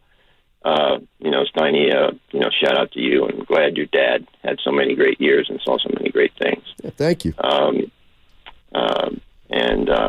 course, Pop Shast. Yeah, we can. Yeah. Now we can talk about how Curry and Clay can't make a shot. Now you want to talk about how Clay and Curry can't make a shot? Man, his brother, man, I love it. Oh wait, no, he wanted to. He was giving you thanks, Doug. Doug, you can call back if you want. Mm-hmm. Right, he wanted to say, but then he also wanted to say, he wanted to talk about how Steph and Clay basically stink now. Well, all they need to do. Oh, what? Here we go. Is have what's like. I'm looking at you, and I came in. I told the boss and Evan, they need a renaissance. I'm all over the plane trip. Really, just leave that there. There's no reason the Niners will not be in Las Vegas playing for the Super Bowl. And I know I have to have appropriate fear for the Packers and whoever the Niners play after that. Yeah. But, partner, I'm telling you, for my veins and the sports fan I am, I want the Ravens and Niners part 2. I want the Niner fans to get 6. I mean, right now, just the Steiny Pulse. I do, man. We're in the Bay. It'll be a party. But seriously, what about Cowboy fans though that say they ain't like how do you go ahead? I'm here. Internalize that. How do you rationalize? Shout that? out to Morning Breakfast Club in New York, DJ Envy. You have envy about a team that has everything in place from coaching, a system, a GM that'll go out and get the necessary needs. I look at the Niners with envy, right? And but Cowboy fans are going to want the AFC team to win, right? No, I'm sure. Yeah, but I'm from the Bay. So I'm not hating on the Niners. I never have. 49ers. That must Frankie. be hard. No, it ain't hard at all. I'm from the Yay. No, but you get strays from both fan bases. Our guy who called me. Who's the guy that called? He said you're no Cowboy fan. The spy. Yeah, that's right. I forget his name. He said you were a spy. That's right. What's his name? I said he was a spy. Edward or something. Yeah. All right. 888-957-9570 is the number. You want to jump in. The 49ers play the Green Bay Packers. That's a Saturday game. You like that matchup. I mean, how can you not? Don't give me this. Oh, be careful. The Golden State Warriors, they play Memphis at 3 o'clock. Draymond Green on his way back. We'll have it all 2 o'clock right here with Warriors Live pregame. Tip-off at 3. Draymond back. Does it all matter at all? You tell me. It's a Monster Monday brought to you by First 5 California. To learn 4 things you can do to overcome toxic stress, go to first5california.com. Also, a reminder that you can catch all 4 hours of Steiny and Guru on the free Odyssey app, plus watch us on the YouTube and Twitch networks powered by First NorCal Credit Union. It's a rivalry that has so many incredible moments. 3-man rush.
Hey, your chance to win an autographed Christian McCaffrey jersey is starting tomorrow. So tomorrow, listen for the keywords. On or between 12:30 and 1:30, and all you have to do is text the word to 20357, and you'll qualify to win it, a Christian McCaffrey autographed number 23 jersey. Also, listen in between the times for the other shows so you can win. And yes, you can qualify once each show, so you'll have 12 chances to win this thing all week. And I'm looking at it right now. Man, it's beautiful. It's nice. Yeah. It's really nice. What red is that? Do they call it? Every royal blue and what's that red?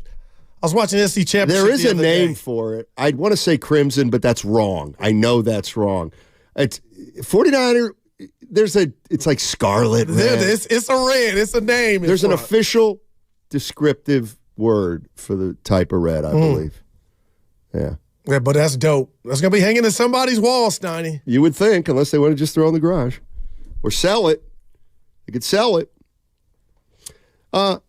Garnet. Garlet? Scarlet. Oh, scarlet. Scarlet. God, look at he. Scarlet red. It's nice, man. By the way, if you're just remember, if you're partaking in dry January, you ain't even halfway there, chumps. You ain't even halfway home. Oh, I was a swimming pool after that plane. Yeah. Yeah. Well, boy. It was like, Evan, how's your dry January going? Oh, great, guys. Yeah, I he's feel still awesome. going. Yeah. Yeah, it looks great. Woke up with a clear head on Sunday. It was amazing. You send something on the Vine. I ran 8 miles. I'm sitting up there with pancakes in my grill. I didn't see that one. How many miles did you run, Evan? I only ran 4. Dude, but it was anticipation of the Cowboys running over the Packers. Boy. But, yeah. Speaking of which. So who we firing now in Dallas? McCarthy, Dak, and Quinn. Ooh. But Dak's not going anywhere. His quote after the game, Steiny, my mind was going faster than my body. Okay. It's over. That's lemon booty. When stuff like that happens, I mean, you are now 2-5 in the playoffs. Yeah. I understand. Yeah. You scored 40 at home all year, and then you wait for that. Along with the whole team, it was a stinker. Yeah. That was bad. But Harbaugh, Vrabel, who did you just mention? Seattle's coach, who I love. I can't even think of his name. Pete Carroll and Belichick. The fact that they're out there, you got to go get them. But what I want to do is I got a nugget that I don't think you, Spadoni, or Evan have off the top of your head in regard to this playoff record amount of times that the Packers and Niners have played each other in the playoffs leading up to this one. I'll give you 3 each a guess, and I won't give you the number. I need the question. All right, these two have hooked up and played the most between two other teams in the playoffs. Niners and Packers. Okay, they're first. Yeah. So how many times have they played up in the postseason? Yeah, coming in, it's a record. So I want to know if Evan, Spadoni, and you can guess it just off one guess. These are the kind of questions they're unfair. I'm looking at the all-time meeting between. Yeah, in the playoff. 9. Yeah, I was going to say 8. How about Spadoni? I know the answer because we went through Okay, what is it? Then Stoddy must have been listening. No, I guessed. 9. Yeah, it's 9 now, about to be 10. I guessed right. But you were listening to the No, race I wasn't. or the pregame. What do you think, Spadoni? He was in the room behind us, not listening to it. Well, damn. Good job. I figured it's a lot, obviously. See, I'm a good guesser. I can hone in is what I can do. Now I want to see You're your a transcripts. terrible guesser, actually. Well, you look at my transcripts, yeah. By the way, let's let me update our listeners on some information that they may want to know. I can't believe you guys Evan almost got it. He technically got it, and you got it. Because it's two. I would rather like what was the first year they met in the playoffs? Well, see, I didn't do all that. Yeah, see, I'd say I would like to have like here's the kind of question I like. So let's say it would be more like this, and maybe somebody could figure out the answer. The 49ers and Packers have met more than any 2 NFL teams in the postseason. 9 times. Is that correct? Niners 5-4. Okay. In those 9 games, there have been 10 different quarterbacks. Name the 10 quarterbacks. That's right. And then you'd be like, okay, well, Steve Young. That's right. Steve Young's right. Gotcha. Yeah. Like that's Garoppolo. That's at the heart of a great trivia question. Well, their first meeting was in 95. So actually it'd be 10 meetings in, 30 years? Well, pretty impressive. Why don't you... Okay, you know what? 888-957-9570. Guru just asked a question. I turned it into a great trivia question. Well, you think you did. Well, no. No, I did. You ought to know the quarterbacks, but I get Well, that's a more fun question. Brett Favre and Aaron Rodgers. That's the joke. That's it? Lynn Dickey wasn't in one of them? Jordan Love's like the third quarterback they've had in the last 50 years, it seems. What about... So they never played back. Okay, name the 49er quarterbacks. Hey, you guys can kiss my ass. I'll tell you that right now. I see what you're doing. Okay, give me a Cap, Jimmy. If you think I'm doing this now, you're crazy. No, go ahead. You got to do it. Step to Jeff Garcia. Look at my guy. I gave you Cap. Mullins. No. How many more? Montana, Young, Garcia, Garoppolo. Cap.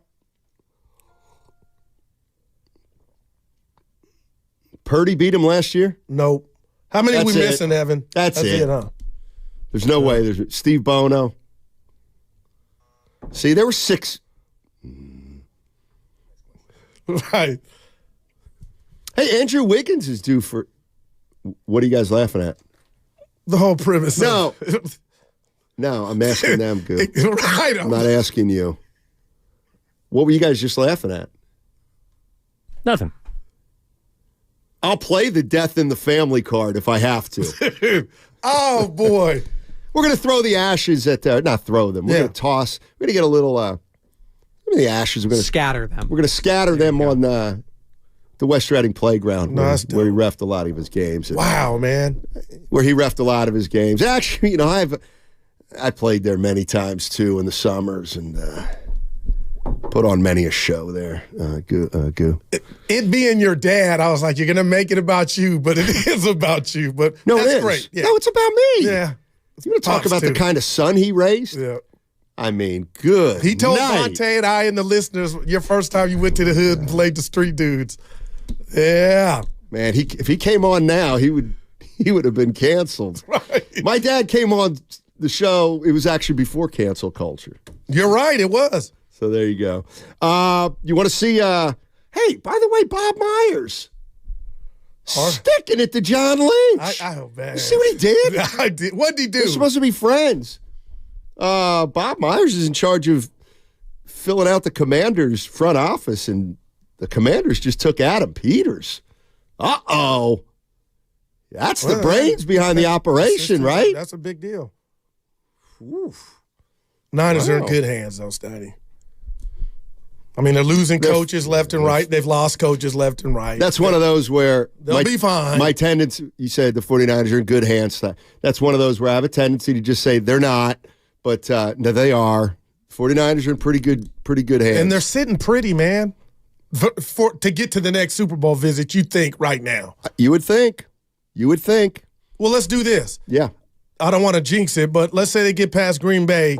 Just from a fan standpoint, who do you think would be Philly? I think Philly's going to win tonight. I know they got a litany of issues. A.J. Brown not playing. Would you want to see Detroit come here for the NFC Championship game, or would you want to see Philly, who maybe, y'all counted this out, get a shot at them if they were to win tonight and beat Detroit? Well, that's a good question, Goo. Jared Goff coming home. People are going to, like, this is where the boss. You don't care. No. This is where the boss would be like, what are you guys doing? And I'll tell you what we're doing. They're playing the Packers, Matt. They're beating the Packers. You know it, and I know it. But you got to be. So we're talking about the opponent after the Packers, even though we just found out it was the Packers, essentially. He'd be like, no, we don't do that yet. You saw what Stroud did to the number one defense, the Browns. Be careful, Steiny. I'm with you, but come on now. You know what? Yesterday told us something. This is the beauty. This is the beauty of this week, because every time Guru is going to try to concoct some cockamamie way that the Packers can win, I'm just going to say, do you want to bet? No. Exactly. I don't want to be right. I don't want the fans hurt and not cash in on it. They're fine. The fans are fine. They've just seen the Cowboys lose. So. Yeah, well, no, but they're used to that. They want a parade in the Bay. Like we would be at the parade. Right, and I want Elle McPherson to that swimsuit ring me cover. up. Well, she's probably older now. Yeah, but she's still in a lot of infomercials. Well, I haven't seen them. Yes, you have. She's in a million of them. She was, man. She was nice person. How's she look now? She looks great. Huh? She looks great. But look, 49er fans, I don't want to ask you who you want to play after you beat the Packers because I know the answer. The answer is, you know it and I know it. You're more afraid of the Eagles than you are the Lions. You don't want to say it. You want to be brave about it. You want to say, Steiny, we'll take on all comers. And believe me. Detroit's got some stuff, Steiny, especially offensively. Hutchinson. Good. Look, 49ers are the best team in the NFC. I believe. They should get to the Super Bowl. All right. But you'd rather just be honest. You'd rather play you'd rather go Packers Lions than have to go Packers Eagles. Please. I know where you're at, but nah, Steiny. Detroit's got something going. Campbell's got something going on. Jared Goff coming home. They got some weaponry on the offensive end. Time and possession. I'm just trying to, if things go wrong, because obviously when you get beat, sometimes you just tip your cap, and a lot of times, like Dallas yesterday, you shoot yourself in the foot. So Detroit's got a lot. Philly, I don't know what's going on. I expect them to win tonight, but you got to be careful on that Detroit thing. But again, it's about the other team in their division. It's about the Packers and Jordan Love. How good is he, Steiny? You also have to realize that the Philadelphia Eagles, if they end up playing the 49ers in 2 weeks, they're going to be coming off a win. Well, obviously. 2 wins, because it'll be tonight, and then they would have to go beat Detroit at Detroit. That's right. Yeah. But come on. The fact that the Niners went and spanked them, some say started their problems. I think the problems were already there. No. What I'm saying is, okay, so if the Eagles win tonight, okay, all right, then they go to then Detroit. Then it's the NFC Championship. Man. Right. Yeah. And then that's a coin flip, you would think. What? The NFC Championship, an early turnover and what's a coin flip? If a team should, like in sports, to me, Steiny, the 49ers in the NFC Championship will not be a coin flip. But if they were to have a bad game or get off to a slow start and Philly was all of a sudden got their mojo back, anything can happen. Of course. A fluke fumble, things like that. That's when you're playing. But it's not a coin toss. Well, they would be favored, but you know what I mean. They'd be favored by 7.5. But what if they brought their C game? That's what it's about sometimes when these great teams like the Niners get beat. Turnovers and blown assignments. That's all. Injury. Just so that everybody knows, Guru and I are back. You said the NFC game will be a coin flip. I know it won't. Well, come on. The 49ers are going to be favored. The 49ers may be. No. I just stepped in it and you know it. Dude, Jeff it's Garcia. Not a coin flip. They could be like 11-point favorites if it's Tampa Bay. What do you give me for a two-sided coin flip? Like both sides have heads. I'm going to give you a 2. What are you doing? Well, I'm trying to get you off the coin analogy. Oh, okay. I got you. Evan special. Coming off the Dave Chappelle special he saw. Oh, how was that? It was really good. Yeah, of course. Couple low blows from Dave, but he's still a legend. That's what he does. He's a dreamer. He's the right. Shout out MLK. Wow. Well, we got Doug. Doug's in Berkeley. We got Doug in Berkeley we can talk to. We kind of lost him the first time, and now he's back. Hey, Doug, how you doing, buddy? Hey, guys. I'm doing well. I'm Good. doing well. Thanks for getting me back. Sure. I want to talk about the Warriors, but I'll just throw in about the Niners. I don't think I'd want to play Philly because that would mean that they're hot again, and so that's a little dangerous. We're getting down to the point where all the teams that are here now are on a roll, so the competition is going to be good regardless. But about the Warriors. Have you guys noticed every time Steph plays better when the beginning of the season and then when he comes back from an injury, because he's not the biggest guy. He gets banged around a lot and he gets tired. I think the reason that he's shooting under 40%, if in fact that is the case, is that the other teams are able to key on it because everybody else is not playing well up until recently. Kuminga's kind of showing some stuff, but the team's not playing well, and all they have to do is basically stop Steph, and they beat our team. So I think that explains his under 40%. And Clay has always been hot and cold. He's had the 2 injuries. He's getting older. He starts slow.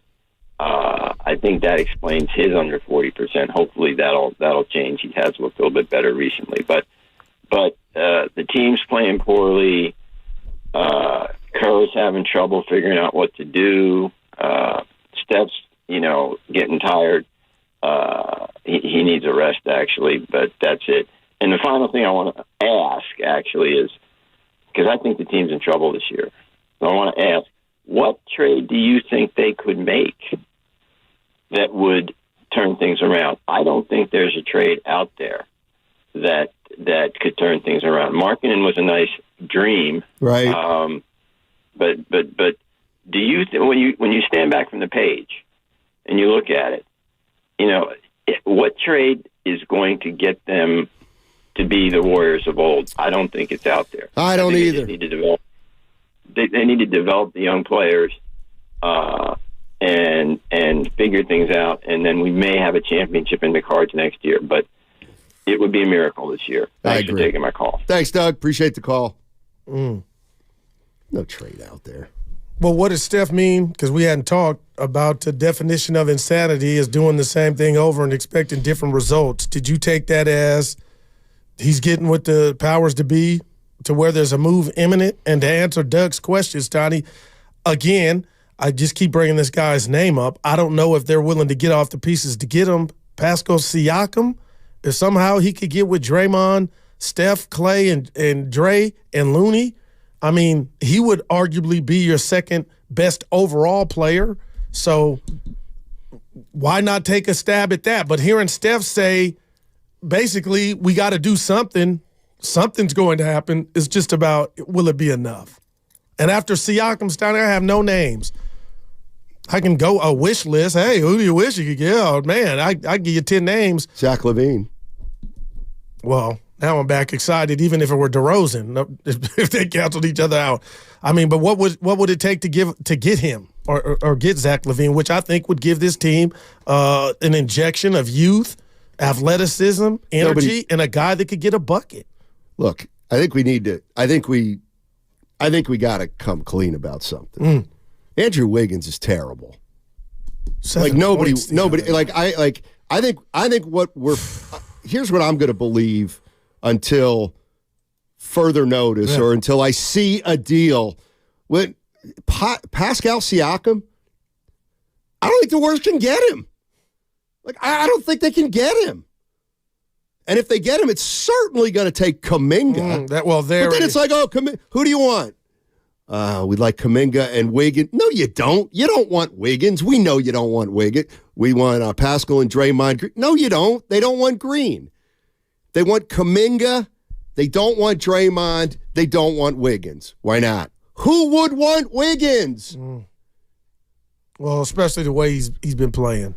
See, the one thing now with the Warriors is this is the other thing to me is they think they're deep. Well, they are. They're deep with about 6 or 7 players who are exactly the same skill level. And so, to me, they might be missing 3 guys now, but that still gives them 8 players. So the injuries, to me, or the guys they're missing, should have no bearing on whether they win or lose the next 5 to 10 games. That's the same thought leads me to believe, you know what? If you could move off Wiggins and just make him go away and not even get a player back, you might be better.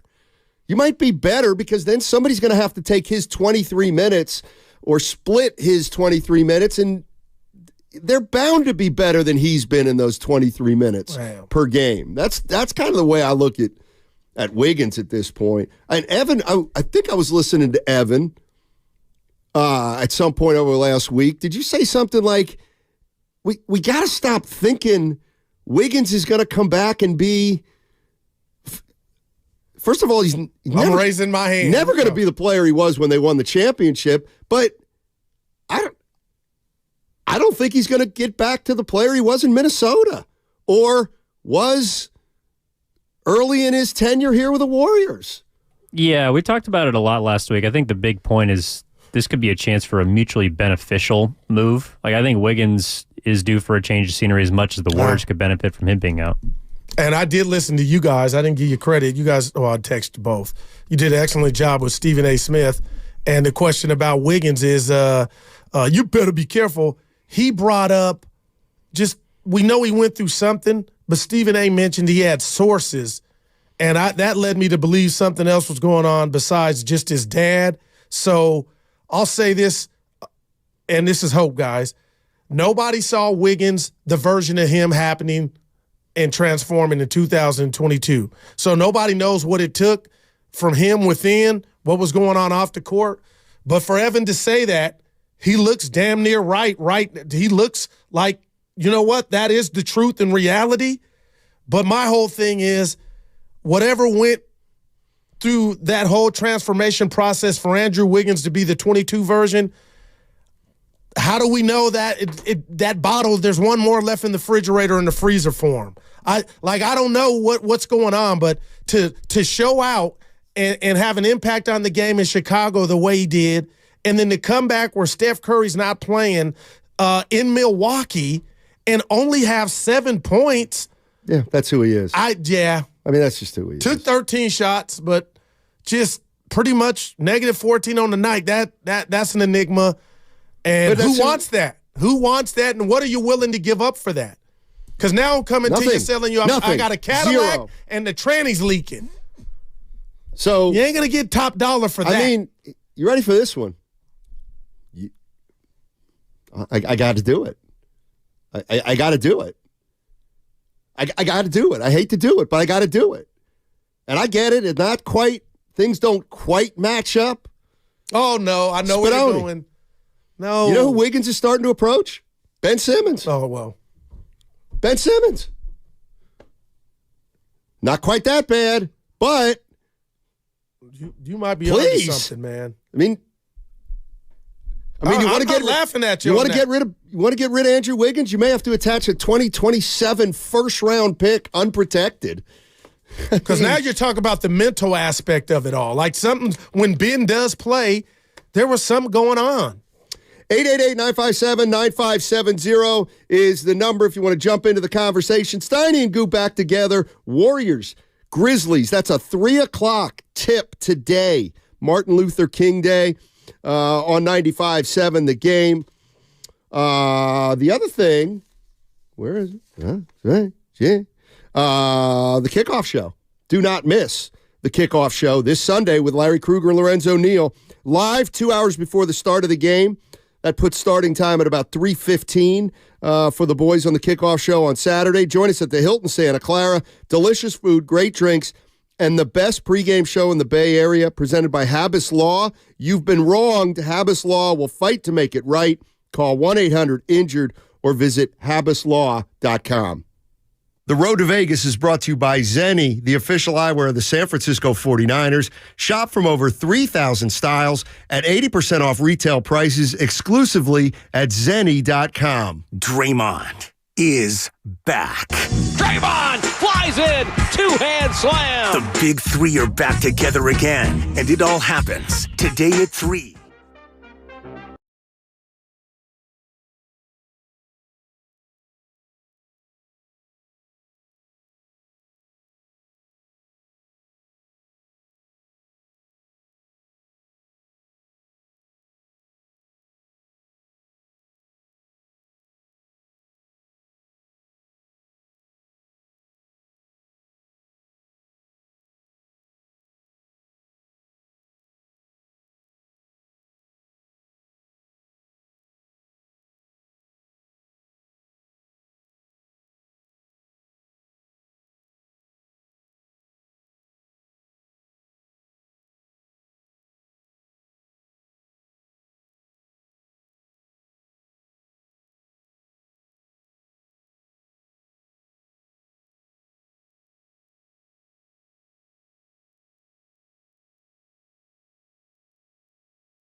this dance. Wait a minute. What do you know about that place I'm just talking about? Dan's in Walnut Creek. I get around like Tupac, Snotty. I've been there. What do you know about Dan's in Walnut Creek? Don't sleep on the creek. I got a couple venues out there.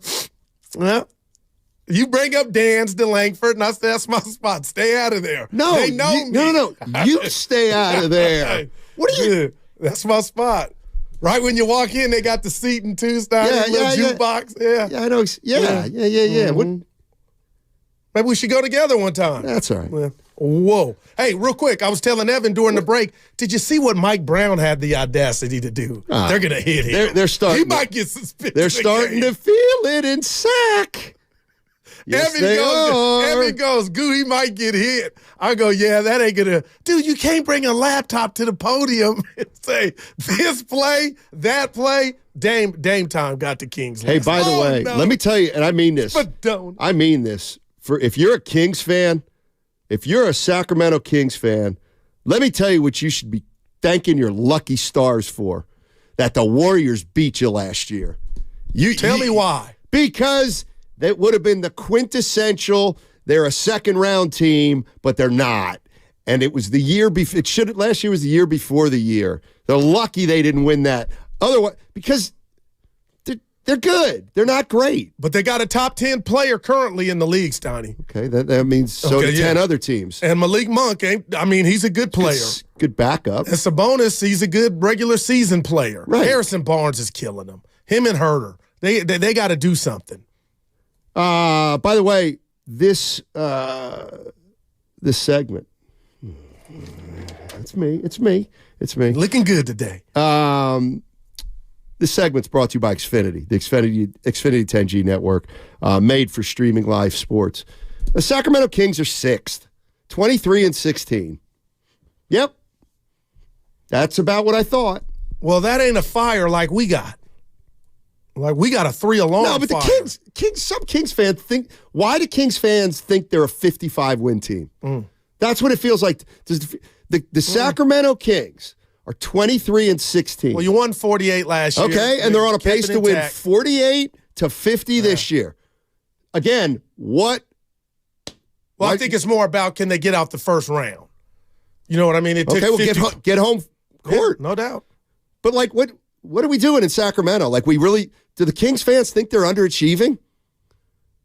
Do Kings fans think the Kings are underachieving? I don't know. We need to holler at our boys, KC and D-Lo. 23-16. Yeah.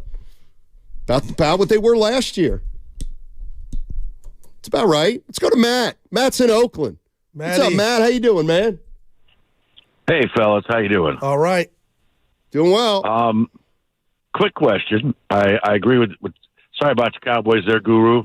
No Personally, doubt. Can't stand them, but I know that hurts. Yeah. Anyway, it's a wonderful thing to see idiots like Jerry Jones suffer. Hey, is Moody better than Wiggins? It doesn't matter. They're both mediocre. Well, you know what? I'm going to answer your question. I don't know. I'd rather play Moody than Wiggins, if that's your question. And I believe mentally something's going on with Wiggins to where you could say he's fried mentally. So I'm going to tell you when Moses is out there, it might not be the prettiest, but we know it's not upstairs. So I'm gonna say yes to that. I think Moody's better than Wiggins. All right. Then do whatever you can do to get rid of him. I really hope they don't have to give up a pick, but I mean, I would just give him away. I mean, I don't know how the salary cap works exactly. They do have some assets. Maybe they could package Chris Paul somehow. I guess you got to take somebody back, but so I don't know how that would work. But I would basically give him away without giving up Kuminga, if you could do that. For Joe Slobotnik, I don't care who you can cut. Just get rid of him. It's not helping. See what Moody can do. And if you let Moody play this year, then, maybe he's going to have some value in the offseason when they might actually be able to do something. But, guys, they ain't going anywhere. Draymond or no Draymond. They got to clear stuff out. They got to get younger. Like Steiny said, nobody's in their prime. So, let's see you, Wiggs. Love you, man. But they got to get rid of him. I agree with you. Thanks and play Moses. Thanks for the call, Matt. Appreciate it, buddy. Appreciate the call. I mean, if you're a Warrior fan, without talking about a name, but are you and I'll ask you this, I'll ask Evan this too. Are you of the mind, if you're a Warrior fan right now, if you can, you would move Wiggins for essentially nothing? I'm not there. A salary dump. Yeah, would you be willing to trade Andrew Wiggins for a player whose contract expires at the end of this year that you don't like? You're not going to want to re-sign him, but it's going to be a player who comes off your cap. Are you willing to do that, Evan Giddings? Sounds harsh, but yes. Wow. Guru? Yeah, I'm saying no. Because I would just every night go to bed, put on my pajamas, hoping that the next morning this dude would wake up and brush his teeth, wash his face. And wouldn't it be such a relief to be able to put your pajamas on and know you don't have this headache anymore? Well, again, if we do the Evans route and your route, what are we essentially saying? It's a wrap. And, like, I don't care about the cap, right? Like the cap situation is not going to help the team this year, and I'm in denial of this year just being a throwaway year. Like, I'm thinking today, this afternoon, a few hours, it starts with Draymond Green, and not just Dre. I'm not saying he's Shaq, but just him being back on the court. Somehow they find their synergy as a team, and I'm not just into giving Wiggins away just think about it. Evan's saying, and he ain't the only one, it's almost addition by subtraction. Who saw the Andrew Wiggins story going this way after you got your hand up? I got my hand up. After 2022. And then the rat on the table brought to you by Atco is he has a team-friendly deal. Like. No, he doesn't anymore. No, he doesn't. What do you mean, no, he doesn't anymore? He's got 4 years left on his deal, Andrew Wiggins. $25 million for his. He's now he's playing so poorly that he's not worth $25 million. He's not playing as a $25 million player. No doubt. And he's got a long-term deal. Like, the kind of deal I would be thinking about if I were the Warriors would be, could you like move Wiggins and Peyton II for Ben Simmons? You might have to give up, all I'm saying is you may have to give up a pick. But Ben ain't cheap, and Ben ain't even right. playing. But Ben's expiring at the end of next year. Gotcha. Wiggins is on for another 2 or 3 years. I'm just saying, that's what I'm getting at is those are the kind of deals we're looking at. Well, what about when I was in the airport? I'm reading The Athletic. I need your expertise, Evan Spadoni. TK Kawakami writes that the Warriors are in the market for a 7-foot big man. What is this, CYO? I mean, what? No, I'm who? saying that's what I couldn't wait to read it. I'm like, let's go. What did it say? That 7-foot big. I didn't read it all. Well, 7 foot is a big man. No, I understand that, right? But I don't think there's one readily not familiar available. With what you're talking about? That was the headline of the story, that the Warriors were in the market for a 7-foot big man. And I go, what have I been missing, or what? Like, where is that? What would it take, and who is that? Because it ain't Embiid. I mean, okay. Weird. Brian in Hayward. Hey, Brian, how you doing? What's up, guys? Thanks for taking my call. Sure. As usual, I appreciate it. Good to have you guys back. First off, I want to start by saying we got to do some screening, like drug test screening with some of these calls, guys, because the things I've been hearing are just off the wall. I really think it's outlandish to think that we can just overhaul our team. The other day I heard somebody trade basically Moody, Kuminga, Wiggins, and Chris Paul to the Bulls for Levine, Vucevic, Caruso. And I'm like, guys, settle down. I don't understand where they pull these things from. But in my opinion, our core three, including plus Steve Kerr, you guys are champions. And I think the way we're evaluating ourselves correctly should be to see who still got it in the tank and what their ceiling is. Steph, Clay, and Dre, along with Steve Kerr's coaching, still have the potential to win a title this year. I'm never going to break off that as long as those four guys are together. Okay? And now we start evaluating everybody else on the roster. Can they reach that level again? Kuminga, I believe so. Wiggins, I hate to say it, but he's never going to reach that ceiling he had with us the championship year. We've given him everything we could. We brought him into a situation. We made him an all-star. We got him a ring. We paid him. It's a business. This guy's not going to come back. Okay? He's not going to come back to that Andrew Wiggins all-star level who helped us win a title. I love the guy. We all know he's gone through something very, very personally difficult. We need to give him a rest now. We need to send him off. We need to get a veteran big man who may not take up a lot of minutes, but who can help solidify our locker room. I don't know who that is, but that's what we need. All right. Appreciate the call, Bryant. Appreciate the call. Listen. He's still believing. Well, and that's preposterous. And that's why you realize you can make moves right now that are going to set you back even further. Look, what's the goal right now? What's your goal? Because I'll tell you what it should be. I thought it was maximize Curry. No, forget that. Wow. Forget that. There's only one goal right now for the Warriors.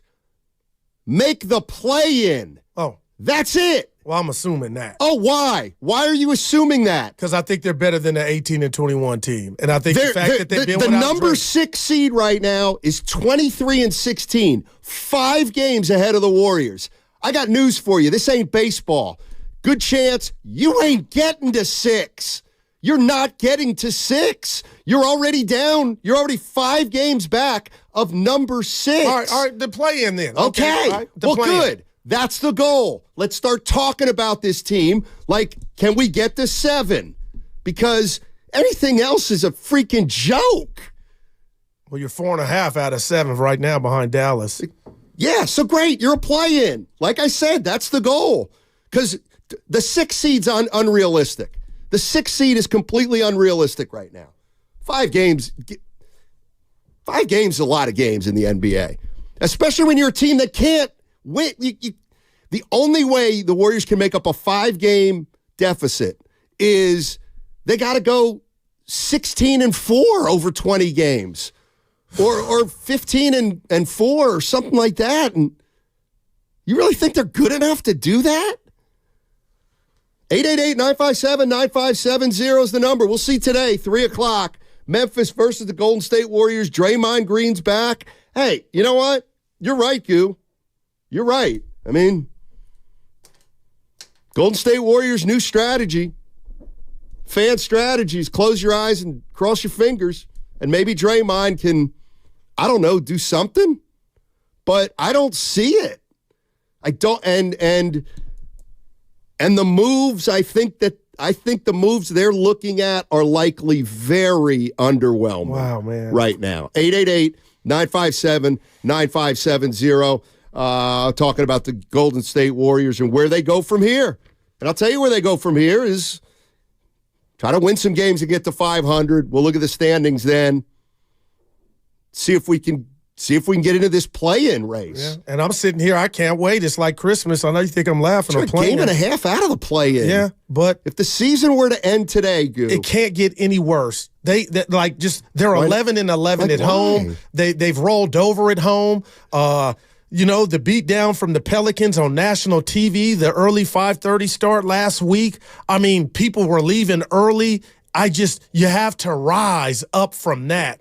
And let me tell you something. The people out there laughing, and I have some in my life, basketball fans that hate the NBA and say you can manipulate the schedule. And you look what the Lakers did last year, what Miami Heat did from the play-in spot, and they got to the finals. The Lakers got to the conference finals.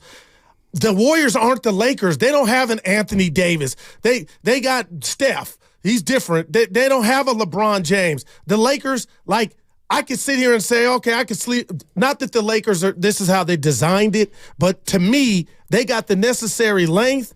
They got guys that can close to where if they were in the play-in, I would feel confident as hell that they can repeat what they did last year. Are they trying to do that? No. The Warriors is a Rubik's Cube. And again, why I'm excited now, why I started this sentence is, I can't wait to see the starting 5. You can say, Guru, it doesn't matter, but technically it does. When will this team get some cohesiveness to where every night it's not just craps or to spin the wheel? The Warriors in regard to their starting lineup. So I hope you're going to scoff. I want to see some more Wiggins and JK together. And Why? Because it's all you got. No, it isn't. Kerr said he's not doing that. Like, don't look for that. Steve Kerr said, I'm less inclined to do that now more than ever, to play those two guys together. That's why one of them's got to go.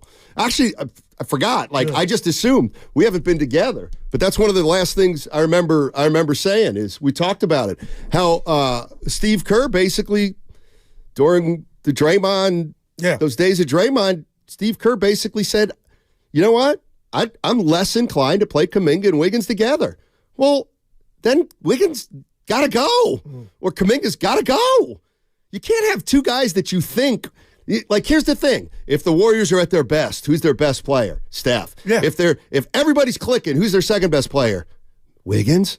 If everything's clicking, who's their third best? Kuminga. Then Clay. Okay, so you're telling me two of your top four players in a best case scenario can't play together. Like, you can't keep them. You can't. Green Day.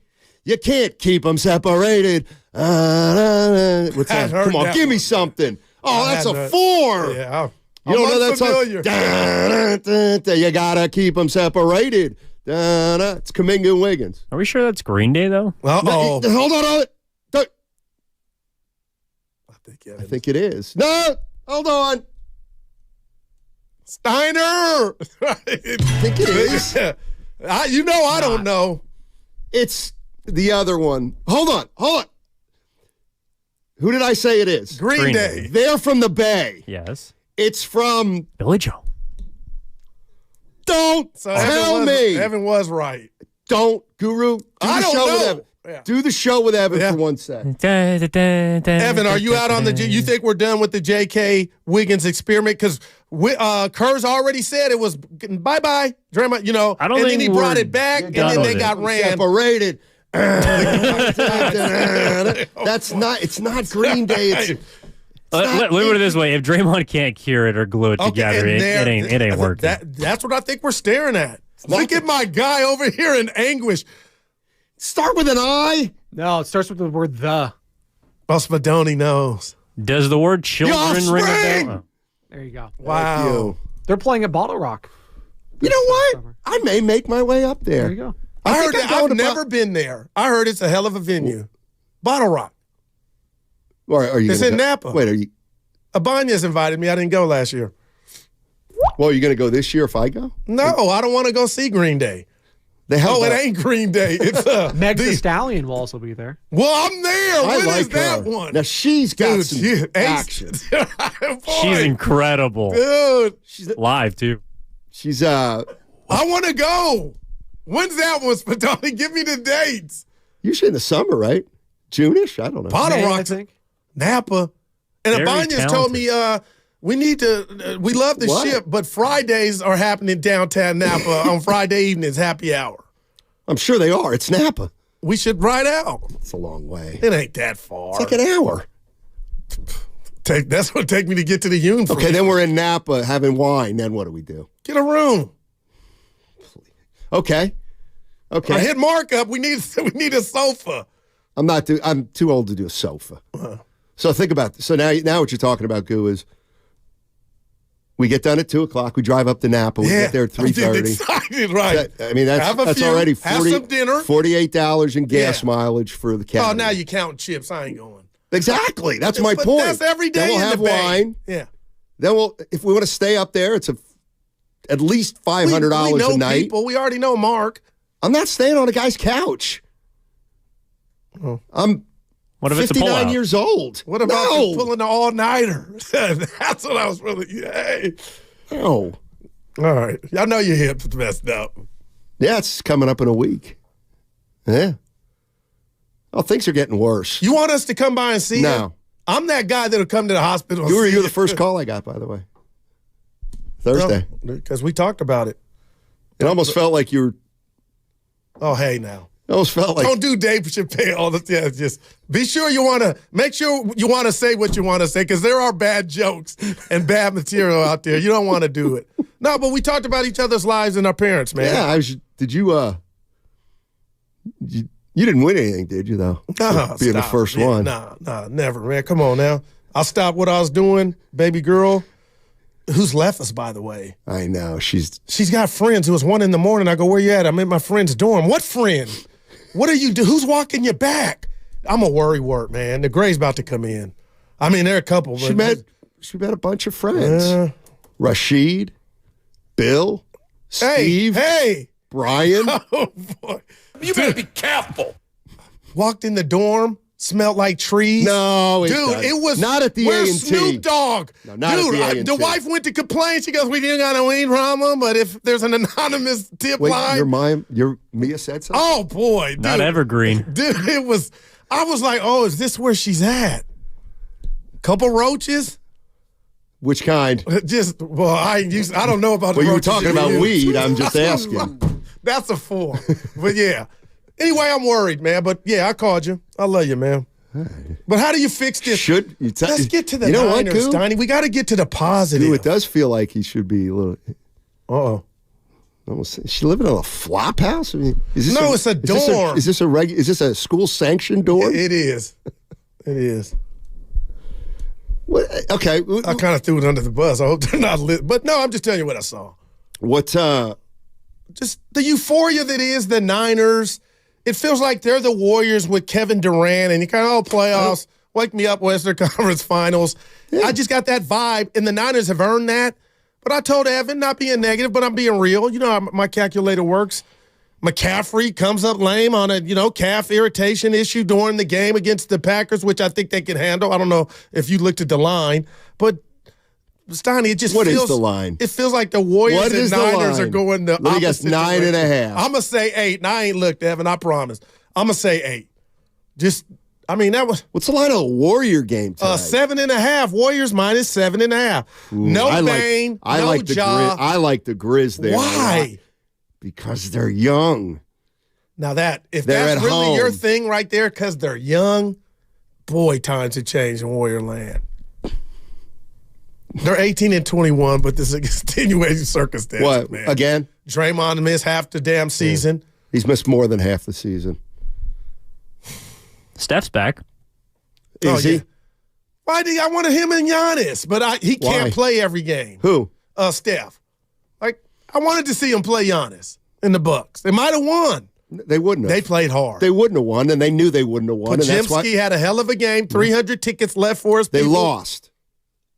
God, is there anything positive you can take out of that? We thought they were going to lose by 100. Who did? Everybody. The spread was 13. Well, there's nothing you can take out. There's nothing you can take out of anything that's Kuminga's fourth quarter, who sat a lot of the fourth. But when he got in, he had 17 of his 27. I tell you what. Or 11. I don't know. Well, what answers do you have? I want all these people, I told you a year these ago smart I asses, would call us with answers. Because we can just do the autopsy on what people deem the corpse of the Warriors, right? And it ain't a corpse to me right now. No. Maybe they can be, need some penicillin. They're trying to make them, listen, I covered the Golden State Warriors from 1995 to 2007. Gotta go, yeah. They had a lot of bad years, a lot of 36. Oh, this ain't that, though. A lot of people are mad. Closer to a 38-win team than a 44-win team. Those are facts. How do you fix the Warriors? Guru asked the question. I know this. I don't know if it can be done immediately. 888-957-9570 is the number. It's a Monster Monday brought to you by First 5 California. To learn 4 things you can do to overcome toxic stress, go to first5california.com. That segment also brought to you by Fremont Bank. Full-service banking, no compromises. All right, let's do it. Let's fix the Warriors. But let's not be in fantasy land. We're Warriors! The Road to Vegas is brought to you by Ameriwest Credit Union, working for you today, tomorrow, together. The matchup is set, and the Green Bay Packers are coming.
Kyle's growth. Now, back to Steiny and Guru on 95.7 The Game.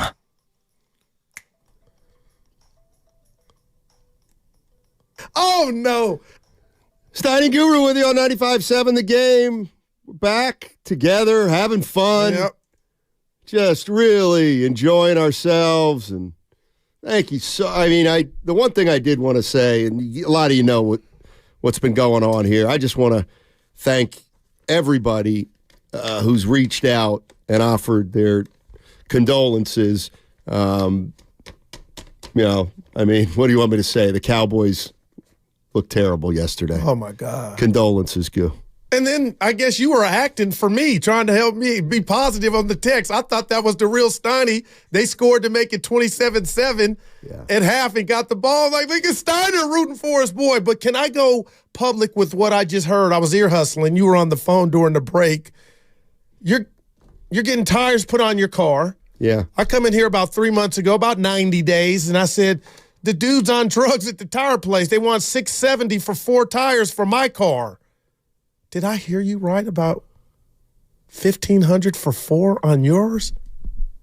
Yeah, that's something like that. You don't drive a Ferrari, damn, but you do drive a clean car. Hey, by the way, spur of the moment, shout out Pamela. Pamela's driving a Lyft right now in the Bay Area, and she's driving a friend of mine, and yours probably, Vic Tafer. Oh, Vic! Of The Athletic. Yeah, he in Vegas now. She had the radio on. Shout out Vic. Vic's a real one. Pamela said, I'm a must listen, and you're on the show with me. And that, there you go. Anyway. Shout out Vic. Where you think he's going? He's probably coming because his football season. You're an idiot. No, I don't do that sophomore stuff. I'm still covering the Raiders, so he probably goes back and forth from Vegas a lot. I don't know which, but I'm sure. Oh, they need a coach. Who? The Raiders. What do you mean? I don't think your boy Lickis Spadoni got the Raider beanie on. Pierce, the fans want him, the players want him. Pierce? No, Antonio Pierce. Oh. I don't think Davis wants to hire him, but he's feeling pressured. Because if he was the guy, he would have already had it, especially after the job he did. He had them boys flying around. What, the 8-9? It ain't about the way they played. They look like dead men. Please give me the record before Antonio Pierce and after. It's about effort. 3-5 before Pierce, 5-4 with. And then he quits, but you guys, he quit. So he's essentially very similar to like Lloyd Pierce, who used to coach the Atlanta Hawks. Oh, boy, totally different. Well, he did beat Patrick Mahomes in Kansas City, something Tua Tagovailoa could not do. God. Aiden O'Connell season, baby. Well, the weather was nice the day the Raiders did it. The weather outside was frightful. It was the other day. The fire is so delightful. Hey, by the way, what's the weather going to be like on Saturday in the Bay? Could be. in Santa Clara. Hey, could be some precipitation. I'm kidding. No, what is it in Santa Clara? Well, I'm not the weatherman, but it could rain. Well, it could. Because people think Purdy has trouble or some difficulty throwing a wet ball. I would say that every quarterback in football has more trouble throwing a wet ball than a dry ball. Would you agree with that? No, Josh Allen can throw it in anything. Oh, so Patrick Mahomes, you're saying just saw Tua can't. Oh, really? Yeah, I believe. Right. Yeah. Now I'm not saying you're probably mostly correct, but the big dogs, Aaron Rodgers, he had no problem. Except when they lost to the Niners at home in the NFC Championship game to Jimmy. Which time?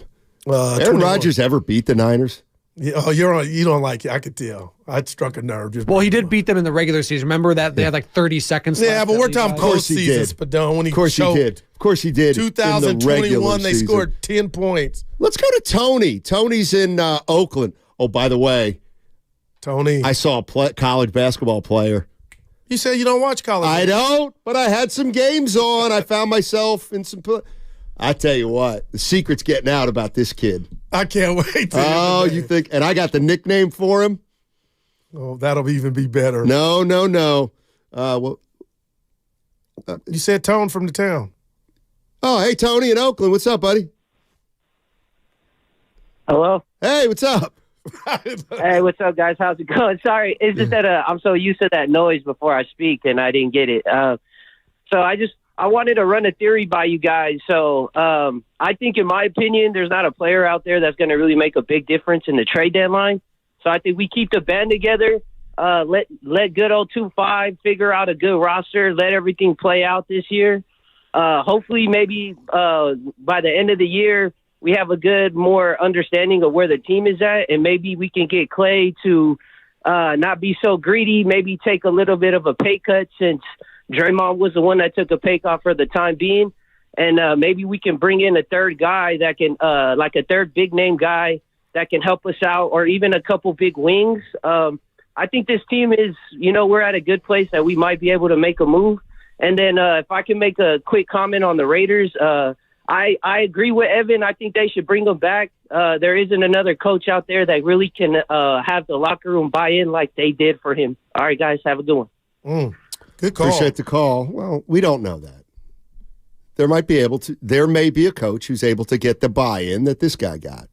Well, I'm not saying there's not, but when you can identify it and you got one of your best players on the defensive line saying, if you don't hire him, I'm going to request a trade, I'm like, what's the holdup?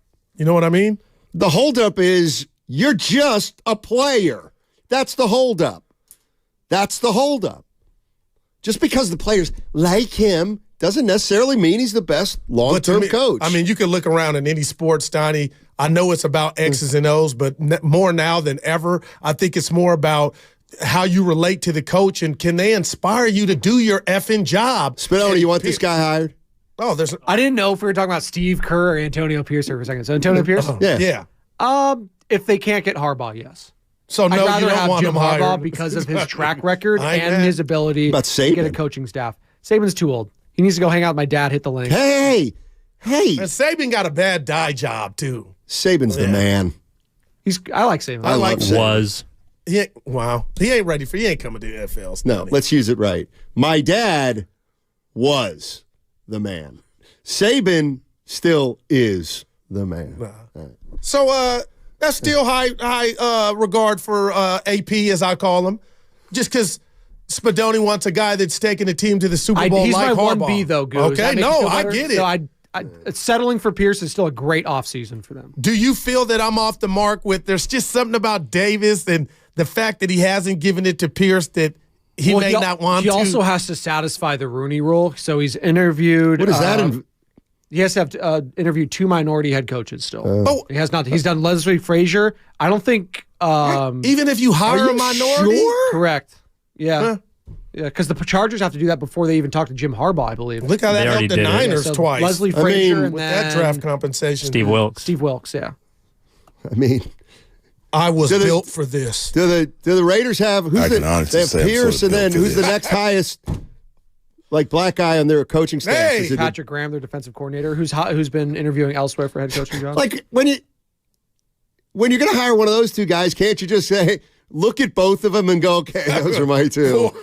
Seriously, I mean, I think it Pierce is one, and then the defensive coordinator is two. No, it has to be from. Has to be from different. Yeah, correct. Yeah, gotcha. By the way, we have a donation on YouTube from Clank Thompson. $2. Is that real? It is real. Should I go full beige mamba today? It's from Clay Thompson, spelled Clank. What was it?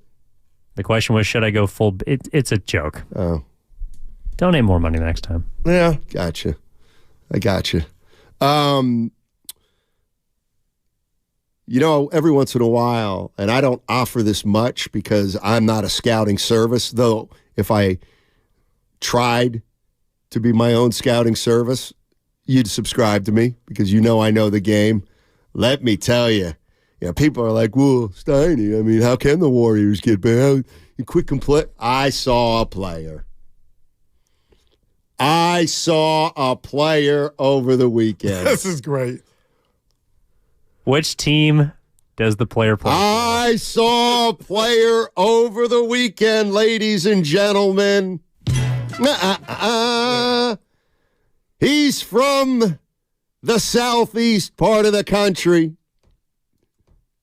Are you guys college basketball fans at all? I'm ready for. There's a lot of teams in the Southeast Conference. Come on, baby. Okay, this guy plays for Tennessee. The Vols. No, now the music. Let's see if somebody knows anything about college basketball. This guy from Tennessee, go get him, baby. Who's going to be the first guy on the YouTube chat or on the Comcast business text line? Who's got it? Kuminga? No. Oh, no. Who's going to have the guy? Who's going to Google him first? You want to get the Warriors back on track? You find a way to get this guy. Well, hopefully from Tennessee. He ain't a first rounder because they don't have a pick. Well, he might be the 5th pick. Maybe you could get him at 5. Oh, no, I'm sorry, at 4. Is it? Woo! This guy is. Is it Dalton? It's Dalton Necht. Oh, boy. And you know we're going to call him Dalton Next Level. How big is he? We're going to get back in this thing, Warriors. He's good, man. He's a good player. Great body. Tell us the measurement. Okay. 6'6" from Fargo, North Dakota. Sounds like Kuminga. He's built tough. Yeah, he can shoot it. He's smarter than Kuminga. He can shoot it. He actually can make a play for somebody else. He's got range. Yeah. He's actually from Colorado. He grew up in Fargo. Don't do this, Evan. Why you messing with you? I'm serious. No, per Wikipedia, he grew up in Thornton, Colorado, and attended Prairie View High School. He was born in Fargo. Yeah. Right. He was in Fargo for his Did he ball out when you saw him? formative years. Did he ball out when you saw him? 36 this weekend. I know that. He's had a couple I never heard of this guy. Yeah. So how do they crack the top 5? Who? The Warriors. What do you mean? Because right now they don't have a pick in the first round. You said no. If the pick is 1, 2, 3, or 1, 2, 3, or 4, they keep it. If it's 5 through 30, they lose it. Ooh. So chances are better right now that they lose their pick. But let's take a look at the standings, ladies and gentlemen. How many teams are worse than the Warriors? Just 3 in the West. And in the East, 4, 5, 6, 7, 8. No, you going Atlanta. Yep.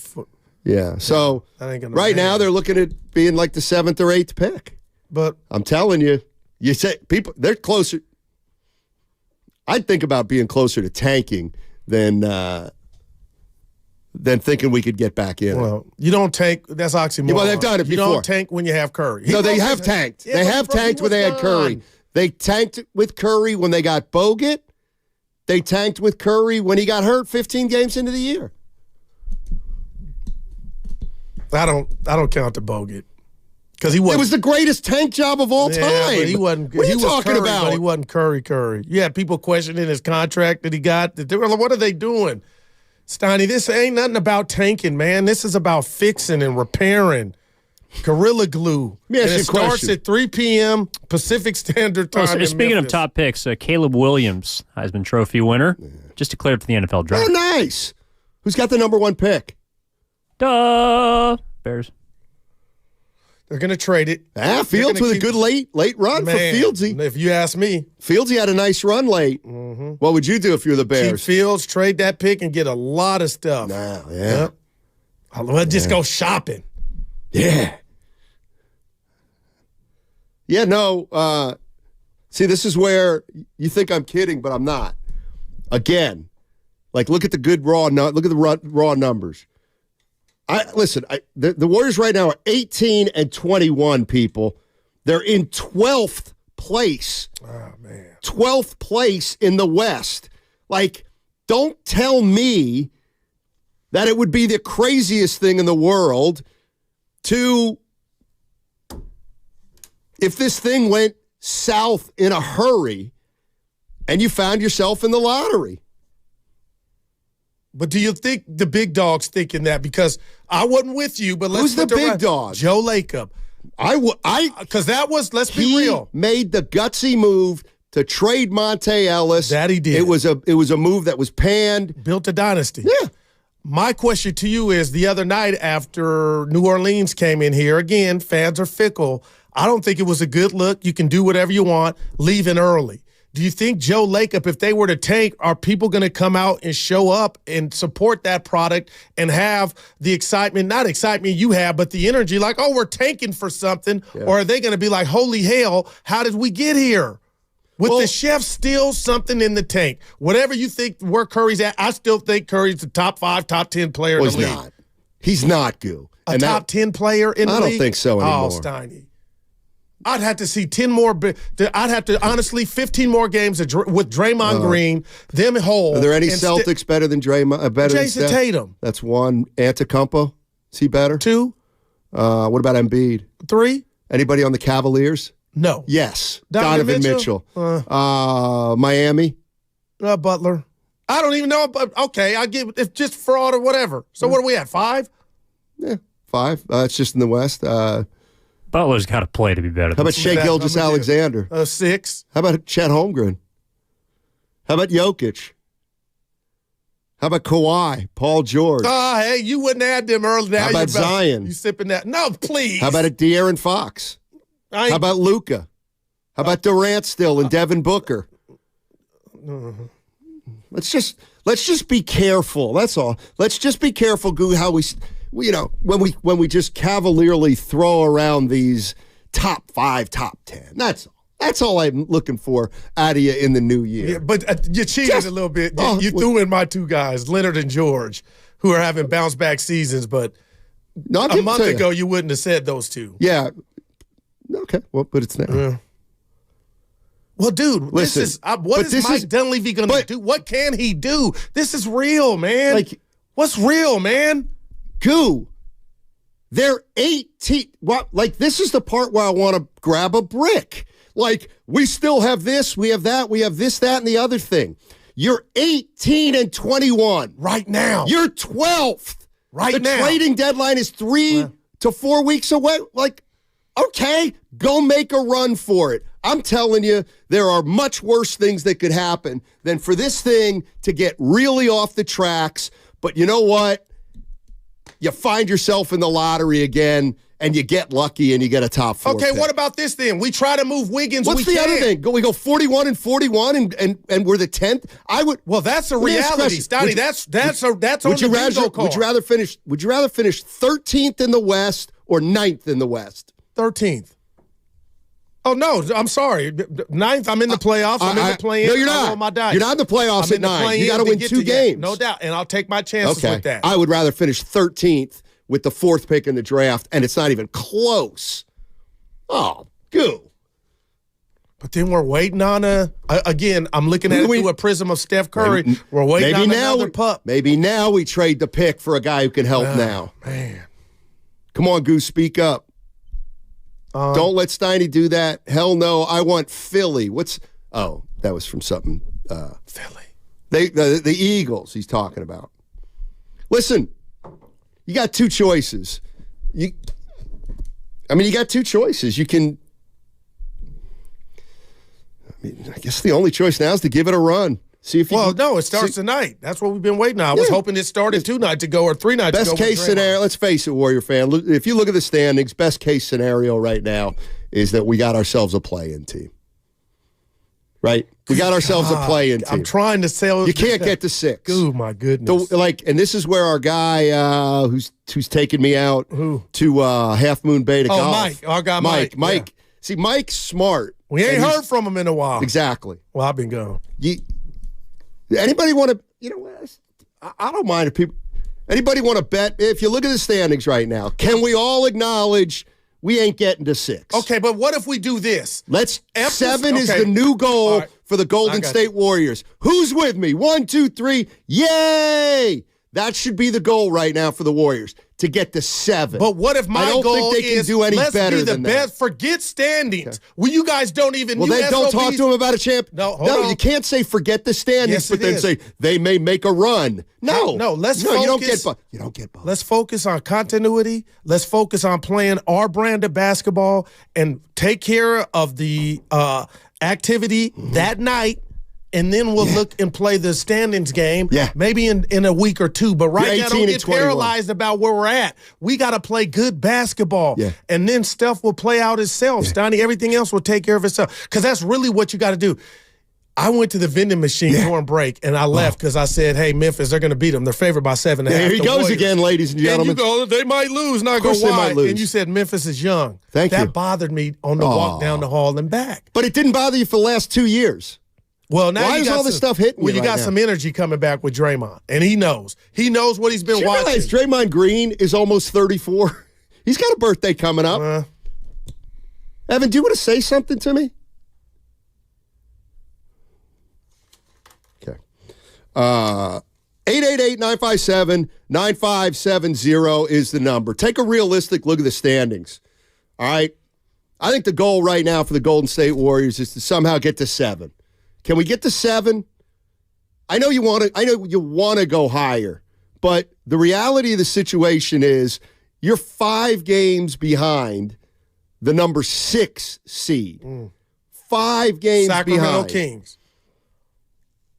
It's going to be really hard. Here's the other thing. It's not baseball. I'll give you that. You hit me with that. The other thing is, if you're 18-21, you're less likely to be the kind of team that can win 9 of 12. Okay. Because you've never done it. Okay. Let me just throw this. The goal is 7. Let's get realistic, people.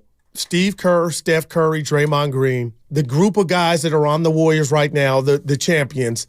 What do you think they're trying to do, Steiny? They're probably not even looking at of course, they're aware, but they're trying to play good basketball starting the night. That's what they're like. They're not. No, they may know, but they know. But they're not going to give up. No, but they know they ain't winning it. They know they don't have enough. They have to.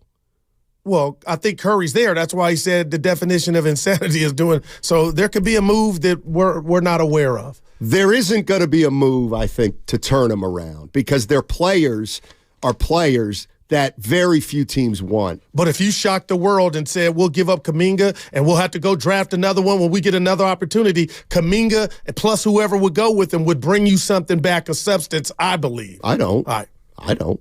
Why would you think that? CMC, Christian McCaffrey, your chance to win an autographed Christian McCaffrey jersey will be starting tomorrow on Tuesday. Listen for the keywords in between 12:30 and 1:30. And all you have to do is text the word to 20357, and you're going to qualify. Also, listen in between the times for the other shows, and you can win. And yes, you can qualify once each show, so you have 12 chances all week. 888-957-9570 is the number. Where are you with the Golden State Warriors? They're 18-21. We're coming up to the halfway point of the season. We got Memphis playing the Golden State Warriors today with tip-off at 3 o'clock. Hey, keep playing and try to get to 7 so you can get home court for the play-in game. That appears right now for me to be the most realistic way for the Warriors to make a run. Getting to 6, that's a long, long way away.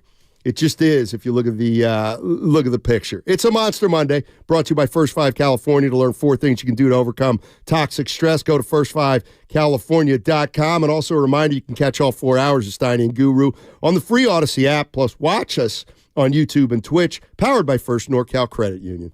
Draymond is back. Draymond!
Hey, my brother. We got to go, my brother. They holding us back, my brother. Now, back to Steiny and Guru on 95.7 The Game. Don't miss the kickoff show this Saturday with Larry Krueger and Lorenzo Neal live 2 hours before the start of the game. Join us at the Hilton Santa Clara for delicious food, great drinks, and the best pregame show in the Bay. Presented by Habas Law. You've been wronged. Habas Law will fight to make it right. Call 1-800-INJURED or visit habaslaw.com. Also, that segment sponsored by Safeway. Matt Steinmetz along with Darryl the Guru Johnson. Yes. And the Golden State Warriors. They play at 3 o'clock today against the Memphis Grizzlies in Memphis. Draymond Green expected to return. They're 18-21. They're in 12th place in the Western Conference. What are we doing here, Warrior fans? You tell me. You tell me. Trying to win games. If I'm Mike Dunleavy, I'm making any move necessary that makes us better next year. I don't care about this year anymore. Ooh. They're 18-21. I think it's unrealistic they're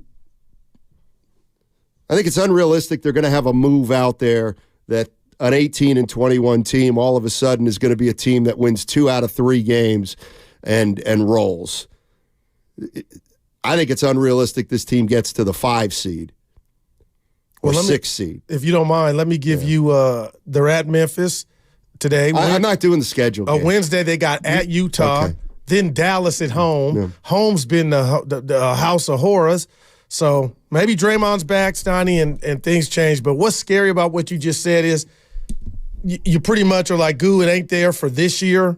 I'm not there, and I don't believe a lot of Dub Nation is. We all have accepted it looks bleak, and there's been a lot of WTFs like against New Orleans. That was a no-show. But, I mean, partner, all you can do is lace them up and go out there. And the thing that has me so flustered is, you're right, man. Right now, from this vantage point, it looks like there's not that super-duper McCaffrey-type move that they can make and get that infusion of whoever that is to come back. And one thing that's what's just like, come on. One thing that Evan and I talked about a lot while you were out. Let me throw this one out there because it's a big one, and I see Rich and Fremont. We'll get to Rich in a sec, but this just the concept of what's the strategy right now? What is the Golden State Warriors' strategy for the rest of this year and then after this year? Because the only thing I'm hearing, and I'm sorry, the only thing I'm hearing that everybody thinks we should do is anything and everything for Steph Curry. Okay, I'm off that train. Wow. Because the minute you limit yourself to only doing things to maximize Steph Curry, not necessarily the franchise, you risk setting yourself back. I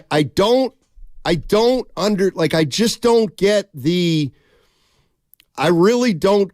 Okay, so now let's say hypothetically, and here's the other, let's say I'll give you 2 years ago, Goo, and the finals in Boston, Steph Curry was a top 3 player in the NBA. Okay. And your franchise's strategy is, let's try to keep this going. Anything and everything for Steph. Okay, fine. The next year, you go 44, you make it to the second round. But now you say, you know what? Steph's not a top 3 player anymore. He's a top 10 player. Okay, well, he's still great. Fine.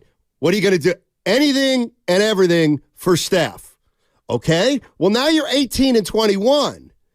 And now maybe really, if you have to look in the mirror, say, he's a top 25 or 30 player. In fact, what if the organization believes they need a player in here better than Steph Curry to win title number 5?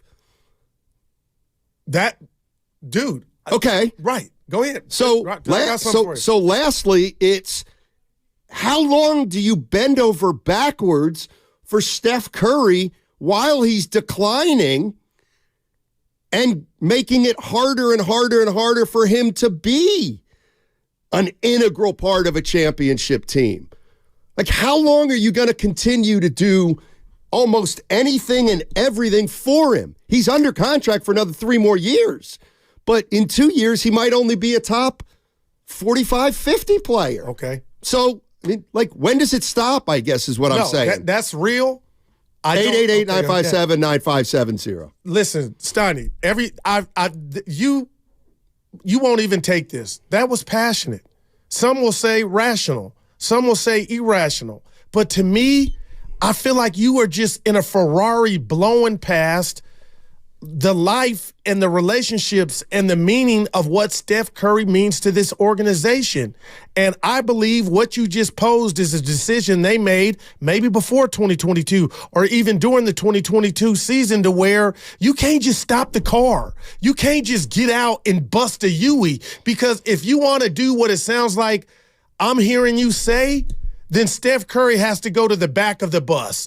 And I don't think if you even try to do that you have a roadmap to where it's going to be faster. You're going to find that player or players to get you back to being prominent again. So to me, I'm still holding on to Steph Curry's a top 15 player. I still think it's 10. Okay, but what if your second best player isn't in the top 100? And that's where I start. I may have to look myself in the mirror and say, Jonathan Kuminga, you're going to be a pretty damn good player in this league.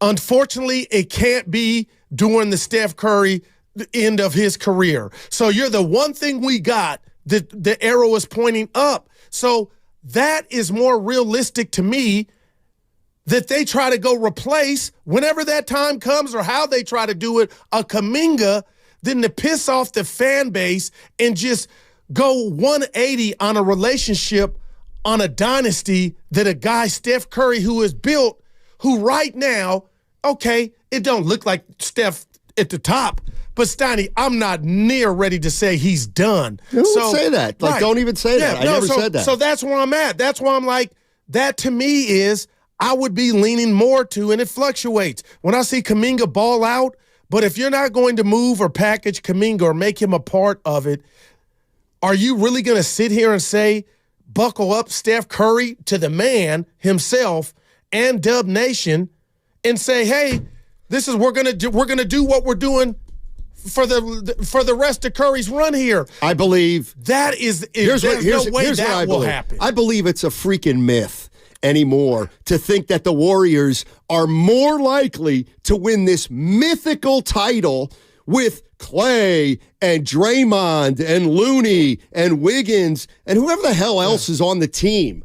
Then to me, the idea is like, well, if you're doing if you're acknowledging that you got to rush through ideas because you're on a condensed timetable because of Steph Curry, you're going to acknowledge that Steph's so special that anything and everything is open as long as it's really, really fast.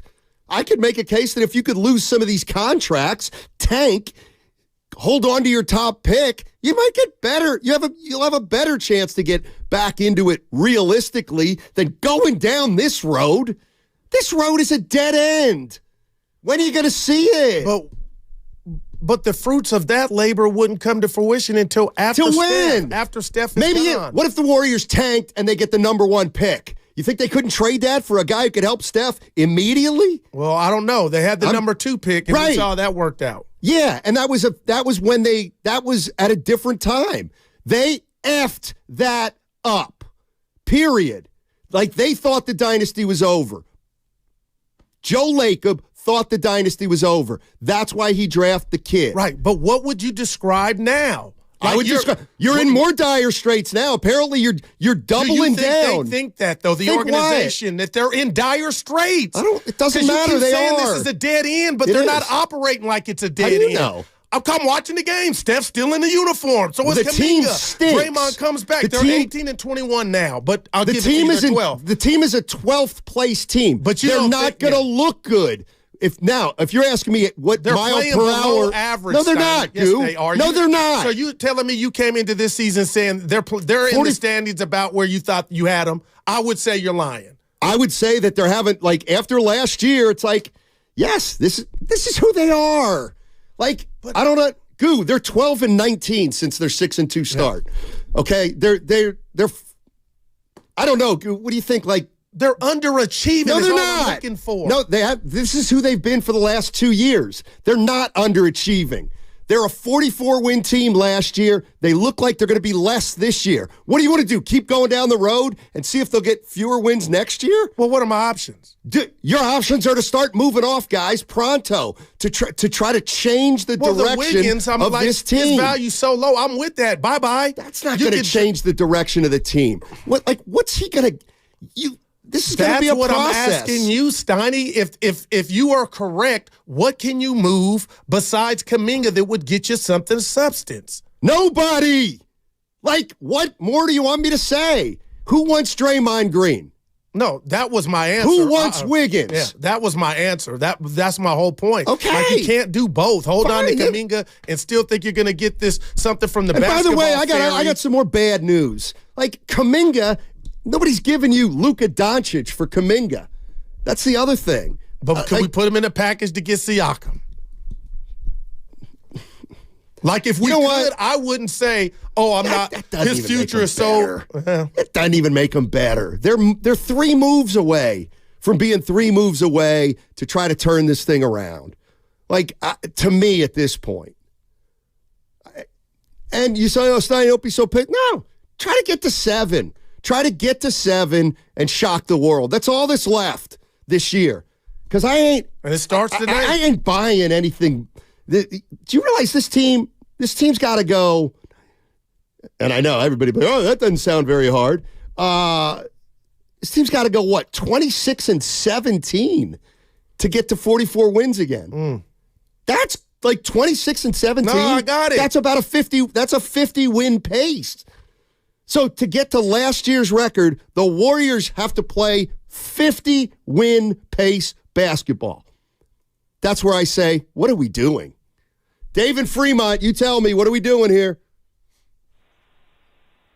I think it's weird because both of you guys, you're almost taking back your statements almost. But I think with Steiny, with what you're saying is we have to fire sale for Curry, and here's why. When you say, why aren't we thinking about the franchise? Curry is the franchise. Curry, I don't care what anybody says about LeBron. Curry's the most popular player in the NBA for the last 20 years, got the most jersey sales, etc. He changed the game of basketball. He changed the way everybody looks at the Warriors, right? We go to watch him. And I understand we owe a lot to Draymond, Clay, but we got a fire sale. Curry's the only player that we have that can be a top 20 player for the next 3 to 5 years if he wanted to. But without help, it's not going to happen. So I agree with you. If we fire sales and we got the first pick, I think that's the play we go, because if we fire sale, we're not going to get, just like you said, Wiggins, Draymond, they're not going to get us what we need to win a ring this year. But if we get players that are going to perform better than Clay and Wiggins and Draymond, because you can't risk a max deal on Draymond when he's going to make a mistake again. You can't risk that. You can't risk the whole franchise on Draymond. So that's all I got. I love you guys. Thanks, Dave. Man. Good stuff. Like, to me, when people say, well, maybe Wiggins will come back and they'll do that, I mean, I would much rather, again, what would you do? Here's what I would try to do. And you know what? And it should be like this. And for everybody out there that's saying anything and everything for Steph, this is it. This would be it for me. Is the goal to have Steph be with his buddies for the next 3 years, or is the goal get Steph one more? No, get Steph one more. Okay, then Chris Paul, see you later. You're gone. Klay Thompson, see you later. Right. You're gone. Is there any way possible we can move Wiggins and or Draymond Green for an expiring contract? Could we do that? I don't know. Probably going to be really hard. How about this? Could you attach Kuminga to Draymond or Wiggins and move two of those guys and get them out of here? Because you're going to have to pay Kuminga pretty soon if he stays. Anybody willing to take Gary Payton II for very little? Okay, well then what happens, Steiny, as all this stuff happens? Guess what happens? You end up going 29-53, and you end up with a 4th pick in the draft. And you have salary cap space. Okay, and then let me tell you something. The season I get comes it a up, lot. then what are you then? What's your new pick? You're much better. Why can't you trade the pick for a veteran? I'm just saying, you want to talk about best case scenario? My best case scenario would be that oh my God, we get to keep our pick. Now, you may have to lose it anyway. Oh, we keep our pick. We have the number 3 pick. Let's go out and get veteran that might help Steph Curry. Let's go out and sign Paul George. Like, that to me is far more reasonable to get you right back into championship contention. It's like, you think you can get this thing back into championship contention going down this crazy road? Your energy is that you can do it without doing everything for Steph. So that scenario you just painted includes Curry staying here. That's all it's about. But your energy is like there's something else where you could just throw Curry out and still maintain. Well, there is. If you really want to ask hard questions, there's a million ways out of this. Not one of them did I say was move Steph. I'm saying if you want to say anything and everything for Steph Curry, anything and everything, I'm telling you that I think there's just as good a chance you could theoretically get this team back into championship contention by ripping the whole thing down to the studs if it were possible immediately. Like, that's no less realistic than saying, well, if we sign Clay to 2 years for $40 million, he can come back, and Draymond will come back, and he'll be good, and Steph will defy father time. People are past that, Steiny. It's like, please. Yeah, people are past that. Okay, well, you're going to have to make hard decisions. It's the end of a dynasty. Like, deal with it. Seriously. I don't know what else to do. You can't say, let's continue down. Like, I don't understand the anything and everything for Steph, but let's continue down this road. Well, I think a lot of people, and I was early in the year sentimental, oh, no, Dre, I mean, keep them all together. But, Steiny, people are watching what's happening, and Clay saying bye-bye and him going to a new spot, people are on to that. Warrior fans that I'm listening to, and I even told you, advocating, he don't even come back. So that is not shocking. It's just all that, and then you get what? To be able to say, okay, we're Warriors, we got action again in the next 3 years. I don't know. Do you want to get older? You want to keep getting older? No, you're doing that now. No, but that's the point, is people think you're going to get older and get better. That's the problem. The Warrior fans right now believe. No, that's not true. That's not true. But what the Warriors are trying to do is kind of get older because they don't want to lop off their players. Don't forget, they're trying to do this and be more fiscally conservative than they've ever been. Like, it doesn't work unless you acknowledge the position you're in the first place, which, we're not close anymore. By the way, everybody, I get this. Everybody always says this. I'm excited. Everybody always says this. I love doing this. Oh, Steiny, you said 2 years ago they couldn't win it. Nope, that was longer than 2 years ago. That was 2.5 years ago. Because 2 years ago, the Warriors were 30-9. 30-9.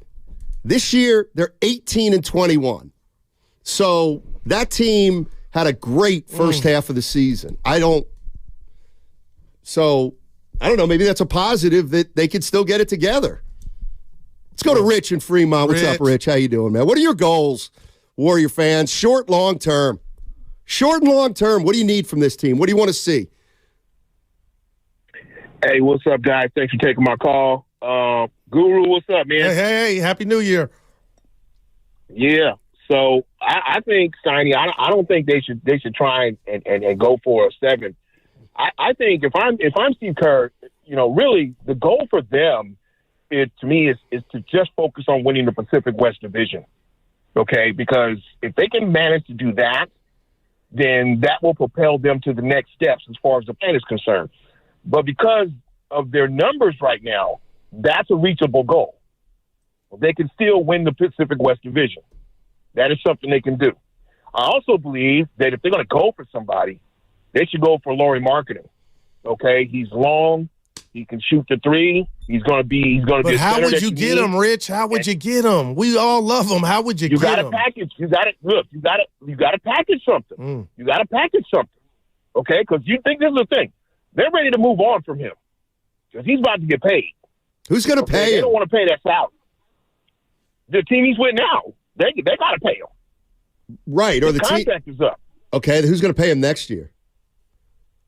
That's my point. I'm saying you go in there with a package, you offer him a package and a pick for him. That's how you make that happen. Okay? Now, I still believe, though, the Pacific West Division, that is the best goal for them right now. Dude, there's 7 games. There's 7 games behind the Clippers. About to tell Rich there's what are 7. we doing, Rich? That's a lot. No, it's not. 7 games is 7 games, guys. Right. You guys got to remember, this is a championship caliber team we're talking here. We ain't talking about anybody. That'll do it, Rich. Thank you very much. And that's not what I'm putting up with today. They are not a championship caliber team anymore. Well, they're right now. 18-21. They're 12th in the West. Yeah. And you know what? Like, this is the part where, okay. You want to keep. But that's how Rich. You want to keep denying reality. You're going to continue to set yourself back in terms of turning this around. Like, I believe we're at a point now where the longer we hang on, the longer we're hanging on by a thread, the longer we're going to go without this thing turning around. Well, I'll tell you who has a difficult job right now is Mike Dunleavy. I mean, Bob Myers didn't do him any favors. This is so starting tonight. You let them play it out or whatever they're going to do. We're watching, but good God, man, there's a lot going on, and it can go a lot of different ways. No. And I hope this is rock bottom. It only usually goes one way. I believe the 18-21 is rock bottom as far as the record. Like I bet you. You want to bet? That they'll be worse than 3 games. At some point there'll be 4 or more games under 5. Dude, this is our first bet of the new year. It was a soda pop. I'll bet you. Yep. Okay. Evan, your thoughts on the bet real quick. I just bet him that the Warriors will never be, for the rest of the season, 4 or more under 500. That makes this a must-win for I was going to say, if they lose tonight, you lose the bet. Yeah, exactly. You know what? We ain't signed no paperwork yet. No, the bet's made. I went to Evan. Yeah, I went to Evan. Who do they have after this? I told you. They got So they win tonight. Dallas. No, they have another game, don't they? They have one more road game. Pelicans? No, it's who is it? We'll get to that on the other side. It's Monster Monday, as you know, Steiny. You know what? You seem to know a lot more about it than me, so you don't be afraid to, At Utah. Oh, yeah, they're good. No, everybody's like, oh, Utah stinks. They're better than you. Yeah, I'll decide. They're better than you. They're better than you. Hey, it's a Monster Monday brought to you by First 5 California. To learn 4 things you can do to overcome toxic stress, go to first5california.com. On the other side, I see your calls, 888-957-9570. Who's with Guru? Let's keep riding this train down the track to nowhere. And who's with me? Vegas is brought to you by Zenni, the official eyewear of the San Francisco 49ers. Shop from over 3,000 styles at 80% off retail prices exclusively at Zenni.com. The matchup is set.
Warriors will be a boneyard. Now, back to Steiny and Guru on 95.7 The Game. Dalton necked. Put in the cap. That's how we get this thing back on track. Dalton necked. I just assumed he was a brother. With the number 4 pick of the 2024 NBA draft, the Golden State Warriors select Dalton necked. University of Tennessee. We're back in business, everybody. We are back in business. I thought he was a brother. I didn't know. Not a lot of melanin in that name. Yeah, I just assumed he was a brother. All right, we're talking Warriors. Steiny and Goo, we're back together. We're so glad. By the way, he's projected as a 15th pick. Warriors might be able to get him regardless. Oh, he's soaring. Great body. Good feel. Okay, we're talking Warriors. And I think it's always a good way to start out is, where do we think this team is? Where do we think this team is right now? What are our goals if we're fans for the rest of this year and then moving down the line with Steph the next 2 or 3 years? And to me, I think we sometimes talk about it like there's only one way to do it, or, you can't do 2 things at one time. You can try to trade a guy, but yet you still got to play games. So, Steiny, what would you do? I'll tell you what I'd do. We got 11 games to go before the trade deadline, okay? Yeah. I'm excited. Right, go ahead. Okay, so the Warriors right now, they're 18-21. There's 11 games until February 8th. I don't need to see anything right now. If I see something, great. But we got 11 games to go to the trading deadline. If I'm Mike Dunleavy, I will make any move starting immediately until February 8th if it includes getting off in any way of Draymond Green or Wiggins' contract. In other words, if somebody gave me a way to get off Wiggins 3.5 years right now, I would make that move, and I wouldn't say, well, let's see what we got. No, boom, I'd make it right now. Ditto for Draymond Green. If I could get off one of those guys' contracts for somebody maybe who's even an expiring or at least a year less, I would do that. In the meantime, let's see where we're at on February. But here's the other thing. I just thought of this. You know who the Warriors are likely to trade? And I got to look at his contract. I don't think it's a big one. It's probably I'm trying to think real fast. Go ahead. I think the Warriors are far more likely to trade Dario Saric. See, that's the kind of move I wouldn't mind. Dario Saric goes back to Philly, and you get their first-round pick. But it's only 24. That's fine. Those are the kind of moves I'd rather see because I don't think you're going to get it done with Dario Saric. So anyway, what I'm doing is I'm going to bring Draymond back because I have to. I'm going to try to get off any contract that's got multiple years after, and I'm going to try to get a new dynamic in here by getting off guys as fast as I can. Because I think the dynamic's broken, too. Yeah, and the guy that, as far from my vantage point, that broke it is the guy that got rewarded with the new contract. And let's put the right on the table, brought to you by Atco Steiny. As long as Steph Curry's here, Draymond Green ain't going nowhere. I'll make a bet on that. I hope I lose that bet. That's just how I feel. I don't think it's outside. Okay. So I don't think it's out. Okay. I mean, no, I don't think it's a mortal lock that those two will be together for the next 3 years. And let me read this one. Gee, with all due respect. With all due respect, I mean, what is Steph? Tony Soprano? He just goes play. Hey, get rid of him. They lop him off. But we want him. Myers told the crew on ESPN how it goes down. Steph is involved. They call him. Get his input. Not that he's how's that working out? You know what? You win for right now. But how has it worked out? And last year, through all their trials and tribulations, and I'm not selling from a team that keep going. Puts up championship banners for. Not anymore. But hold on. They get all that gook and stuff that was going on last year. They got to the conference semis. I'm not saying throw a parade. Lost in 6. I'm just telling you, I'm reading this text that floored me, and you and Evan could chime in. Steiny, I'm watching the Warriors this year, and this text from the 415 says their problem is not defense, it's offense, and I want to rip the computer out. It's defense. It's everything. They have myriad issues. But the defense is the one that concerns me the most. So right, and you're not overcoming that with one guy. Talking about Draymond, it'll be somewhat better. But there you go again. You keep bringing up last year, one game from the. Okay, then double down. Oh no, I'm bringing up maybe double down on maybe the whole lock. Maybe you're wrong. Maybe I'm wrong. Okay. Maybe this suspension, but what we don't know went on behind closed doors from Draymond, him and Kerr crying, or whatever went down today, to me, is a new opening day at 3 p.m. You got a wounded Memphis team, you'll probably win that. You think? But then what are you going to do with Utah? Then what are you going to do against Dallas, then who you're came in here again. and embarrassed you last time?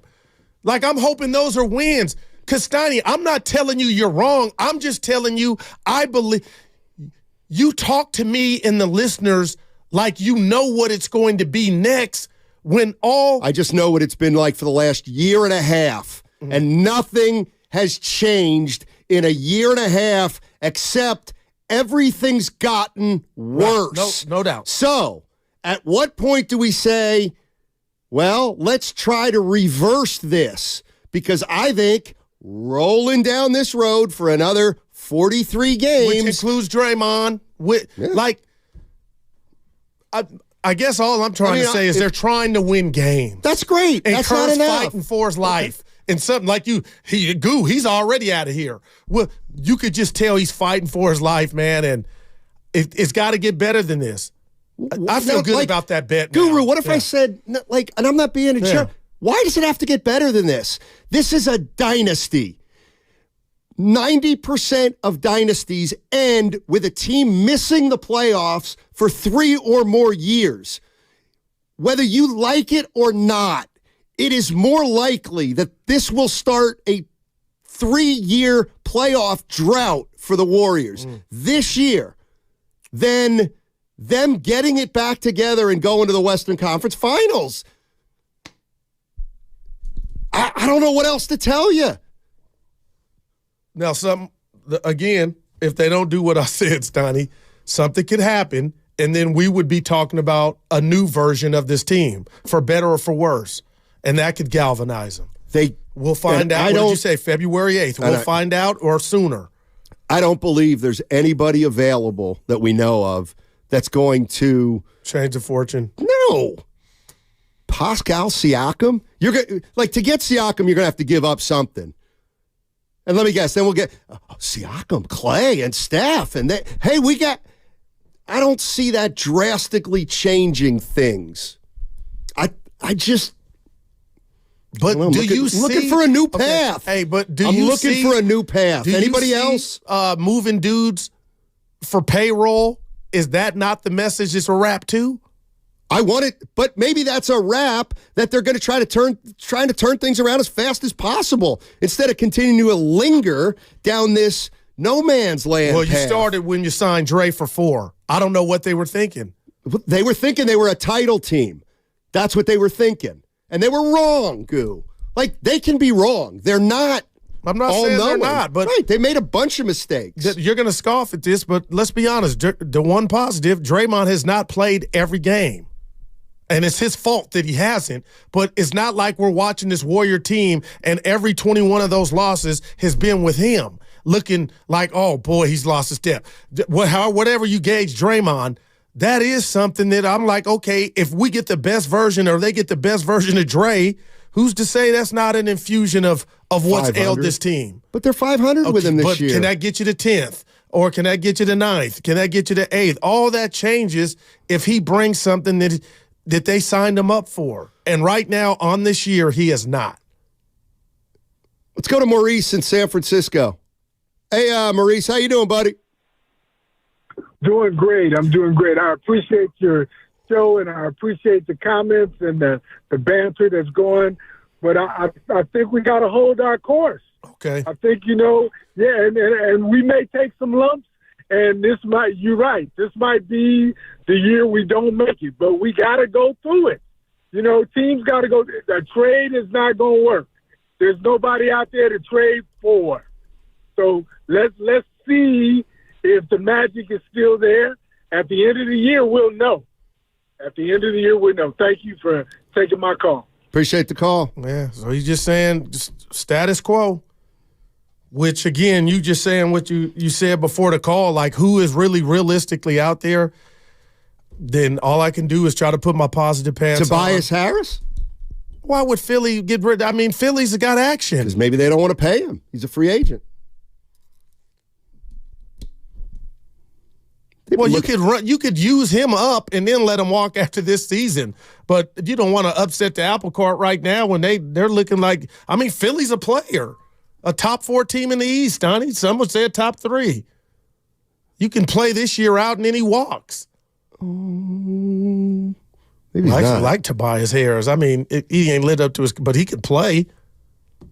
Let's go to Ray in San Jose. Hey, Ray, how you doing? Ray. Warriors in CMC, and we believe, and we didn't expect them to win much, but they were really entertaining to watch. Curry's still entertaining to watch. Tickets were cheaper, but and what we cared about was defense. We used to, my buddy Jim and I would get the defense yell going in the stands organically. You were the ones doing that during Run TMC. Yeah. Imagine that irony. When the Warriors would take it, we were pissed off because we wanted to do it organically. And it was fun. I don't expect the Warriors to be in the playoffs for a few years. And including this one? Including this year? You think it's off the table this year? Oh, absolutely. Oh, absolutely. Man. It's over. Season's over. No, but there's, Kuminga and Hodzensky and Trace, love Trace. They can all play defense. Even Moody and all these guys, but Curry and Draymond and Clay, they haven't been playing very good defense. They've been making a lot of turnovers. So, put them on the second string. Let the kids take over. Yeah, thanks for the call. Appreciate it, Ray. The amount of people saying they're done. Yes. Are you surprised that people actually view basketball objectively and analytically? No, and I don't know. I mean, dude, you got more than half the season left. I don't think they're done. A lot can pop off.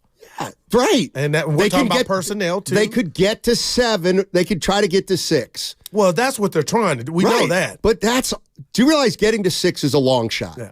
I do understand that, where they put themselves at. Okay.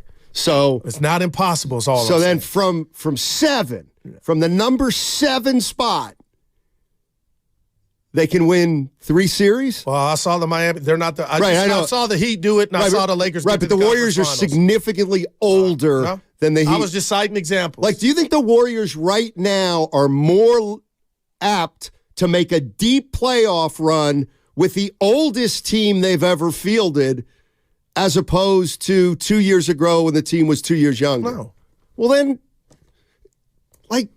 we're holding on. Goo, come with me. No, come with me. No, come with me, please. You just are changing the words. We're actually in the same camp. You want to just simulate the rest of the season like you know what's going to happen. And you said, you know what, Goo, I don't need to wait till February 8th. I to know. See anything. What if we saw, real quick. So you would make a deal for Wiggins right now? Oh, hell yeah. Okay, that's all I said. I said there's 11, come on, man. Yeah. I said there's 11 games left. If I had a move right out there for Wiggins, a move out there that would get off his money and I get virtually nothing back except a free agent with it expiring, I'd do it right now. I would not wait until, let's see if we can go 7-4. No, who cares? Then I'm no on that because You wouldn't trade Wiggins now. Not for nothing. Not for the, I ain't worried about the pocketbook yet in the red. Hold on, real quick. Go ahead. Your chance to win an autographed Christian McCaffrey jersey. starts tomorrow. That's on Tuesday. Listen for the keywords in between 12:30 and 1:30. All you have to do is text the word 20357 and you will qualify. Also, listen in between the times for the other shows and you can win. And yes, you can qualify once each show, so you have 12 chances all week. Yeah, I would make a move right now involving Draymond or Wiggins to get off their money if a deal like that were out there right now without needing to see them play And let me together. just, I'm going to shock you guys right now. Buckle up. You would? Buckle up for this statement. This is me looking at my Warrior chessboard. Right now, partner, this thing, I don't know how you avoid, if anything that you spewed over the last hour or so is correct, and you're in the ballpark on a lot of it, I don't know how the Warriors avoid not having Steph Curry saying, you got to play somewhere else to try to get that next chip if you want number 5. That's how I'm looking at the chessboard. This is my favorite player, my favorite Bay Area player. I still think at his age he has something, and I think stuff has eroded around him, along with him getting a bit older, but it's only apparent now more than it's ever been because he's got to work harder. My point is, this thing is like a Star Trek Enterprise headed to a clash of, does Steph, would he ever play that card of, you know what, Joe? No hard feelings. I know where we're at cap-wise. It can't, what I need, you can't give me. And I know as long as it would take to give me what I need, I won't even be anything remotely close to my top. So I got to go somewhere else. And that would be something that Steph somewhere else would fetch you and get you a boatload. But that's what's scary and why you say I'm holding on, because that's what I believe the inevitable is, if a trade or guys just don't wake the F up. And the guys that I'm talking about, Andrew Wiggins, Draymond Green bringing the smoke every night, Kevon Looney not playing bad but looking like Loon Dog or past, and Klay Thompson shooting 45% for 3 for the rest of the season. That's what it's going to take for them to be a threat if they get to 9, not 6, 9, and win those 2 playoff games to qualify for the 7th or 8th Then seed. what? Then we try to go get number 5. Number 5? Look, what do you mean? Our chip. We're in the playoffs. No, goo. Like, you think I'm over here with... As a 7th seed. Yeah, or I said 8 or 9. You said I'm over here, as a 8, 7 or 8. But you think I'm over here with Warrior underwears on. I just told you a scenario that is cryptic and scary, but I'm looking at the board like, dude, that might not be so crazy to think. We talk about timelines, the Curry timeline, and what the Warriors can really give them. That is scary. The reason this is so scary for some Warrior fans, and I get it, is because the reality of the situation is this, that if the Golden State Warriors finish 39-43 and they finish 10th and they lose in a play-in game, then the truth is no longer the truth. Then the truth is no longer, we always have a shot with Curry. No, you don't. He's played all year. He's missed 3 games. And then it becomes, well, Steiny, that's not fair. He's dropped off, but they can't, but they've dropped off around him too. Okay, what do you want to do now? You've now finally acknowledged that he's dropping off and his talent level's dropping off. What are you going to do? Wish that they get younger? Like, that's the other thing. Like, people who are saying, everything for Steph, I'd be like, you've been doing everything for Steph. You're 18 to 21. Like, he's no longer an automatic. He's played every game this year, and you're not even as good as the Utah Jazz. Like, what if I just approached, and I don't want to do it like, well, yeah, Steph's not as good as he used to be, or they'd be 23-15. I mean, if he were playing like he's playing last year, they'd be 8 games over 500. But I believe you know hoop enough to know he's missing. He's missing a guy that makes the game easy. Well, we'll see, because they were 500 with him. There's no proof since last year that this team's ascending. Is there? Let's go to Nick in Clayton. What's up, Nick? How you doing? Hey, guys, first and foremost, hey, Steiny, my best to you and your family. Oh, thank you, man. Appreciate it. And I think people who call in or talking haven't been Warrior fans long enough. I always toot this horn. I haven't been Warriors fans long enough to really appreciate what they have and accept that, you're going to have to pivot and make some changes. There's not a single thing that can be done right now that's going to make a change and put them in the playoffs or a title contender. But what's kind of the fun part of watching the Warriors from like the years past is seeing them make smaller moves to try and build something like they have now. And then you kind of just, it's like everyone other team in the NBA. So, Steiny, you hit the nail on the head. I mean, if they can, they're going to have to get off one of those two contracts with Wiggins or Green.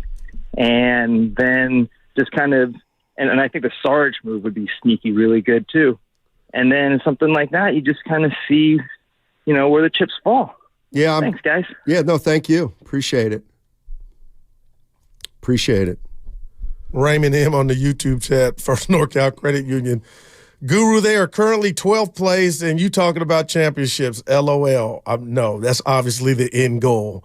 Is how do you get to the tournament to even to be an option? And don't sleep on Saric. She's been saving their ass while Dre's been out. So I'm just saying, if you do decide to do that, and just for the money, I mean, good God, who's picking up his slack? Who? Saric.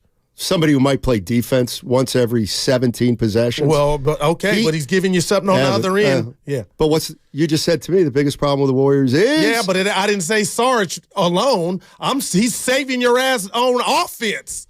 That's what I'm watching. Evan, you like Saric on D?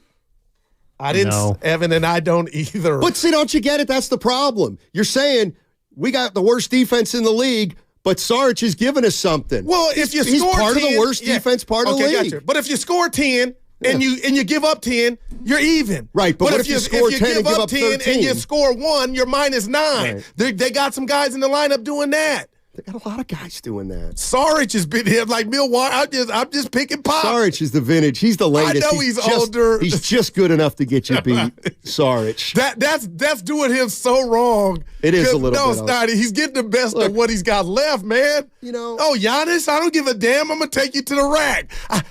He got his own little, and he gets there. Saric, he's just crafty.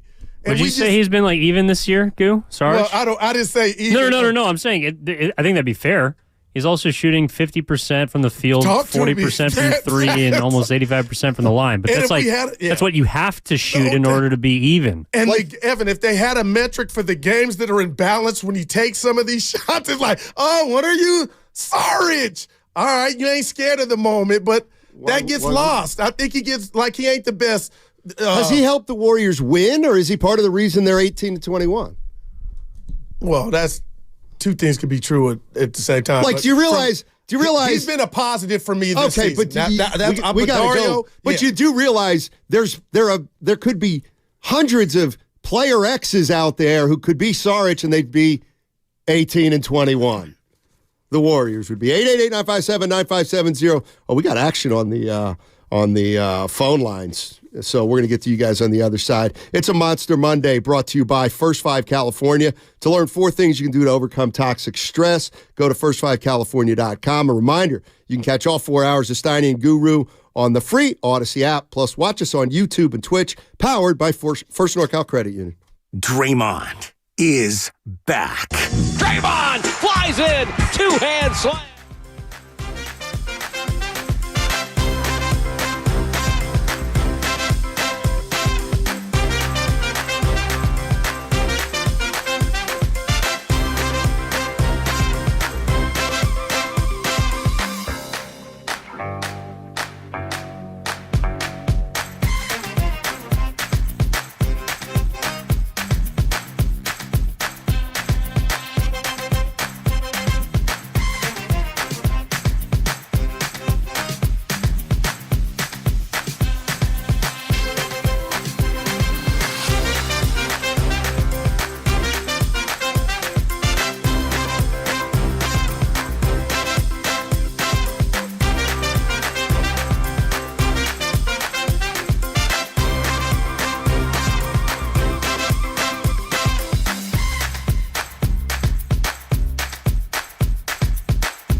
I'm a Pirate fan. You got to have more hope than that. Now, back to Steiny and Guru on 95.7 The Game. Hey, your chance to win an autographed Christian McCaffrey jersey will be starting tomorrow on Tuesday. Listen for the keywords in between 12:30 and 1:30. And all you have to do is text the word to 20357, and you will qualify. Also, listen in between the times for the other shows, and you can win. And yes, you can qualify once each show, so you have 12 shots to win overall. Steiny with you, along with Daryl, the Guru, Josh. Yes, we're back, and we're having a great time, reunited. Feels so good, peaches and her. And I'm gonna give you a four. I'm you know what? I'm kicking back right now. Well, you sound angry. You ain't kicking back. I'm not being negative about the Warriors. You hate it on Sarge. The bottom.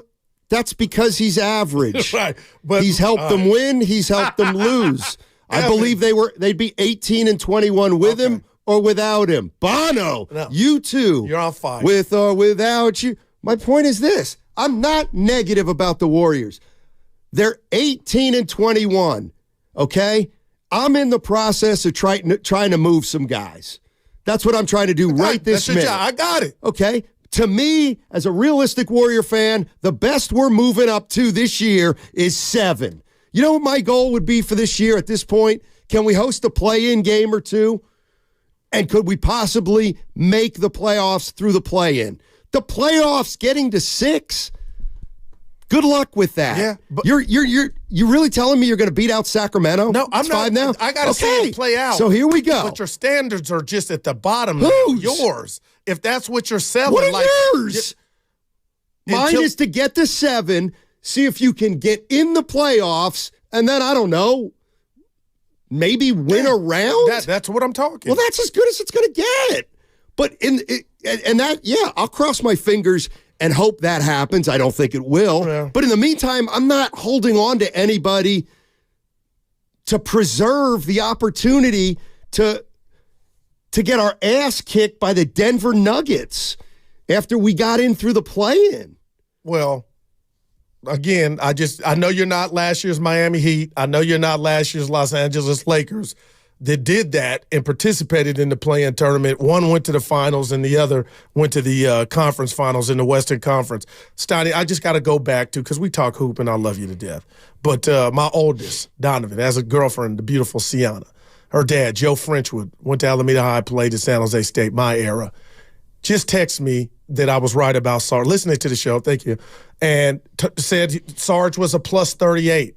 So in the break, you gave Sarge love because I'm not telling you he's Amari Stoudemire. I'm just saying I'm watching the guy more often than not get the most of what he has left and is probably the third best shooter on your team. That's all I was saying about Sarge. Okay. That's all. Okay. Like, you got to know he's at the end, and he's giving you everything. He's not really at the end. Well, I think it's like 28.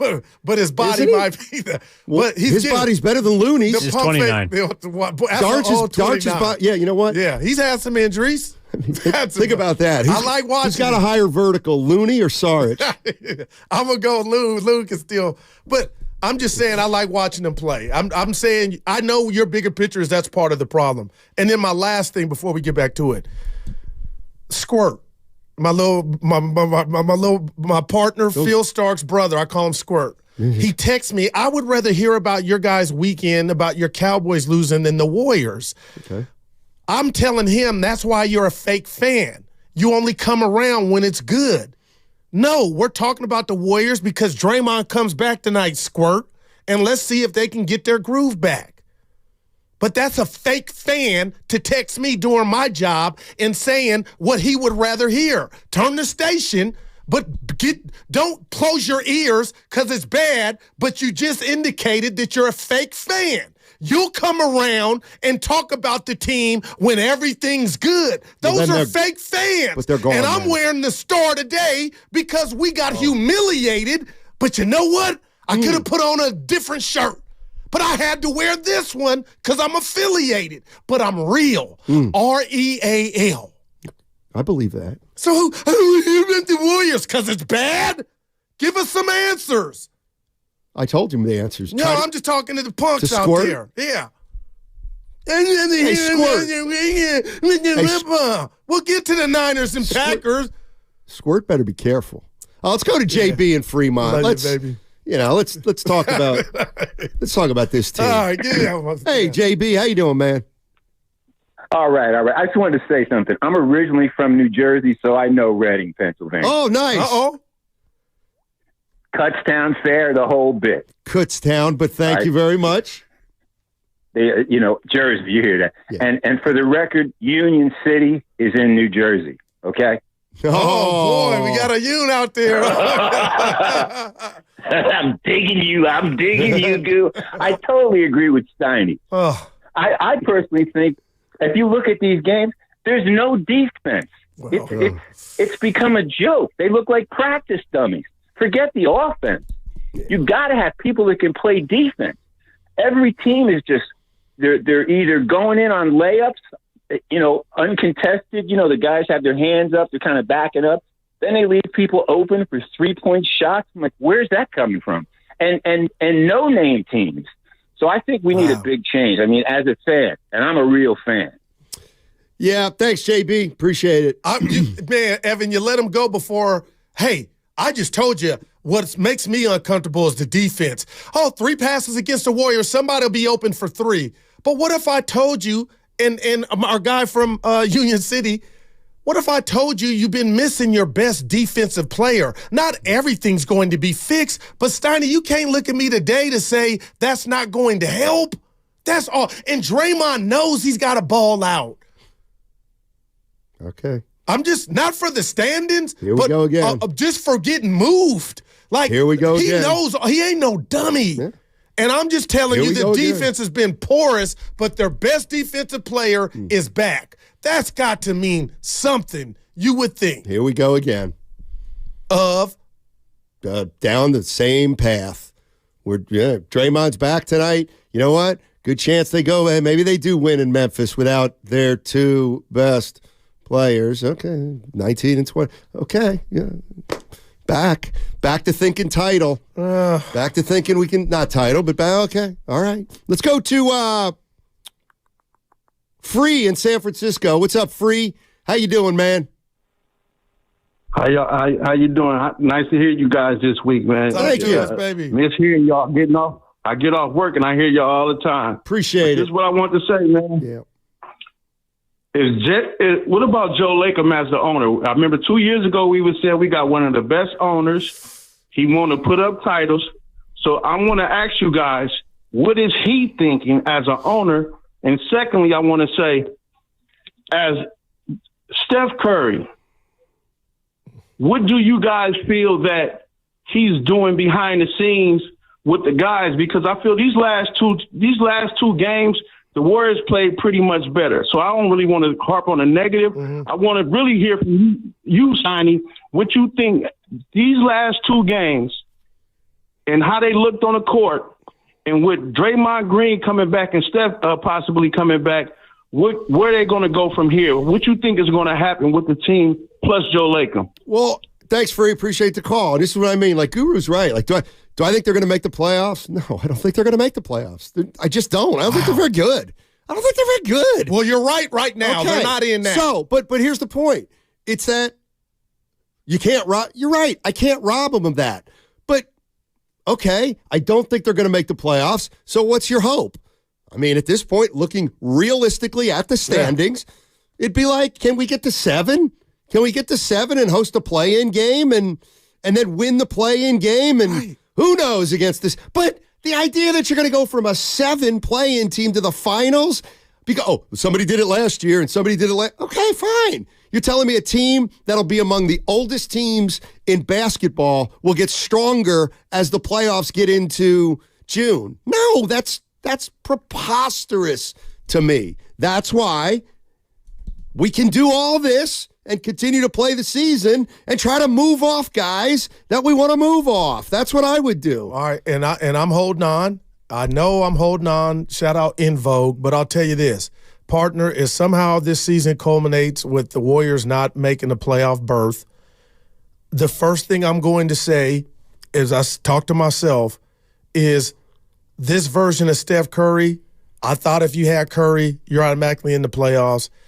And I'm not saying he's not to blame or he's not a part of this, but if he can't get this team and be Jesus, if he can't get this team to where you're saying the play-in or the playoffs, that's when I'll realistically change my outlook on the team and say, Steiny, okay, you're right. Yeah, they got 30. My favorite player all time.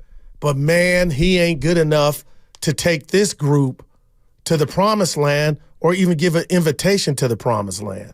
So that's where I'm at. So I'm not out. Like, hey, anybody out there saying 18 and 21, I cannot take that from you because that is factual. But if you don't want to hear extenuating circumstances around that 18 and 21, and the one thing that I've just admitted I've been wrong on, I fought you on the notion that Draymond meant anything to Steph on the court. Now, that could have been shade at Draymond, but it wasn't intended to. My thing is, young Steph Curry, prime Steph Curry, he could be out there with Dr. Seuss and he was going to get his. My point now is, it's a little different. Wiggins is mentally fried.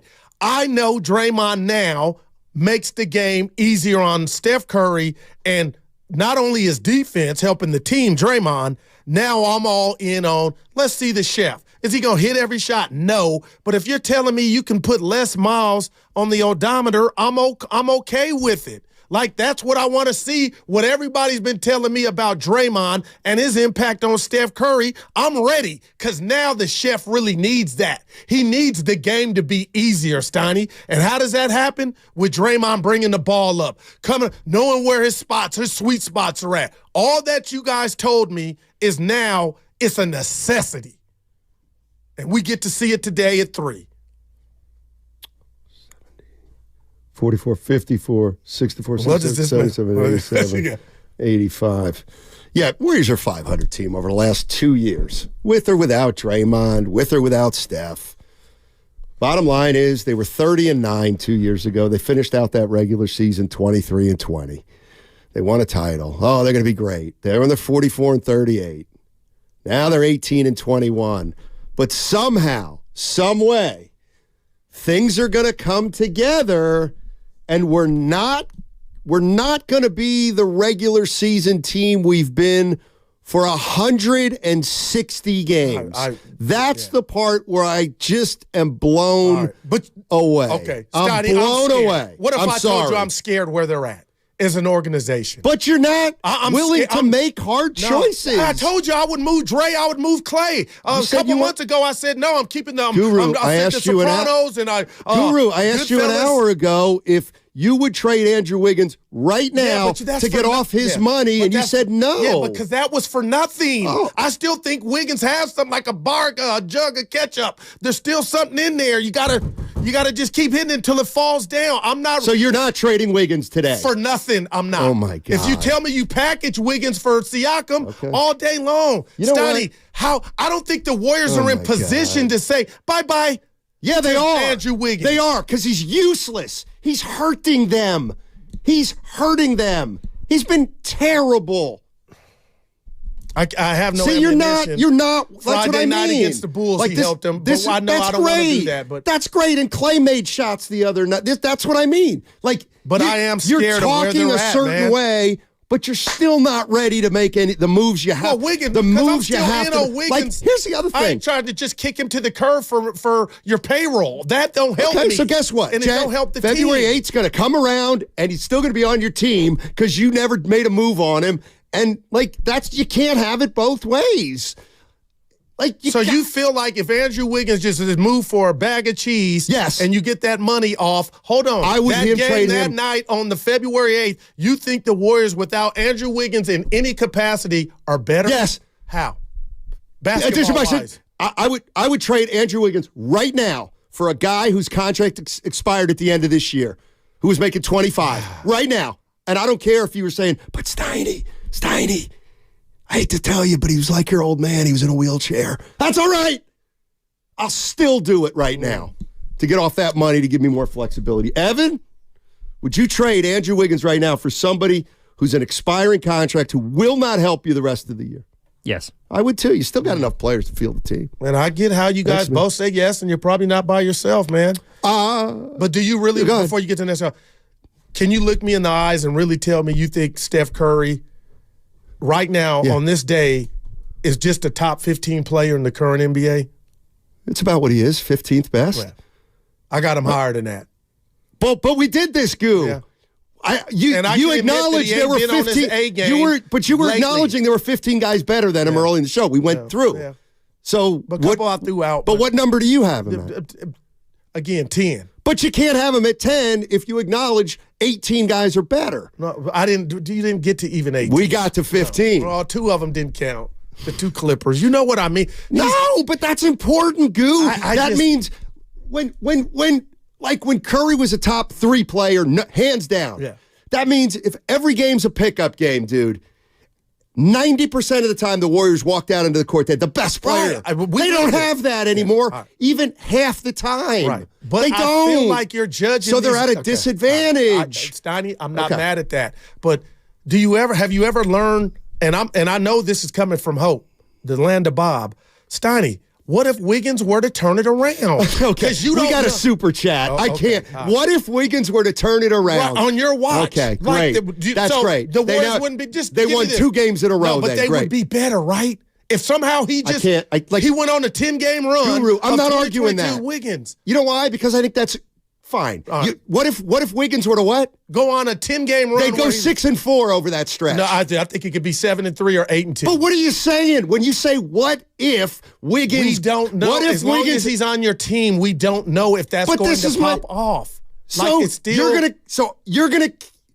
What if that's what you're saying? What if Wiggins has 10 good games in a row? Well, what does that 20. mean? He could the rest of the season. Okay, he could so snap out of it. Right. So you're not trading him. So that's what I'm saying. You're not ready to move off some crap here. What super chat? Yeah, we have a couple super chats to clean up. Sabo donated $4.99 to say the problem, Goo, is you want the Warriors to maximize Curry, but at the same time stick with Dre and Clay. You can't have it both ways. Pick a side. Also, I think D-Lou the boss had a donation about $5 revolving around the Wiggins conversation, but it was just redacted. So we'll get that on air when we get it. You could take it back. You could put something and take it back. Wow. I'm telling you. Okay, so you think Wiggins is more likely to have Wiggins being gone. You think Wiggins is more likely to have 10 good games in the next 10, so as you would bet on that rather than moving him right now and not having to worry about it. I just feel like I'm so misunderstood. You're not. I am. Two things. I'm hoping. Talk to me, Gil. I'm hoping because they're trying. That's what they're doing right now, and it starts tonight in Memphis. If you're telling me you're moving Wiggins for just a salary dump and nobody's coming back of his talent, I'm out on that. Okay. Because I've looked at this team, and you can dog Andrew Wiggins. I'm talking about everybody all you want, but if that light somehow came back on, he could ball out, okay? That's one. And then two, I'm not married to Clay or Dre. I told you months ago I didn't want to break up the big three, but I can see clearly now the wins are gone. So now if you can package Clay or Dre, I'm with that. And I think that's what Steph was saying. But not right now you're not. Why wouldn't I be right now? Because you just said you want to see what happens the next 11 games with Wiggins. That was your question. Well, that's what So in other words, you wouldn't trade Wiggins for nothing right now. But I would trade Wiggins for Siakam, and if that included Dre, I would bye-bye. And if that included Clay, I'm there. Everybody not named the chef. RIGHTNOW. Right. Let's go to Jay Voltron. What's up, Jay Voltron? How you doing? I got no rings on this finger. I have no idea where you're at now. I have no clue with what you're proposing talking, you would know. Or not proposing. Yeah, I don't. Jay. Hey, what's up, guys? Hey. Hey, Matt. Like a few months ago, you was right. Like, you know how like you believe in the Buddha way, like everything is just a temp, and then it will just destroy and then rebuild. As a fan, I hate the word rebuild. It's scary. Yeah, but that's what Warriors they have to face. They have to rebuild again. Thank you. Tell me what you guys think. Thank you. No, I just told you it's scary as hell. And I know you guys, Guru, I was in there, but I mean, what if? Tell me if this is not. Oh gosh. Yeah, here it is from D-Lou the Boss, $4.99 on YouTube. Andrew Wiggins is gutless in all caps. Send him packing. A little strong. Yeah. I mean, he's the quintessential addition by subtraction. He's been a negative this year. You got him for 3.5 more years. The idea of him. So you know what? And here's the other thing he'll do. He'll snooker you again. He'll have 10 good games, and guess what? Then the trading deadline will come, and he'll stink again. Why don't you just say it? He had a contract year. If he were on another team, you'd rip him. For what about this? Snooker in the Warriors. I'm going upstairs now to you and Evan and the fans. When you get a nickname, Joey Light Years, isn't this when you're not that he hasn't? Isn't this when you're supposed to? Isn't this it? When they call you, he blew it 2 years ago, 3 years ago. This isn't. We are not. We were 3 years ago was far more important than where we are now.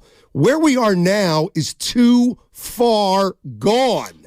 Where we were 3 years ago, there was an opportunity to elongate the dynasty. No doubt. The bottom line is they drafted Wiseman, Kuminga, and Moody, and none of the three has helped them extend the dynasty 3 years in. So those mistakes have been made. Where we're at right now. Are you going to say you saw this coming? I'm not alone, Goo. I'm not. I saw the end of a dynasty coming and trouble afterwards. So did anybody who's ever watched the NBA for 50 years. That's why they're dynasties, because you're going to have a dry spell when it's all over. It's the price of it. And everybody in here would take it. Let's go to Timmy in Berkeley. What's up, Tim? Really appreciate it. The emotion and your passion is awesome. The reason I told your producer I'm not much of a Warriors fan, I'm a sports fan, an old sports producer from St. Louis, because I don't really have much emotion invested in these guys like you clearly do, which, like I said, I appreciate it. But let's face it, they had no business winning 2 years ago. They stopped shooting on the road. The Curry couldn't make his shots on the road. Really, Poole and Kuminga, and the fact that they all got healthy at the end, and a bunch of other things happened with the other teams and the way the matchups laid out. That's the only reason they won 2 years ago. Now, 2 years later, face it, Steph has dropped off. He can't beat even one good defender anymore. Put one great, long, athletic defender on him, he's done. He's out. Clay is not the same Clay. Wiggs, he talked about it. He's dropped off. Looney, he's dropped off. Draymond's probably the only guy who's still got his game together. Unfortunately, he can't get out there and play.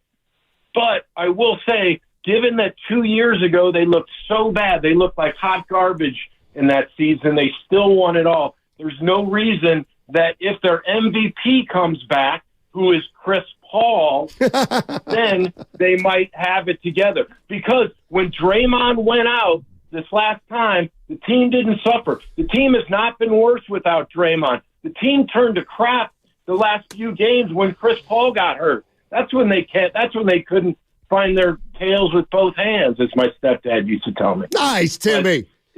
See, you know what, Tim? Hey, I love you, buddy. Come on. Here's what I like about Tim is don't you get it?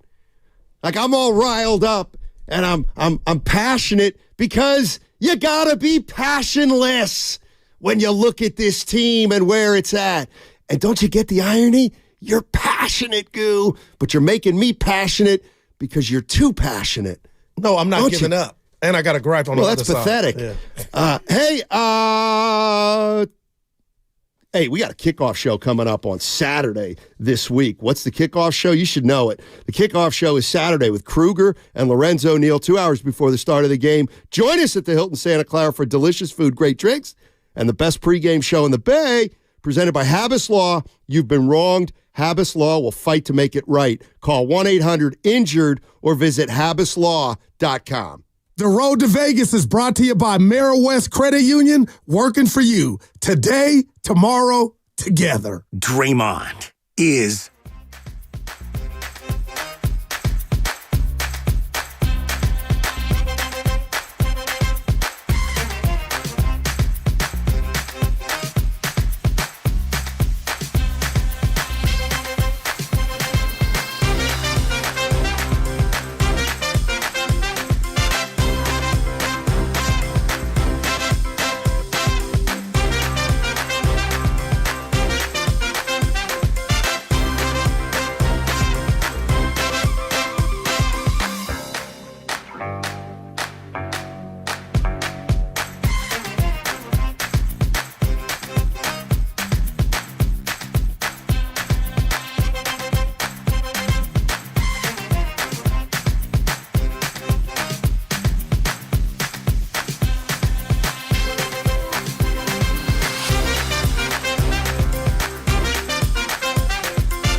77, Villanova 74. Not a Villanova fan. And, Jay Wright? And well, he's not there anymore. I know he's not there. Yeah. I'm just Jay Wright. I actually kind of like Jay Wright. I don't like the college. What about Brunson? Give me my flowers. He's a baller. Went to Nova. The dude can play. He's played his ass off in New York. Yeah, and ever since they made that deal. What? The deal for Anunoby. It's helped both teams. Oh, yeah, well, yeah. No, we're talking about Jalen Brunson's a baller. Yeah. He's just crafty. Okay. Yeah, I like him. Yeah. He's fine. Yeah, thanks, Grant. Can't win with him playing the way he's playing, though. By the way, I want to do a couple things here. I want to take this call. Yeah. Bleacher Dave was on the Comcast Business text line. Our guy. Saying I'm supposed to take this call from Andre in New Jersey, which I'll do. But first of all, I was listening the other day. I heard Bleacher Dave talk about some things in a very positive way about what had been going on here at the station. And appreciate the kind words, Bleacher Dave. Hey. Your words on community were very important. Thank you. Let's go to Andre in Jersey. What's up, Andre in Jersey? How you doing? What's up? This is On Ball Steph, the face of Warriors Twitter, king of playback. I just want to say, you didn't see the end of the dynasty. You just, the way I see it is, you're a broken clock that's right twice a day. Who's that? Claiming things that are that you believe to be true, and eventually you'll be right. I think you should talk more about Steve's failures to develop the youth, Clay's inability to sacrifice, Andrew Wiggins' fall from grace, Draymond's sabotage of this team over and over and over again, Looney in quicksand, Lacob's failed 2-timeline strategy, the fact that they added 2 minimum contracts and a 39-year-old 6-foot injury-prone guard this offseason, and the first thing that comes out of your mouth when it comes to this dynasty falling is Steph Curry, when he's been the only player, the only person keeping this mess together for a decade. I think that's a disservice. It's reprehensible. To the great legend that Steph Curry is. Nice little player. Hey, dude, follow me on Twitter, Triple D Guru. Begging. I like this kid. Yeah, Andre, a couple things. The 9 things you mentioned after Curry, yes, young man, you nailed all 9 of those. And what you'll find is that's the way most dynasties end, with all those kind of issues involving all different kinds of players and front office guys and coaches. That's what happens when a dynasty ends. The other thing that happens, and take it from somebody who watched Larry Bird deteriorate, and it was quite painful for me at a young age, the one thing you can't do, young man, don't trick yourself into thinking you're watching Steph now play like he did 2 or 3 years ago. Don't do that. You're too smart a basketball fan, Andre. You're too smart. He's not. I will say this. He's not the same player he was 3 years ago. Right. Each 3-year increments, players decline, players get worse. Yeah. Of course. That's natural. But he is still good enough to be the best player on a championship team if his front office, GM, coach invested around him the way that they should, and they're doing a disservice right now. And I think the highest pay still good enough. They had the highest. They had the highest payroll in the history of the NBA, trying to surround Steph Curry with the best possible players. True. Right. That may be true. But just because you have the highest payroll doesn't mean that those are good investments. Those are bad. Some of those are bad contracts, bad decisions, bad draft picks. Right? What about the fact that Steph may have pushed them in that direction? What if Steph's one of the reasons they have pushed in the direction of let's not be realistic? And that's a fair argument too, which is why that you should draft for fit instead of the best player available, because then what you get is a bunch of players who deserve to play minutes. Now that we're seeing J.K., Moody, all these guys, and now this 2-timeline strategy completely failed. So you're right. If Steph has a hand in this, he deserves criticism too. But the big idea is the guys that get paid the big money at the top got to be held accountable, because they're the ones making the final decisions at the end of the day. No doubt. Thanks, Andre. Appreciate it. You know who else has to be accountable? Is the guy at the top of the payroll roster-wise. Guys making $55 million. Guys making $55 million. You know, listen, the bottom line is, I get it. Steph's still a great player. Yeah, no doubt. But he's getting paid more and more and more, and he's getting worse and worse. See, that's the issue. They have 2 players on their team that they want to be very, very – they want one to be important because he should be. They want another to be important because he has to be. You're expecting 34 and 35-year-old players to decline really super-duper slow.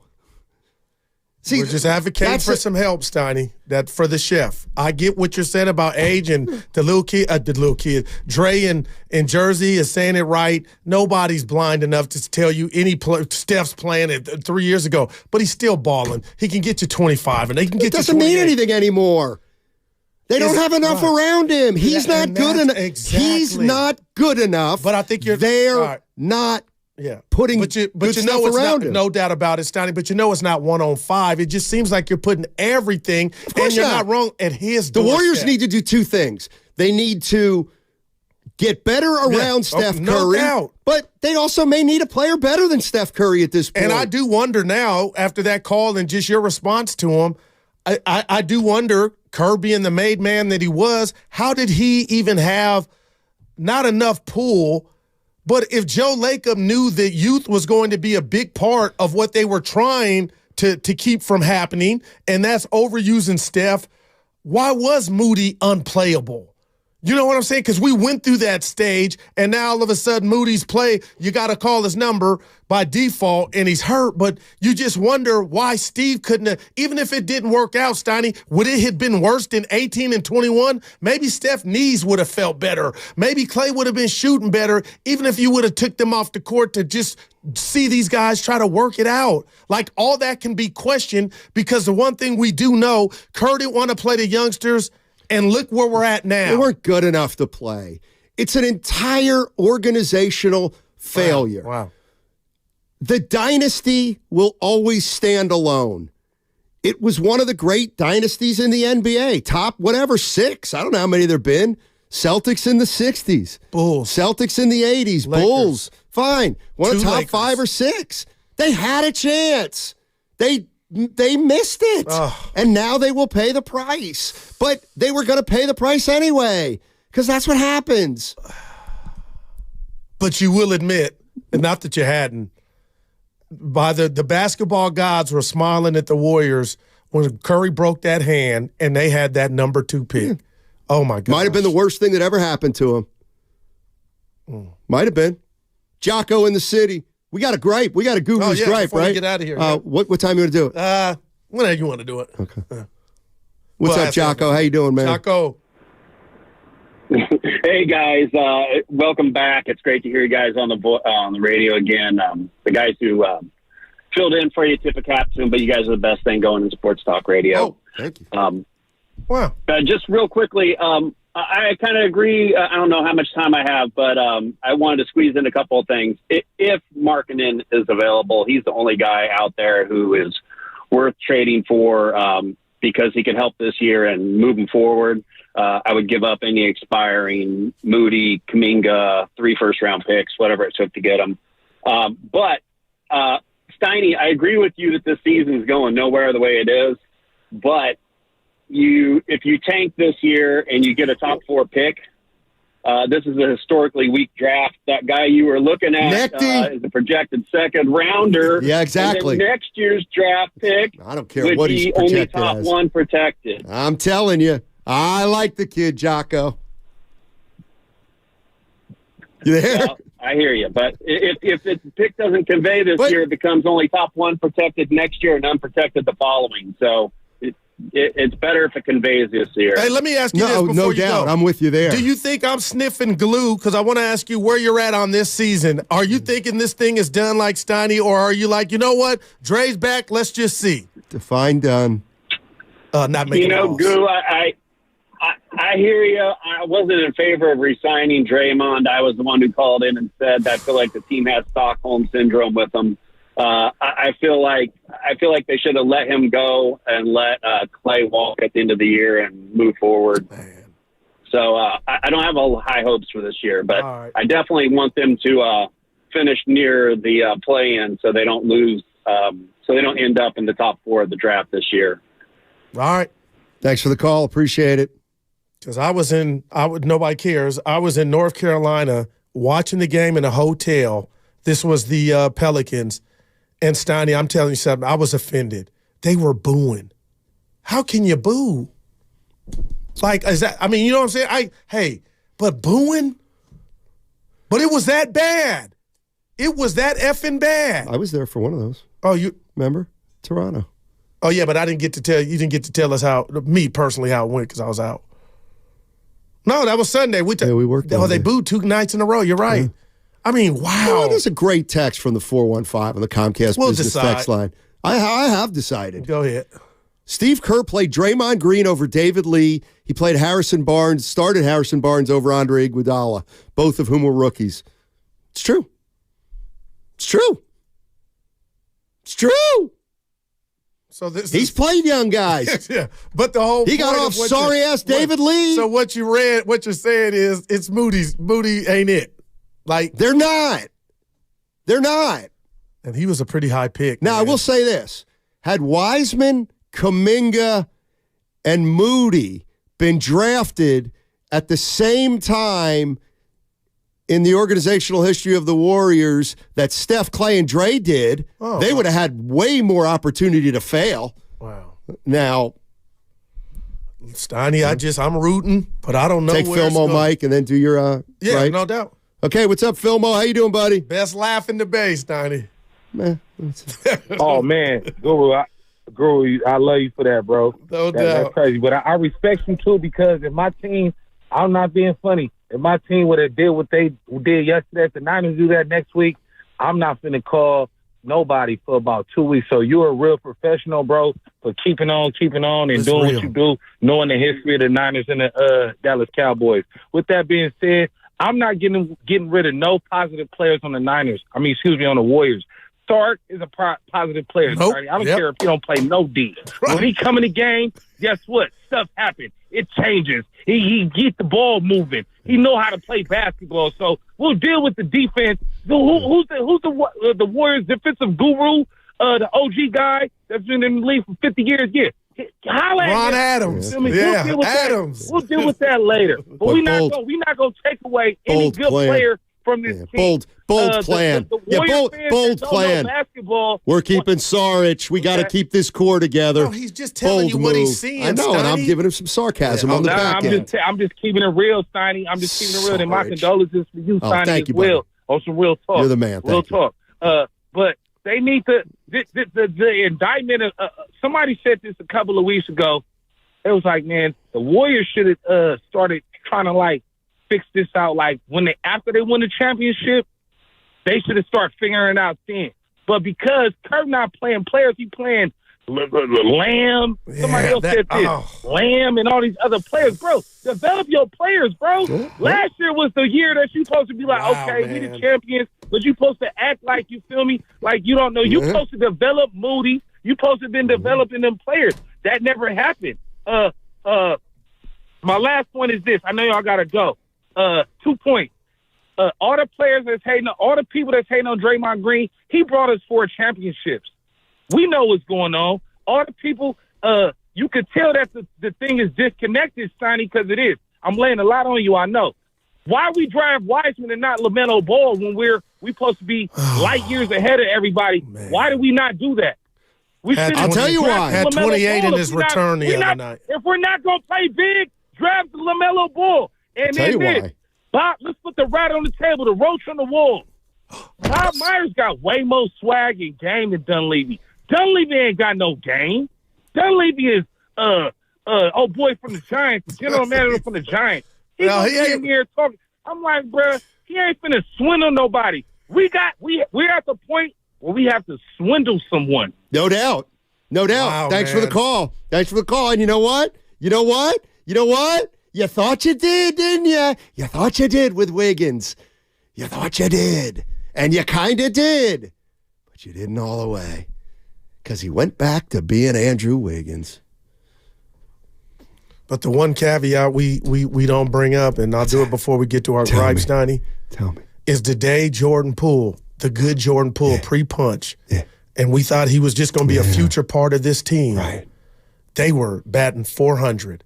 Because you thought that was a guy, Steph, you hurt, whatever, Clay, you hurt, we got it. We got Geico. Steiny, that hurt you. Yeah. And you know what hurt is your own dude messing them up, and then you got rid of him.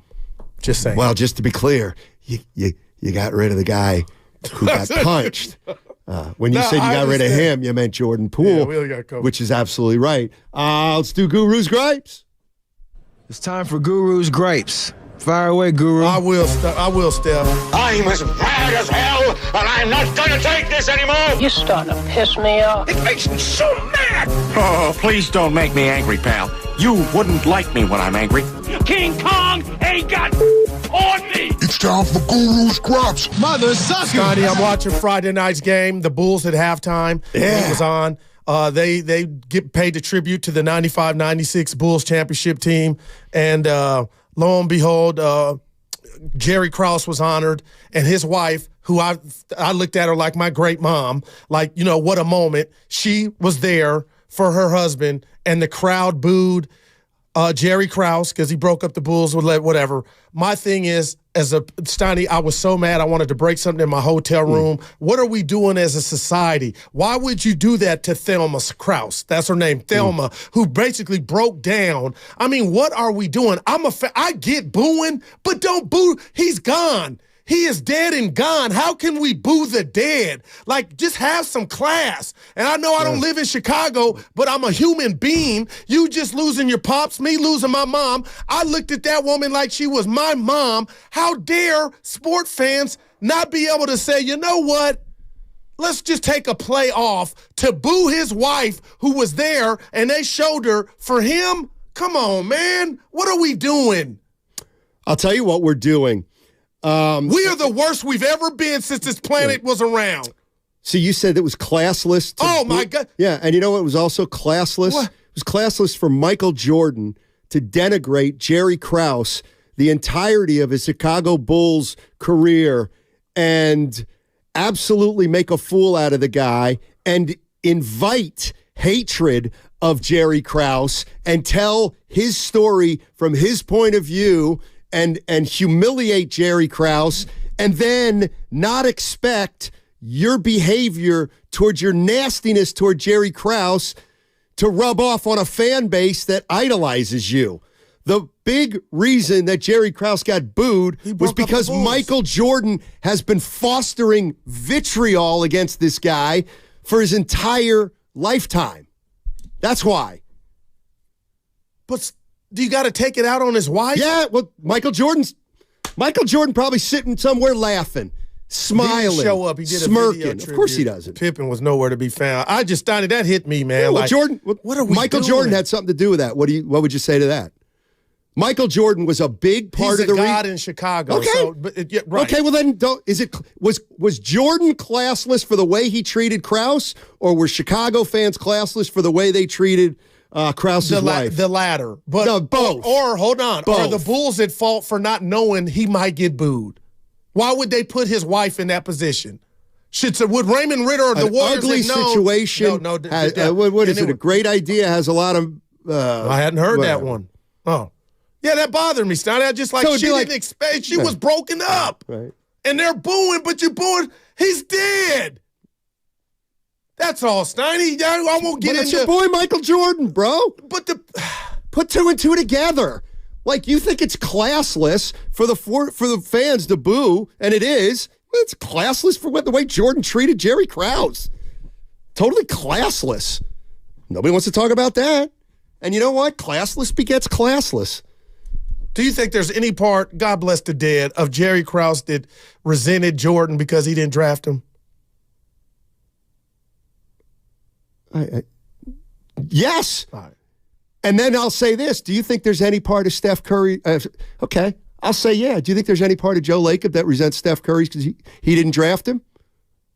This is going to be great. Go ahead. No, this is yes or no. I'm being so real. Yeah. I'm saying no. Yeah. Because I wasn't there. And there it is. There is your hometown moment brought to you by We Are One Big Hometown Community. There it is. Oh, there it is. Yeah, I got me. Joe Lacob is perfect, so he has no regrets or has no resentment about not being here. But Jerry Krause, that's the. I just hate why. that. Why do you think Jerry Krause would have resentment that he didn't draft Curry, but Joe Lacob wouldn't. But Joe Lacob wouldn't. Why was there a rift? Why would one have resentment and one not? How do you have that much success together and you guys be at odds? That's what I don't know, and I know he was a short guy. I don't know if he had a Napoleon complex or he was jealous of Jordan. I'm just throwing anything out there. Like, why would Mike have a problem with Krause? Because Mike's an a-hole.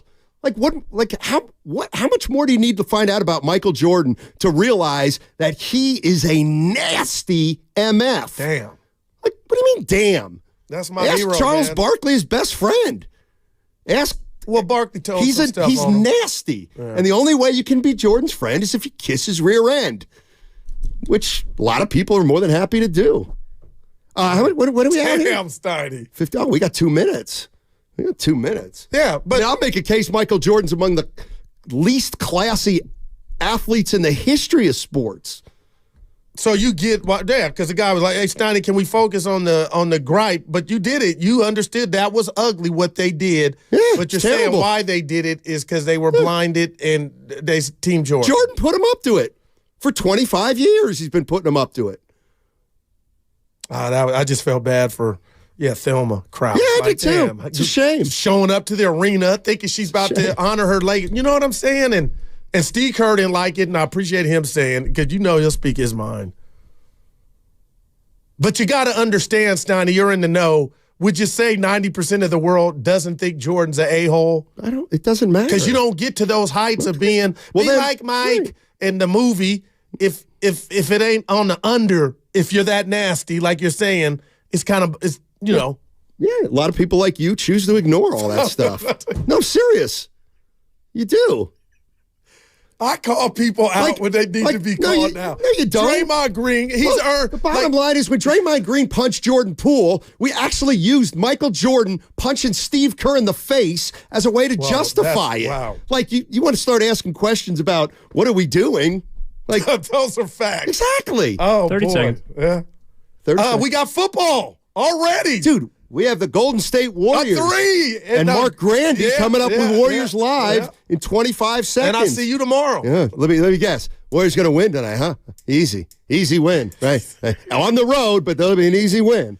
By the way, the Warriors now 7-10 on the road this year, needing to get to 24 and 17 for Guru to win that bet. And also quietly right now, if you do the numbers, the Kings are under 49 wins if you do the math.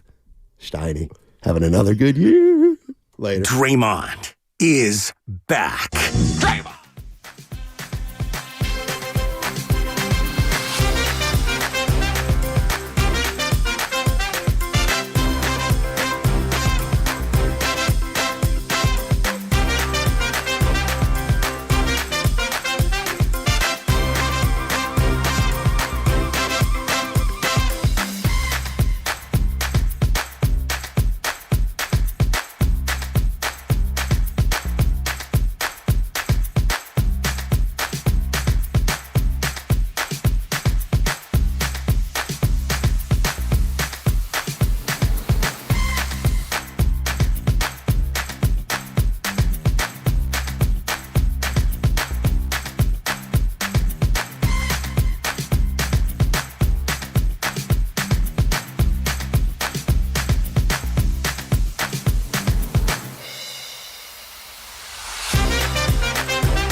Klay Thompson, and Chris Paul.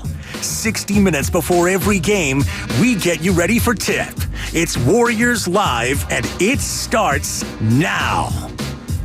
Yes, it does. Warriors Live here on 95.7 The Game on Martin Luther King Jr. Day. The Golden State Warriors find themselves in Memphis taking on the battered and the beaten Memphis Grizzlies. We'll get to the injury report coming up to kick off Warriors Live because it is a long one specifically for the Memphis Grizzlies. But first of all, welcome into Warriors Live here on 95.7 The Game. Mark Randy with you. Warriors Live is presented by Xfinity, the Xfinity 10G network made for streaming live sports. Tonight is stop number 3, or today, this afternoon, for those of you out here on the West Coast. This afternoon for the Golden State Warriors is stop number 3 on their 4-game road trip. They're 1-1 in the first 2 games. Friday in Chicago, a nice feel-good win for the Golden State Warriors after consecutive really rough losses at home. They went to Milwaukee on Saturday in the back end of a back-to-back, and the Warriors fell, but they were without a number of key pieces, including Steph Curry, Draymond Green, Moses Moody, Chris Paul, Gary Payton II.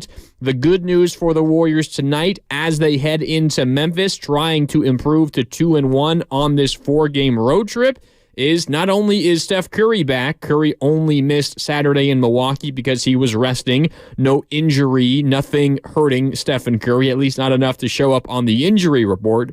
He's back. He will play tonight.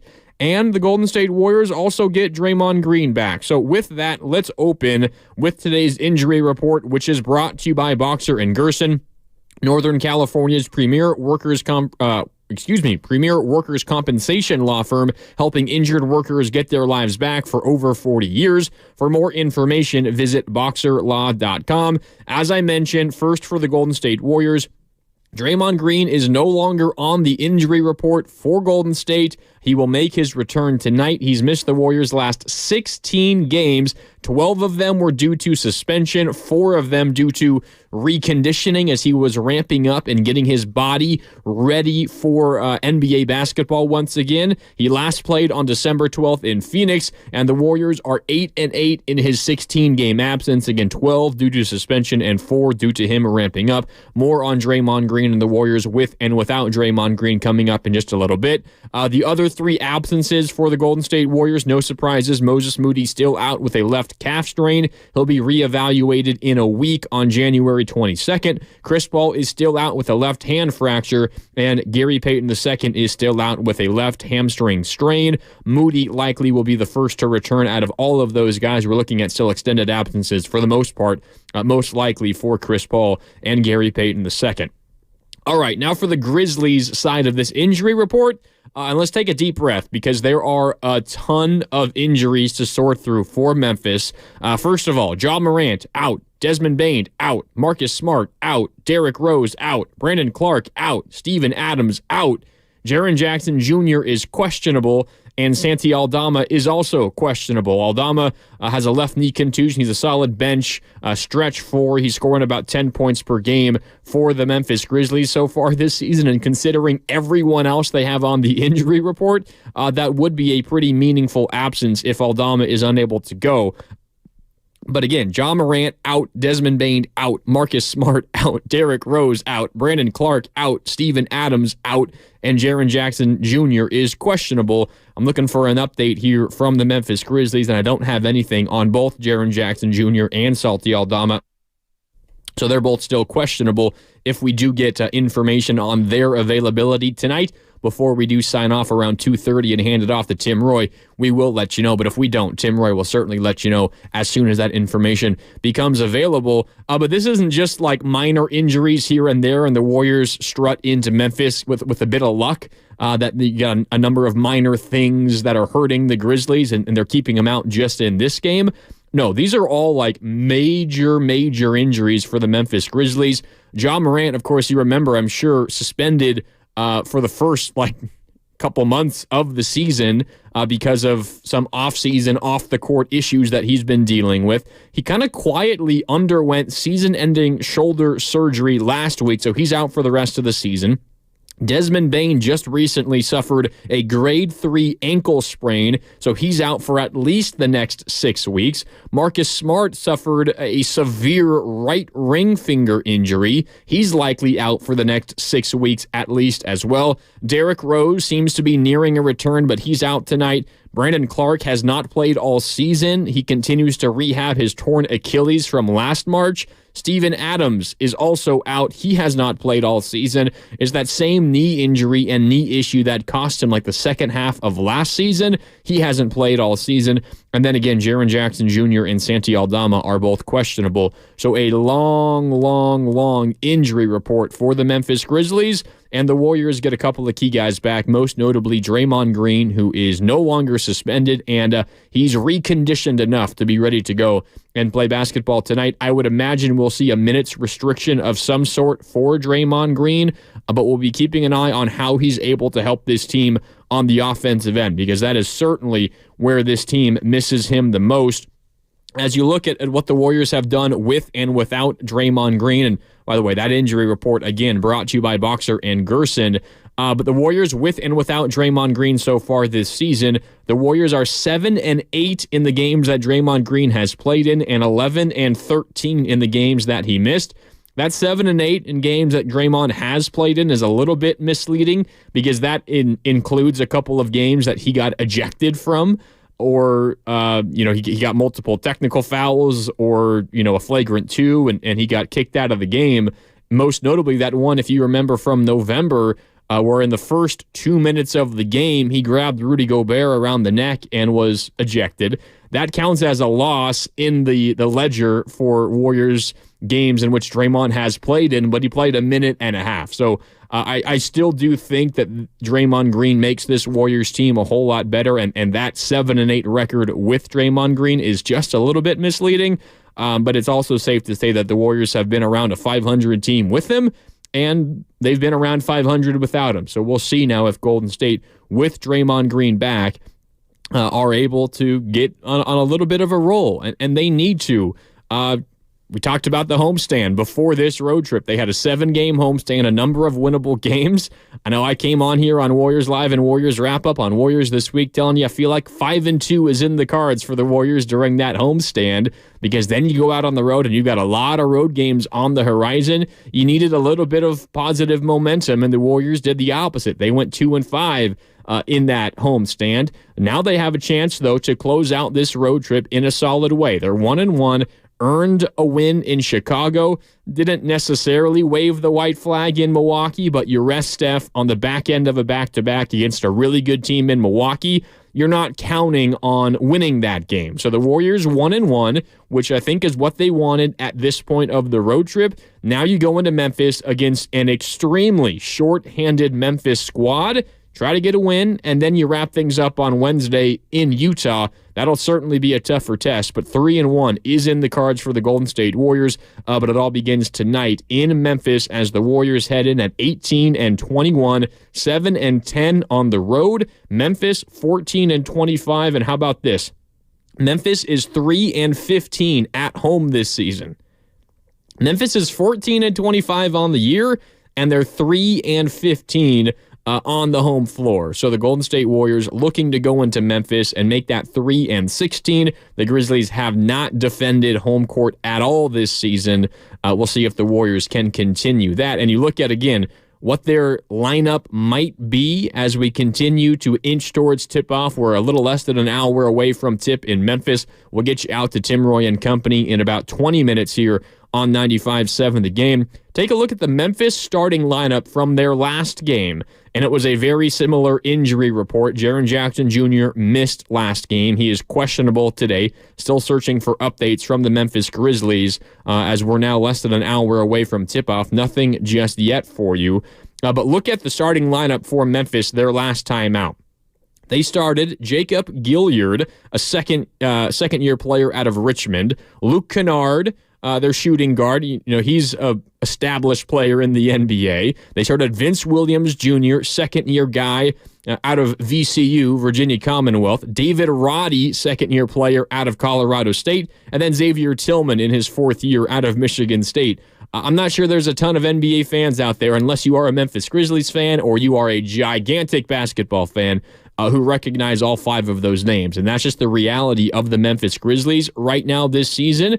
And their reality for tonight is maybe they get Jaren Jackson back tonight, and maybe he starts at center over Xavier Tillman. But this is still going to be a Memphis unit, a Memphis roster tonight that's filled with relative unknowns, two-way guys trying to make names for themselves in the NBA. And at times that could be a little bit dangerous. I mean, how many times have we seen, a relative unknown? Like, I remember it was the Miami Heat game where the Heat were without like 4 key players, and then you got a two-way guy who hasn't played a ton in the NBA goes off for a career high like 22 points. So that certainly has happened to the Warriors before. But Memphis is coming into this game without a ton of known talent, and that gives the Warriors certainly the upper hand as they try to get to 2-1 on this homestand, win their 19th game of the season, and earn a win in a place in Memphis where they've had some success, but they've also suffered a number of tough defeats in recent history. It's Warriors and Grizzlies in Memphis on this MLK Jr. Day coming up in about 50 minutes here on 95.7 The Game. All right, let's keep rolling on Warriors Live, again presented by Xfinity, the Xfinity 10G network made for streaming live sports. And let's get to our Take It to the Bank prediction, brought to you by Fremont Bank, full-service banking, no compromises. My prediction today, it has to do with Klay Thompson. Klay Thompson's been good shooting the ball recently. He made 7 3-pointers on Friday in Chicago. Remember, he had 30 points. He had that huge third quarter where he scored 17 points. He hit 6 more threes on Saturday, and it wasn't the most efficient shooting day for Klay Thompson in that one. He had 21 points on 7 of 23 from the field, 6 of 17 from downtown. I think part of that because Steph Curry was out, and Milwaukee was able to pay more attention to Klay Thompson as a result. But still, he's putting up and he's making quite a few threes recently. And in fact, that 6 3-pointer performance on Saturday in Milwaukee, it moved Klay Thompson past LeBron James, at least for the moment, for 7th on the NBA's all-time career 3-pointers list. So Klay Thompson now top 7. There's only 6 other players in the history of this league that have made more 3-pointers than Klay Thompson has, and considering he lost nearly 2 full seasons, more like a season and a half due to a couple of injuries, that's impressive. Klay Thompson now 7th all-time on the NBA's career 3-pointers made list, and over his last 7 games, he's been shooting the ball really well. He's averaging 21 points per game, 45.6% from the field, 42.5% from downtown, and over 92% from the free throw line, and he scored at least 20 points in 3 of his last 4 games. And I'm predicting he scores at least 20 once again tonight. That is my Take It to the Bank prediction, brought to you by Fremont Bank, full-service banking, no compromises. In addition to Steph Curry being back, maybe that unlocks Klay Thompson just a little bit. Memphis also allows threes at a high rate. Both threes allowed per game, made threes allowed per game, and opponent 3-point percentage. They're bottom 6 in the NBA. So you can beat this Memphis team from behind the arc, and that, of course, is a full season statistic. And the Memphis does not have the kind of defensive personnel available tonight as they have for the entire season. Again, if you're just joining us, it's a gigantic injury report for the Grizzlies. Ja Morant, Desmond Bane, Marcus Smart, Derrick Rose, Brandon Clark, Steven Adams, all out. Now, a number of those guys haven't played all season or have missed gigantic portions of the year.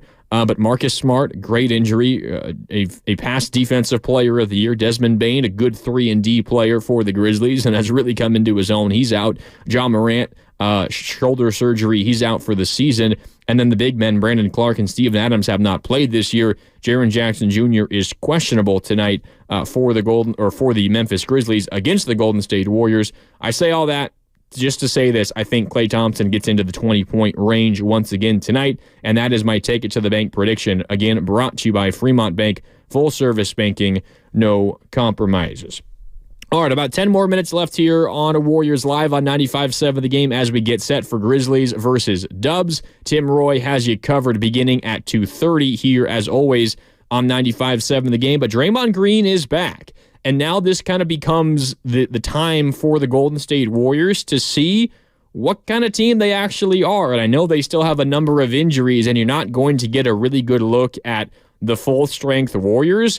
But for a team that is as old and experienced and full of veterans as this Warriors roster is, you could kind of guess that this was kind of going to be the reality for the Golden State Warriors. Maybe you thought they'd have a better record. Maybe you thought there'd be less drama. Maybe you thought there'd be less trade talk for a number of key core pieces at this point of the season. But I think you could relatively safely bet on the possibility that this would be a Warrior team that would have to kind of deal with a number of absences. Now, the Draymond Green absence has been not because of injury. He missed a couple of games early in the year. In fact, he didn't play the first couple of games of the year because of an injury he sustained. It was an ankle injury in training camp. But he's been healthy physically wise, but he's missed a number of games now as a result of 2 suspensions and then getting ready to play once again. He missed 4 games, the last 4 games, because he wasn't physically ready to play after his 12-game suspension. But now the Golden State Warriors have a chance to turn to the starting lineup that helped them win a championship in 2022. I'm not sure who Steve Kerr is going to start just yet tonight. We're about 45 minutes away from tip-off, and I haven't seen an announcement. But the Warriors, if they want to, they could go to the 5 that won them a championship in 2022. For the first time in over a month, the Warriors can do that. Steph Curry, Klay Thompson, Andrew Wiggins, Draymond Green, and Kevon Looney. Does not mean that Steve Kerr is going to turn to that 5. There's a chance Draymond Green doesn't even start. Steve Kerr was on this very station with Willard and Dibbs last week and was asked when Draymond Green returns, whenever that is, it just happens to be today, when he returns, does he automatically go back into the starting lineup? And Steve Kerr's answer was not necessarily. So who knows? But I think given what Steve Kerr has done so far this season and the way that he's handled things, and the fact that Andrew Wiggins is back in the starting lineup now the last 2 games and had a really good game on Friday in Chicago, struggled to shoot the ball on Saturday in Milwaukee, but I think it felt like the effort was a little bit better on Saturday as opposed to the larger sample of this whole season. But despite that, Andrew Wiggins, success or not on the court, despite that the fact that he has been in the starting lineup, I think signals that Steve Kerr wants to give that starting 5, which helped them win a title in 2022, a real try before maybe officially and finally moving off of it for good. So maybe it doesn't happen tonight because Draymond Green will likely be on a bit of a minutes restriction, and we probably won't be able to tell a ton from tonight about, Steve Kerr's future plans in terms of rotations and 5-man groups to play together because of the restriction to Draymond Green. But I do think at some point we do see that starting 5, whether it's tonight or the next game or in a week now, we see Steve Kerr give that lineup one more real chance. And maybe Warrior fans out there are a little frustrated by that because Kuminga's played really well and Podziemski's playing really well and Trace Jackson-Davis has scored in double figures 12 of the last 14. And that's all fair. But I'd also tell you, Jonathan Kuminga, in his last 2 games, over 20 points, including a career high on Saturday. First time he's had 20-plus points in consecutive games in his NBA career. He's now scored in double figures in 19 straight games, also a career best streak. The last 2 games where he's over 20 for the first time in his career in consecutive games, he came off the bench, and he has excelled in that role. So I'm not sure Steve Kerr is also eager to move Kuminga off of that spot. He's coming in and he's playing like a great 6th man, and he's a big reason why the Warriors bench has been so good so far on this road trip. So I'm eager to see the starting lineup and the rotation decisions that Steve Kerr makes tonight and moving forward now that Draymond Green is back. All right, few more minutes here on Warriors Live on 95.7 The Game.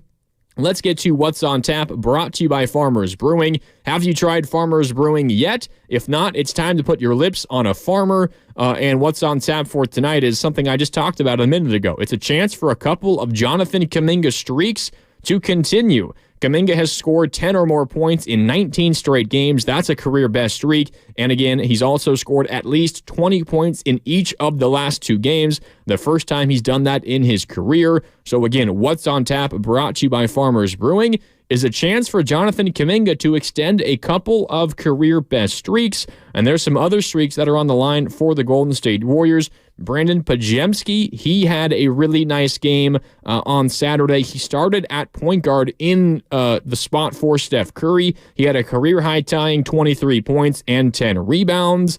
He has 8 games this year with at least 10 points, 5 rebounds, and 5 assists. That's the most such games among rookies this season. And also Trace Jackson-Davis, he was in double figures last time out. He scored 10 or more points in 12 of his last 14, and he's shooting 80% from the field during that span as well for the Golden State Warriors. We'll see if he can keep that up, if Pajemski can keep up his offensive output like he did on Saturday. After a couple of down games consecutively on the offensive end for Pajemski, he bounced back in a big way in front of friends and family in Milwaukee, and now he'll likely come back off the bench with Stephen Curry and Draymond Green back for the Golden State Warriors. All right, 1 minute left here on Warriors Live on 95.7 The Game as the Warriors head into Memphis. Remember, Memphis is without a number of key players. Ja Morant out for the season. Desmond Bane and Marcus Smart out for about 6 weeks, if not more. Derrick Rose is out tonight. Brandon Clark and Steven Adams have not played so far this season, and it's a game-time decision for Jaren Jackson Jr., and we're now about 37-ish minutes away from tip-off in Memphis. We will see if Jaren Jackson Jr. goes. Even if he does, it is a depleted Grizzlies group today against the Golden State Warriors. All right, up on the way next here on 95.7 The Game, it's Tim Roy and company. They got you covered with tip-off coming at the top of the hour. This has been Warriors Live on 95.7 The Game, presented by the Xfinity 10G Network, the best way to stream live sports. I've got you covered with Warriors wrap-up coming up after the game here on 95.7 The Game. Warriors Grizzlies coming up next on 95.7 The Game. Hi, I'm Henry Winkler. My eyes are